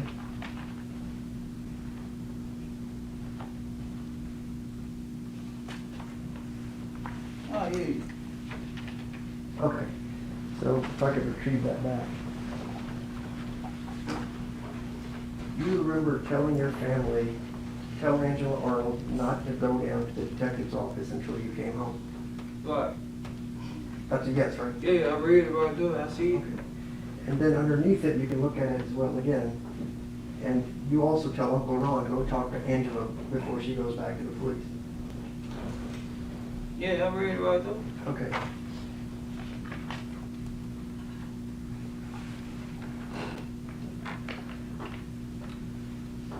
And then did you yourself on the 15th talk to Angela Arnold at 8:27 p.m. to talk about her interview with the police?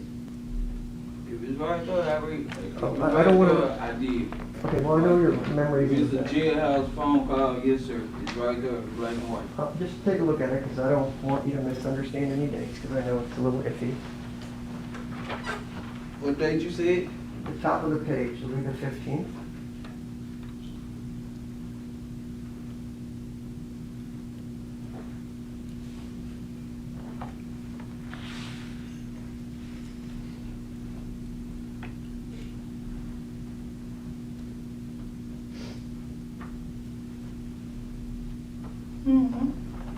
Could I get that back, Deputy?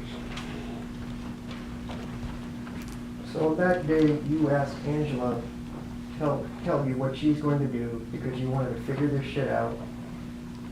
And you don't want her going down to the police until you get out so you guys can go with a lawyer. Is that right? Well, I don't know. That part ain't on there, but yeah, until I get out. No. Yeah. Okay. And then you also told her to say she doesn't know anything about it. Keep up with the false statement that she's already made. Nah, because she ain't make no false statement, so, you know, she told them what she knew. But on the 14th, she said she didn't know anything. I don't know what she told them. I wasn't there, sir. You know what I'm saying? But she told them she what she knew, and you know, So she had no idea that this was going to go down before it went down on November 17th, right?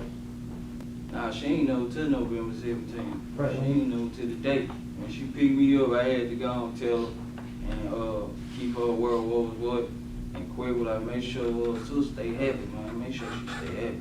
All right, but then you also used her to go buy the car cover at AutoZone Yeah, 2 days that after was the fake. shooting. Yeah, that was fake. Right, but at that point, she knows she's hiding evidence, right, by buying this car cover trying to hide the car. Nah, she ain't know she had no evidence or nothing like that. Angela Green, man, she ain't know nothing about what she was doing or nothing like that. I just told her go buy a car cover. She ain't know what car it was for. Okay. So even though you guys committed a shooting in a car, you didn't tell her anything about it, just said go buy a car cover. She was like, okay, I'll do it. Nah, I told her I got shot and stuff. I said, man, just go in there and get a universal car cover for me. You know what I'm saying? She didn't know what car that car cover finna go on. She didn't know that. You've just been shot 2 days earlier. She picks you up at a strange apartment that she doesn't live at where you've got bandages. You tell her to go buy a car cover and she doesn't ask any questions? Nah, I told her, man, I did tell her that, you know, we just got into a little shootout and, you know, I told her it was a $1.5 million hit on Dolph head. That's what I told her, you know what I'm saying? Sure, so you told your girlfriend that you were gonna get $1.5 million for killing Dolph shortly after that, right? Yeah. And then it became $1 million. Then it No. I told her 1.5. Okay. But it was really 100,000. I never said no million. I never said no 200,000. Whatever you trying to get it, I never said that. I'm not getting anything. I just have paperwork in front of me. So when Angela testifies, I'm going to ask her. She'll say that I agree with you. The 1.5 million was the first thing you mentioned. So you didn't mention to her $1 million. I ain't say no better. You didn't mention $500,000 to her. No. Right. Did you mention to her that you talked to Shay, your child's mother, and said you were going to use that money to buy a house for them and live happily ever after? Nah, I ain't, because I ain't never said no stuff like that to Shay, man. I ain't say we were living happy ever after, man. I just said, you know, I was going, you know, make sure if God would have, well, I ain't gonna say if God, because God don't bless evil, but if I would have got away with it, and I would have got the little 50,000, I would have blessed my children's mother with about 10 so they could get them a house or something, and I sent their text messages, and they want to know we gonna be happily ever after and all that. Nah. Right. Do you remember when another lawyer named Luke Evans, I think, was a lawyer, he asked you about that and you said, I was just running game on her, doesn't mean anything. You ran game on Angela, right? No, I ain't run game on them. Who did you run game on? I ain't run game on nobody, because my children's mother was gonna, you know, get in, I was gonna put them down in a house. You can't buy no house for no 40,000 or nothing like that, you know. He's gonna find it for me. Yeah, it was just running, you know, running games is like just telling them like, you know. Lying to them, essentially. No, I wouldn't say lying, it just, you know, man and women talking. She know me, I know her. She know I'm full of shit, I know she full of shit. Basically. All right, Just so put a smile on each other's face, laugh, something to laugh about.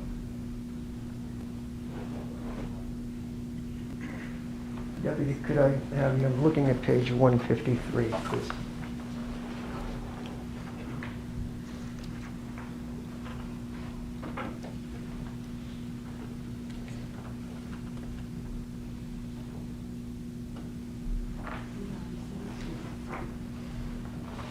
Could you go ahead and read that page, please?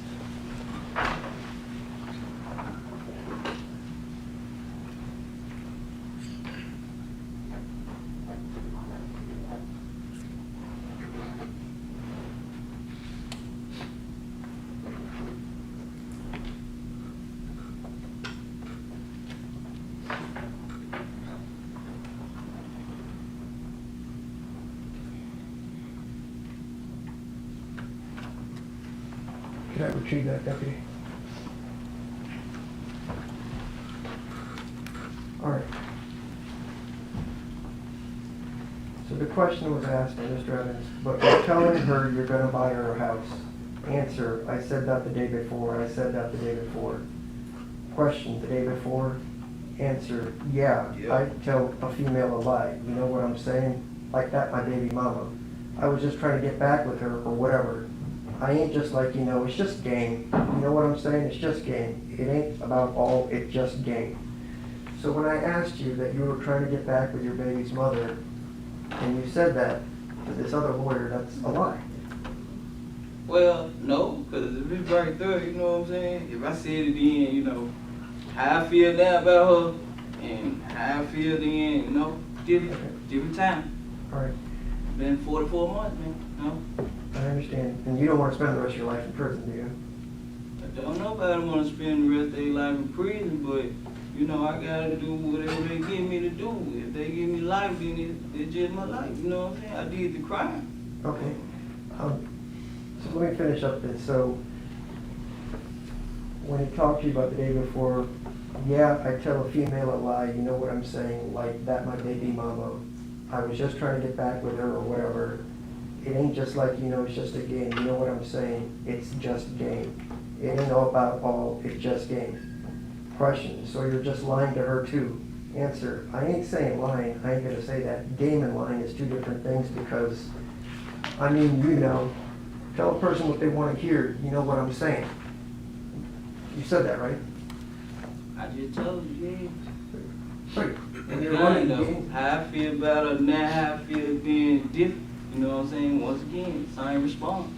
I agree, but it's a very So you, eye-opening statement to me. Is tell people what they want to hear, it's just a game. no, this different from that. It's totally different, sir. Okay, so when you said This quote ain't game unquote, right here, this shit real, man. okay, Somebody lost their life. right, This ain't and game right here. and you want to make amends for that, right? I pray every day, ask God to forgive me, you know what I'm saying? Ask that the family forgive me and stuff like that. All right, it's been 4 years. Why don't you just take a guilty plea so the family didn't have to worry about it? You still haven't pled guilty to this case.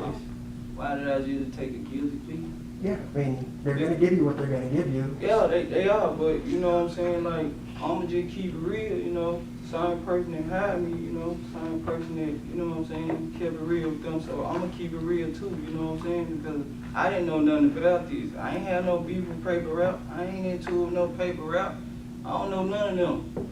Had I not met Mr. Hernandez Govan, and he told me about the hit on all their head and stuff, I wouldn't be sitting up here, sir. I'd still be out there popping my pills, minding my business. All right. With regards to after the shooting, you said you went to the car and you cleaned it at night, correct? Yes, sir. The car in which you were bleeding from your shoulder wound and maybe or maybe not from your leg wound. Yes, sir. All right, and you mentioned that you took bleach and peroxide and you wiped it I down. ain't say what it was. I said I don't know exactly what, I can't recall exactly what I sprayed on. Cleaning stuff. Cleaning stuff. Just give me a second, I'll show you the statement. Okay.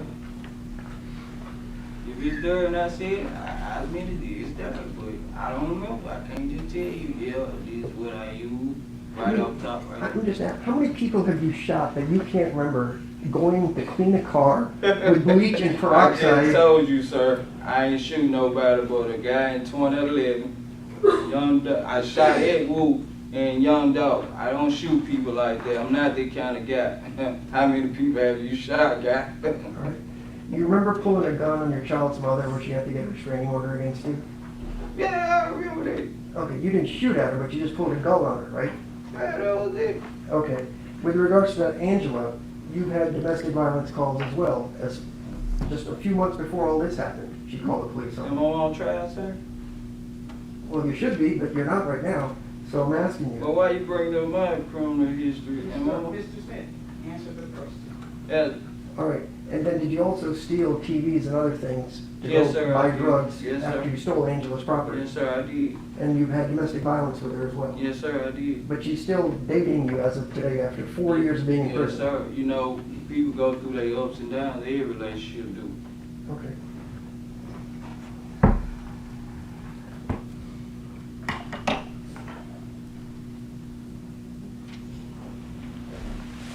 I'm going to refer the state to page 158 and 159.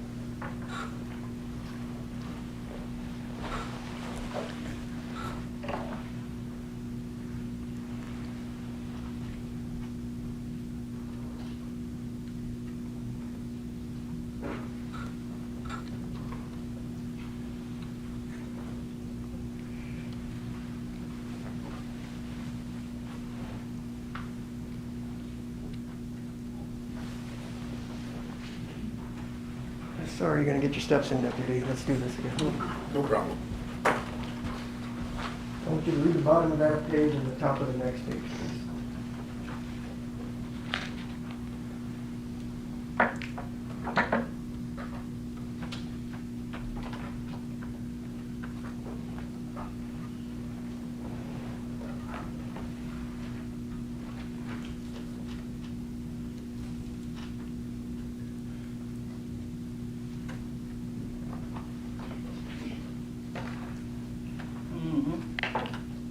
back, Deputy.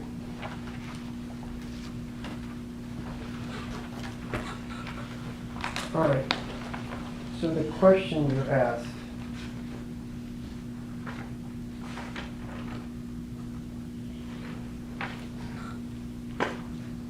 just trying to see who asked you the question. Luke Evans asked you the questions. It was actually twice. It was also asked on page 153. Question, all right. Now you said you wiped down this car. How did you wipe down this car? Like, what did you do? Answer, what you mean? Question, how did you wipe down the car? What did you do? You walked through the backyard, walked up to the car. What did you do next?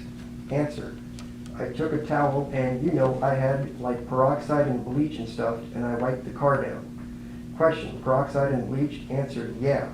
Question, and so you walked back through this yard and you had big things of peroxide and bleach in your hands? Answer, yeah. You trying to say how I did it with a shot arm? Then you guys go on as to how you would wipe that thing down. Remember 3 different times you talked about bleach and peroxide? Yep. And carrying big things of bleach and peroxide to the car? I ain't say I carried it.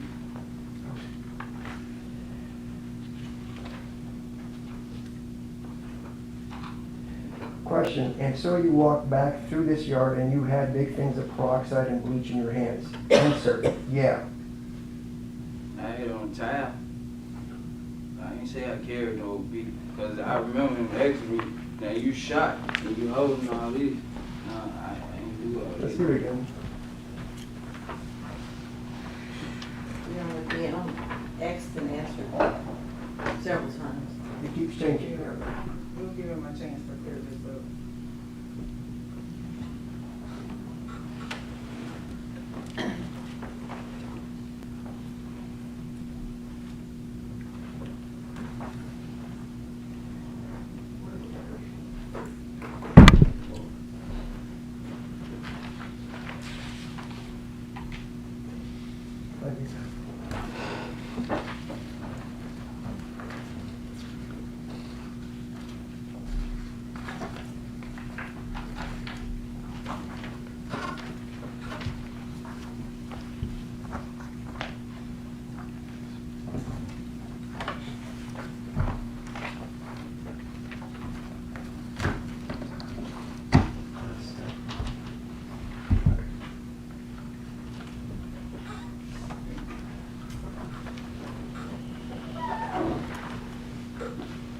I'll just ask you again.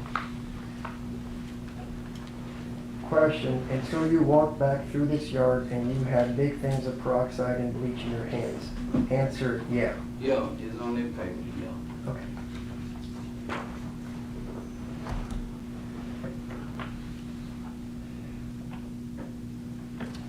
At some point in one of your interviews, you mentioned that Justin Johnson gave $500 to the neighbor next to your father's house along with a letter. You remember that? Yeah, That happened, right?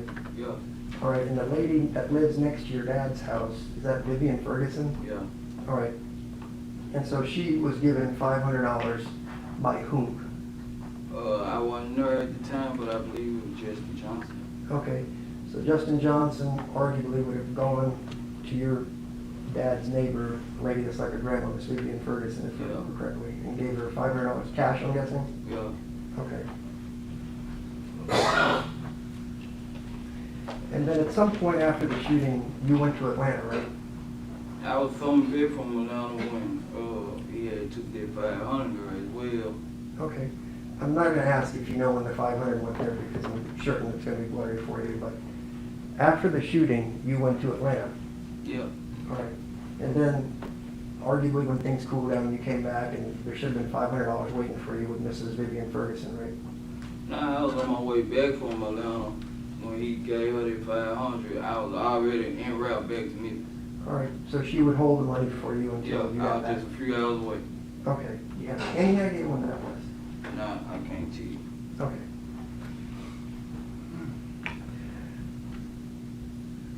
With regards to when you met Justin, you told us repeatedly to the government that you met him through Mr. Govan. Is that fair? Yes, sir.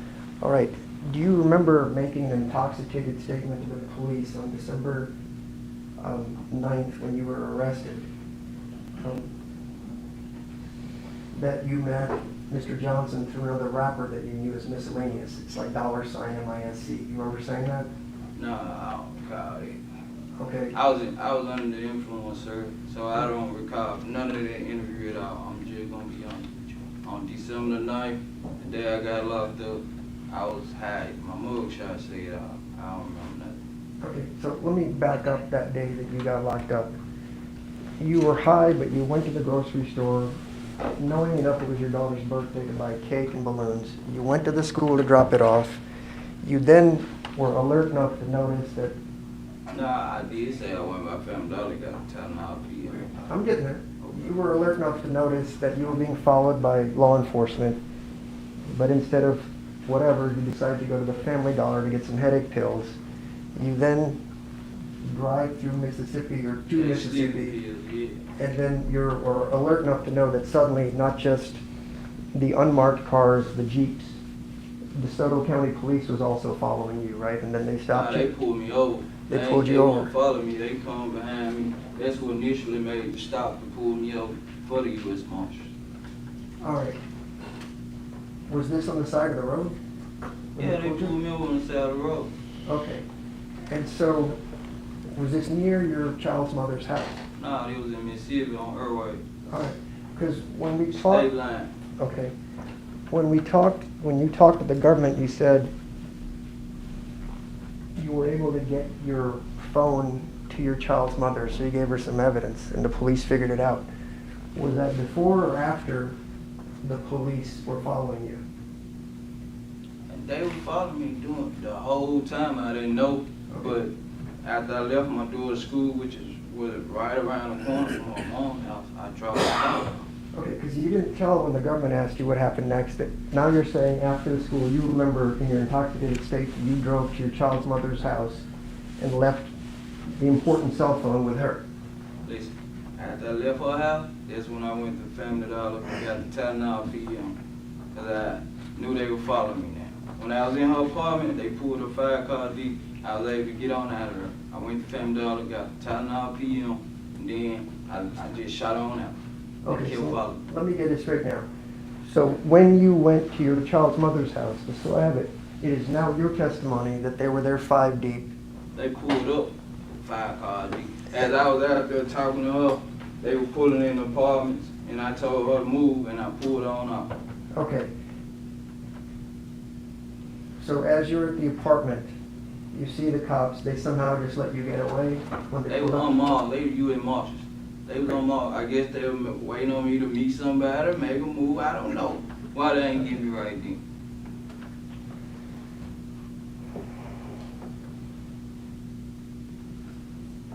Do you remember telling Uncle Ron, your brother Quez, and all that, prior to all this, that after it happened, that Govan is a federal snitch and he had put sort of a listening device in your jacket?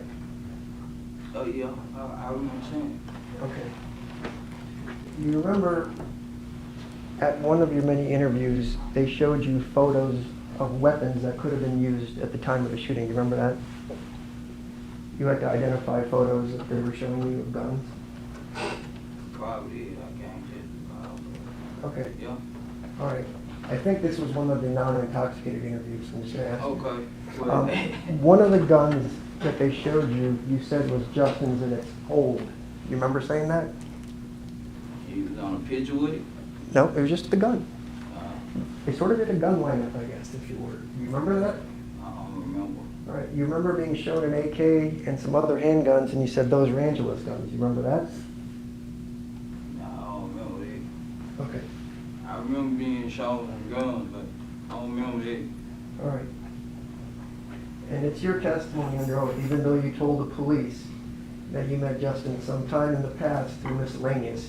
You were too intoxicated, and you have no idea how that name came into your mind to say, I met Justin with miscellaneous, right? This is random thought I up was here. under the influence then. Right. I was under the influence. I get all that. If you ask the police to interview me, they'll tell you that they had to hold me up to go to the restroom. All right. So if you ask them to interview me, they take the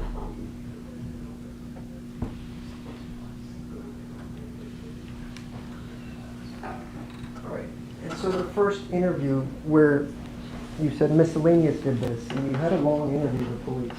Not once did you mention the name Govan, right, in that first I interview? never told them nobody did this. I never told them nobody did that. I never said like, and I never admitted to doing this or being a part of this or nothing. And then, I'm just trying to figure out, of all the people in the world you could have picked, you said I met Justin through miscellaneous. Why miscellaneous? How did that come to your I mind? don't even know no miscellaneous. I'm just being honest, sir. Okay, I all was under the influence. right.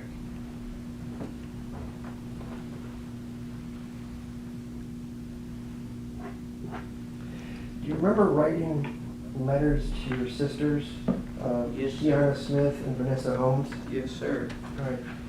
With regards to your letter to Kiana Smith, I guess you didn't think it was going to get seized. That was dated 3/3/22. That would be March 3rd, 22. You remember that? Yes, yes. Yes, sir. Okay.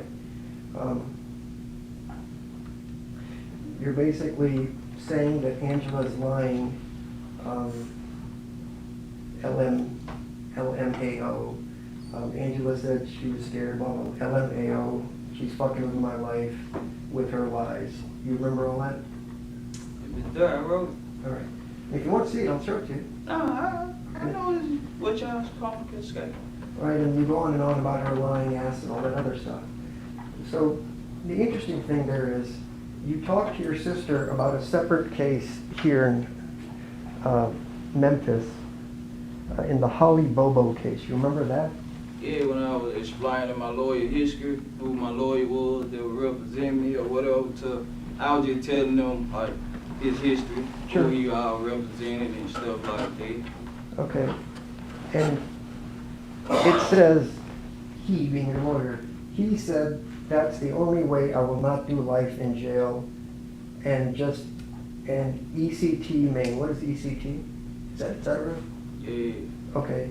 Maine just got $50K for this. He talking about one of the men in Holly Bobo case where they raped and killed her, period. He worked with them and they let him walk free. You remember saying that to your sister? Yeah, That if he, I wrote it. Yeah, I wrote so the idea was, this is in March, you're not intoxicated anymore. it. No, I ain't intoxicated. You're writing to her that if I work with the police, just like this guy that raped and killed a woman and walked free because he cooperated, that Well, was, I actually don't know exactly what the guy did, what role the guy played that he represented. So I really didn't, and I didn't know the case very well as well. So I didn't know what was the outcome. I don't know what this fit because I didn't know the role that. I just know he represented somebody on the case. so when your family was reaching out to Juke's lawyer, Arthur Horn, and getting other My lawyers. family didn't reach out to Arthur. Okay, I'm sorry. Let me stop. Let him finish his question. Yes, ma'am. I want to be accurate. Yes, your family reached out to Attorney Bailey, who then reached out to Arthur Horn on your behalf to get the money and all that. Got it. But then when Bailey pulled out of the case, you got the same lawyer that got the man in the Holly Bobo case off by cooperating, right? Right. Yeah. Deputy, could you show him this, please?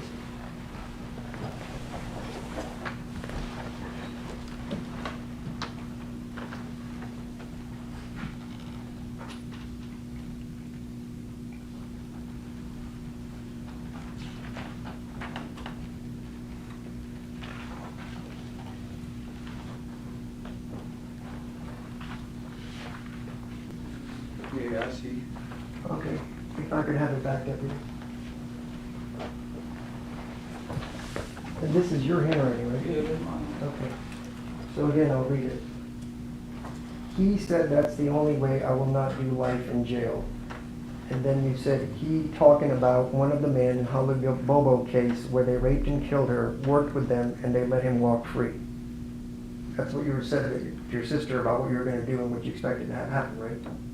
That was your expectation. Yeah, I was saying what my lawyer had, what my lawyer had did for their client, which I don't know that man role in the Holly Bobo case. I don't know what role he played in that case. Okay. So I don't know how he got to walk free. I don't know what he did. You know what I'm saying? Like what role he played in that woman careful with her.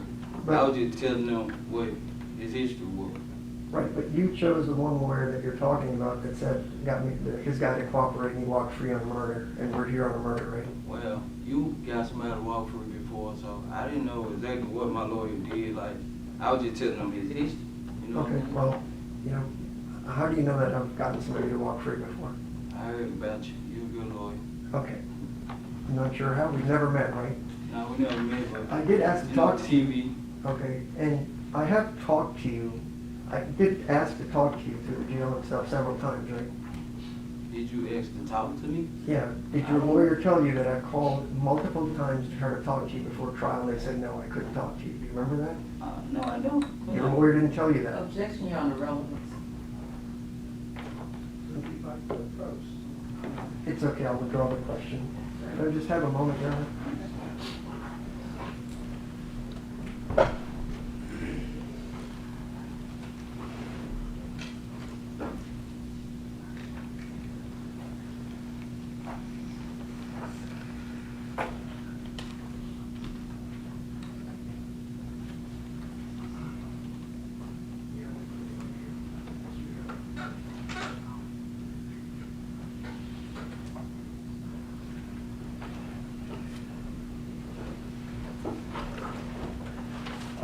You remember when I talked to you, it seems like a lifetime ago, where we talked about Gotti's, Arthur Horn giving some money for your lawyer, and I asked you, are you on the team and all that, and you said you don't know what I'm talking about. You remember that?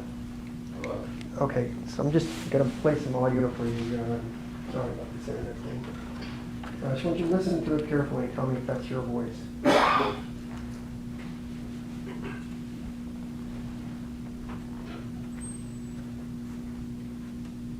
That this was like, was the message given to you that like this is for you to be on their team and not talk? Pretty much, but not really, but I guess by them making the payment, like, this supposed to be like, just be cool, but since I've been. And as far as you know, since you obviously had enough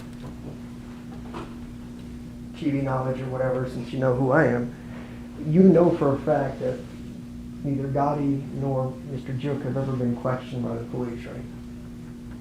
Yeah, I did. All right. And I know Mr. Juk died in 2024, about 2.5 years after the shooting. You're not aware of them ever being questioned, even listening to what I just played for you, right? No, I haven't talked to, I can't contact Juk or Gotti. I don't know them personally, none of them. Okay. And so just before I sit down, we're not sure about the dates, we're not sure about the times. Basically, from this meeting until the murder, it's about 3 months is our best guess before you and Justin did it. The morning of the murder, you didn't call Mr. Govan, did you? No, we talked to Govan the day before, like when we was already out that day. Well, the reason I ask is, you didn't know what you were going to do that morning. Justin just showed up with a stolen white Mercedes, right? No, we did. We knew they had turkey drive, like I said. I'm not talking about turkey guys. When Mr. Johnson picked you up, he showed up with a white Mercedes. You didn't know he was coming with a white Mercedes, right? No, I didn't know he pulled up in that car. Right. And you didn't know what guns he was going to bring. No, I did not. And you didn't know if you were going to see anybody that day because the turkey drive had been going on all week, right? It's No, like, we, like I said before, prior to this, was the day before, we was already out. So we knew that we was, you know what I'm saying, he already let us know. Mr. Govan already let us know, like, y'all gonna get some. And we like, we gonna get some. We ain't just selling nothing. We gonna get some now. We out hunting. We Okay. on the move. and when you happened to see Mr. Dolph, since you said you're not familiar with PRE and all that, even though you shot at Mr. Wu some months earlier, how did you know that was him? If you don't know much about PRE, how did you know that was Dolph? I told you, I listened to Dolph. I knew Dolph, that's the only one I knew of. I used to listen to him. Well, the car that we saw is very dark tinted windows. Everybody knows Dolph cars, all on the sign. Okay, so he's got a G-Wagon? Yes? If you know everything, then all his cars are the same. Nah, like, all of them got like little military stuff on, but he was in there the day before at the gas station. But you said when you got there, you didn't see him. He was Nah, already but it gone. was on the internet. It was on the internet.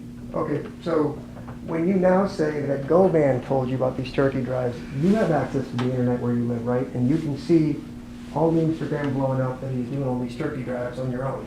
You knew that, right? You didn't. Yeah, we all knew that they were doing on turkey drives. Right, because it almost sounds like we're being a child, right? You commit a murder and you're like, Govan told me to get rid of the gun, or Govan told me to get rid of the phone, or Govan said hide the car. You've been a pretty good criminal until then. You know you're supposed to do these things, right? You don't need it spoon-fed from that guy to say, hey, maybe hide the evidence from the murder, right? Actually, I didn't know anything about the hit until Mr. Govan brought me in. He the one hired me to do the hits or whatever. I didn't know anything about paper route having no hit. I didn't know anything about Justin Johnson. I met all that to Mr. Hernandez Govan, who sitting right there. Right. And Juke was supposed to give you the money. And you met him and he told you he would. No, Juke wasn't doing all the talking. Mr. Hernandez Govan was doing all the talking, like I said. Juke was like, put them phones outside, and he was just like shaking his head, like whatever he was saying, like the money gonna be good. That was Mr. Hernandez was talking. He was like, you know what I'm saying? This little C right here. This is what he. So the guy that you just met, that Bobby Carter, your associate, said might be a snitch, that's who you're listening to. Can we play this clip that you told the police? Okay, sorry, we have to switch computers, everybody.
It was one day me and Elgin was out riding, and I wanted some X pills, so I went to the courthouse to get the X pills from him, and Juke was over there. And when I walked in, there was one quick told Juke, this little C right here, and mine, Juke was like, is a hit on all of them. First, he said, take all the phones outside, you know. He ain't say my phone, he said quit phone. I passed my phone to make me feel comfortable. So, took the phone outside, and Juke was like, is a hit on all here, he get him, and he got us. And I can't recall like exactly when it was, but that's what he said. Thank you. You remember saying that when you had this run-in with Juke just by chance, that he was doing all the talking about the hits. Assuming this is true. Yeah, Govan was too. Mr. Hernandez Govan was. So what I'm hearing, when you say it was That's just... me. Right. And Juke also knew that Govan could have been a federal snitch, that's why they made you move the phones I out. don't know nothing about that because I don't know Juke like that. I don't know what Juke knew about Mr. Hernandez Govan, but that was what I had heard, that he was a federal snitch, and every time somebody said that he'd shoot at him, so that's why I ain't believe, so. But you said earlier, about an hour or so ago, that even Juke knew about him being law enforcement, and that's why he made you take the phones outside. That's what they said, but I don't know what Juke knew about him, because I don't know Juke like that, you know what I'm saying? But that's what I was assuming, you know what I'm saying? Like, that's why he tell us to take the phone out. That's what I was And assuming. you're familiar with CMG, right? I know the artists, yeah. Okay. I don't know them personally. With regards to knowing Dolph and his music, you've heard of the song 100 Shots, right? Yeah. All right, so you know people have been trying to kill Dolph for 3 to 4 years prior to you doing it. Yeah. All right, and you know that CMG had people all over the country trying to kill him. Los Angeles, Charlotte, etc. You know that, right? You read about it because you're a fan. Yeah, I don't know exactly who it was or nothing like that. I don't know. But I know they've been having beef. I know them all. All right, and Yo Gotti's very successful, wealthy, all that kind of stuff, right? Yeah. So of all the people that they could hire to kill, the biggest name in Memphis, they pick some no-name guy that sells a couple of pills on Bradley Street in Orange Mound to set you up to go kill somebody instead of paying some real professionals what they're doing, even though he's been shot at repeatedly in other places, right? Yeah. Come from Mr. Hernandez Govan, he was saying I ain't want nobody on their camp doing it, so that's why he had us Okay. on the team. Yeah, go in and set it all up, right? Yes, sir. Okay. That's how I met. That's how I knew about it. I ain't know nothing about it. You didn't know nothing living in the streets that there was a price on Dolph's head and that he'd been shot at, even though you know I it's know music. he been shot at him, been shot, but I didn't know that, like, to connect with Juke, to talk about, I do it, no. I do it, pick me, no. Mr. Hernandez Govan hired me to do the job. I appreciate your time. No problem, appreciate you. Darn, you haven't, like, I need to check on something, I may have a couple more questions for, we need a break on the break, we need to take a break. Let's stand in a brief recess. Court stands in a brief recess. Jury following.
Radiana, Yes.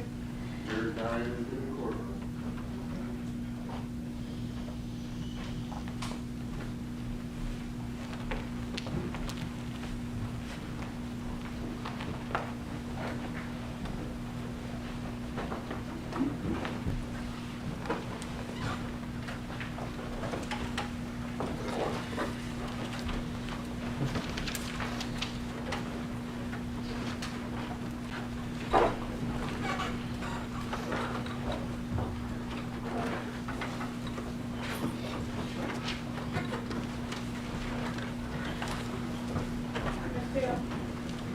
Maybe I have a few follow-up questions for you, based on some of the things that Mr. Aurora actually, okay? Yes, ma'am.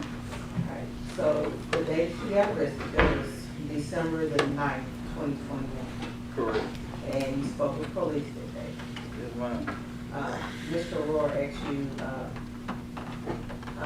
about you stating that you met Justin Johnson through a person named Miscellaneous. Yes, ma'am. Do you know a person named Miscellaneous? No, ma'am. Do you know a person named Justin Taylor? After being locked up, I realized who he was. Okay, who was Justin Taylor? He used to be around Hernandez Govan and Justin Johnson. And that's a different person than Justin Johnson, right? Justin Ma'am. Taylor to Justin Johnson. Yes, ma'am. And you mentioned this in your interview, you met Justin Taylor through Miscellaneous, do you remember that, saying that? No, I don't recall saying All right, if that was what you said in your interview, would that be about right? it. Yes, I was under the influence. All right. We can play that.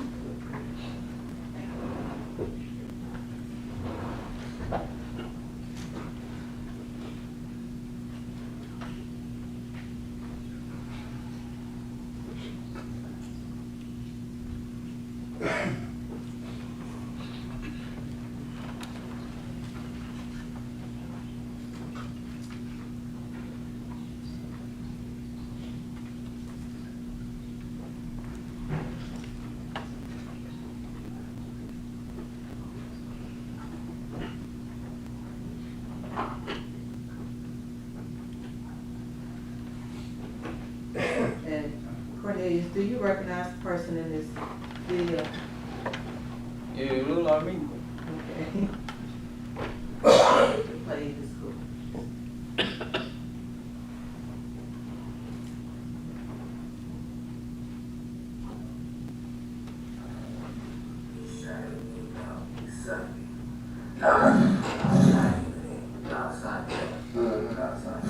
Did you speak with a Justin Taylor?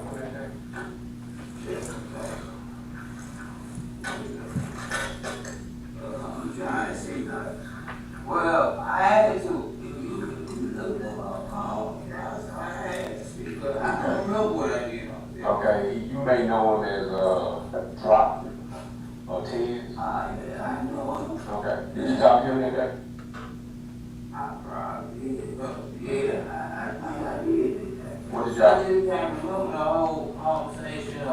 I can't remember who I was talking to. Okay. But I know him because, you know, he's a good little brother too. I'm 30, I be 32. So Okay.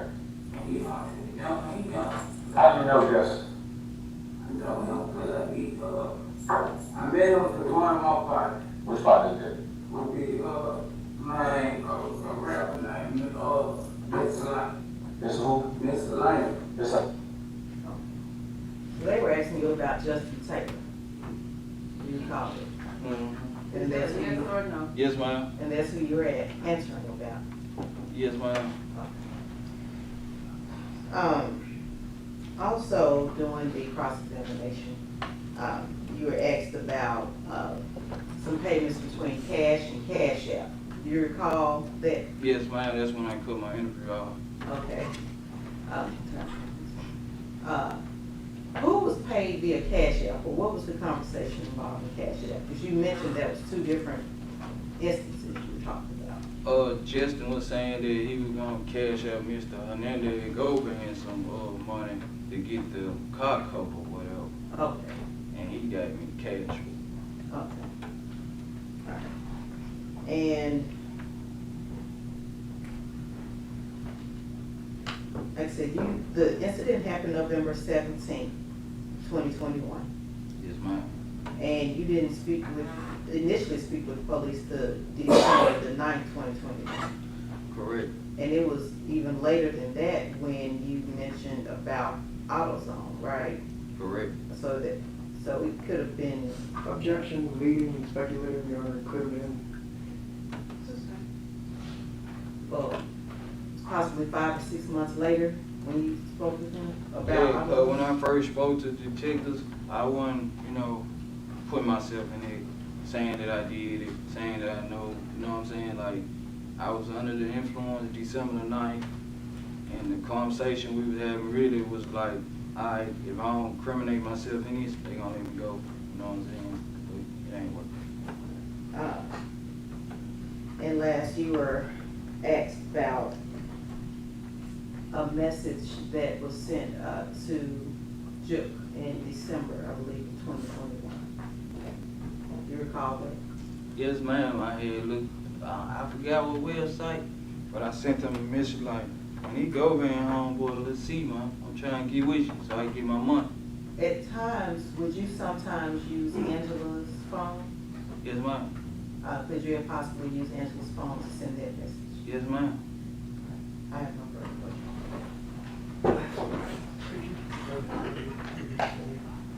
Should ask the government to play the same audio clip instead of. Was there a ready to pull back up? Okay, please.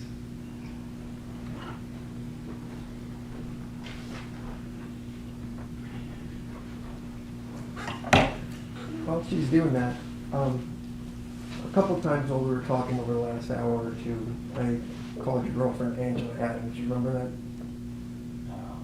Okay, people sometimes say the name's wrong, right? You gotta say yes or no. Yeah. Yes. All right. They're asking me about Justin Taylor. Do you know Justin Taylor? Oh, I met him through Mr. Hernandez and Justin. Okay, but the reason I ask is you said you talked to Justin that day of the shooting. Justin Johnson? Yeah.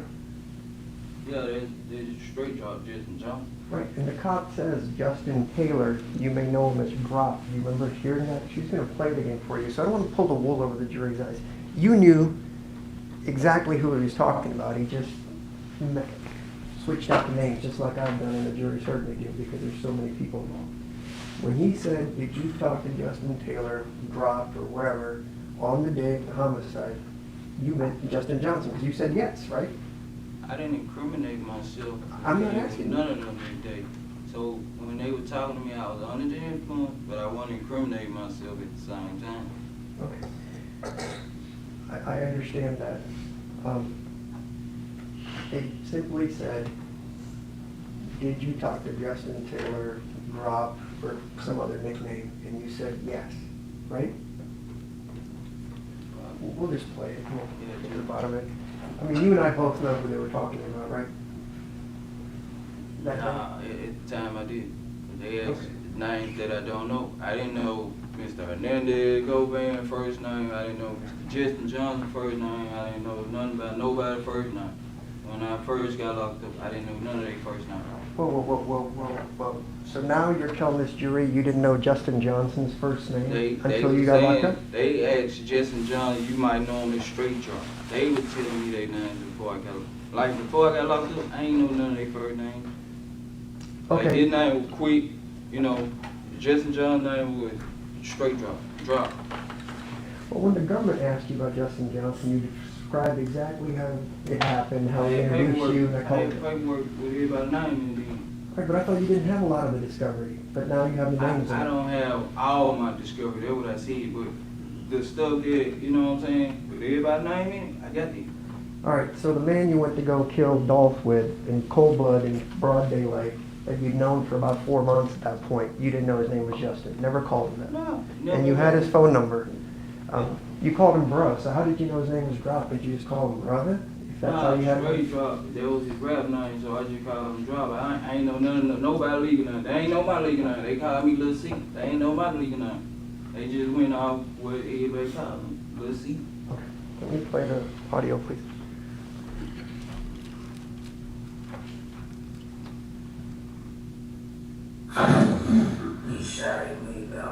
outside. Outside, yeah. Outside. Did you speak with a Justin Taylor on that day? Justin Taylor. I'm trying to see that. Well, I had to. You looking at my phone. I had to, but I don't know what I did on there. Okay, you may know him as Drop or Ted. Yeah, I know him. Okay, did you talk to him that day? I probably did, but yeah, I did. What did y'all I say? can't remember the whole thing. Keep going until he says miscellaneous, please. They should I can't remember who I probably did that. Okay. But I know him because, you know, he's a good little brother too. I'm 30, I be 32. So. Okay. And he young. How do you know Justin? You don't know because I met him through one of my parties. Which part did you Would be, name, a rapper name, Miscellaneous.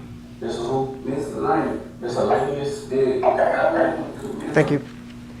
I'm pretty sure the jurors are taking notes. So a second ago, I told you, how did you know Justin Taylor? And you said you met him through Govan, is that right? Yeah. All right.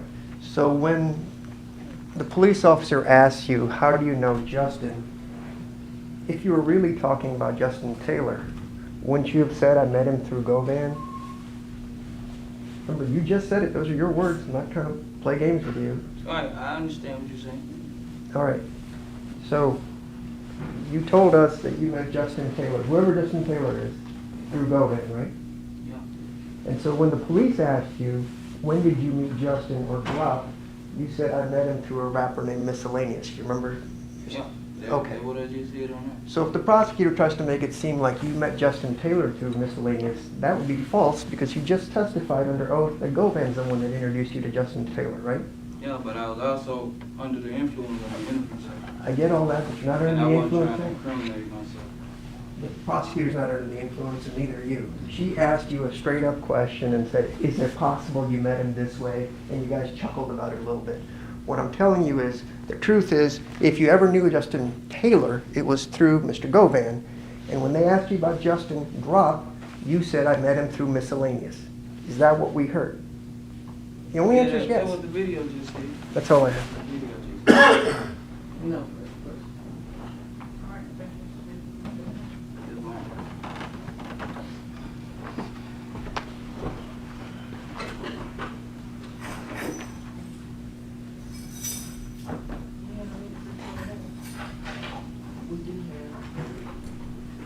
We do have one witness, Angela Short.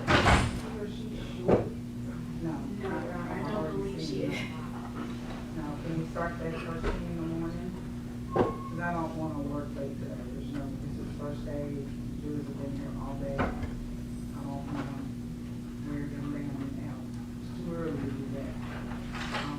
So we will get started first thing in the morning at 9:30. Okay, ladies and gentlemen, I'm going to admonish you again not to talk about it. So when you start to talk about things, let's say you start talking about this trial with amongst yourselves. Once you start talking about things, you begin to come to conclusions about matters, and it's way too soon to do that.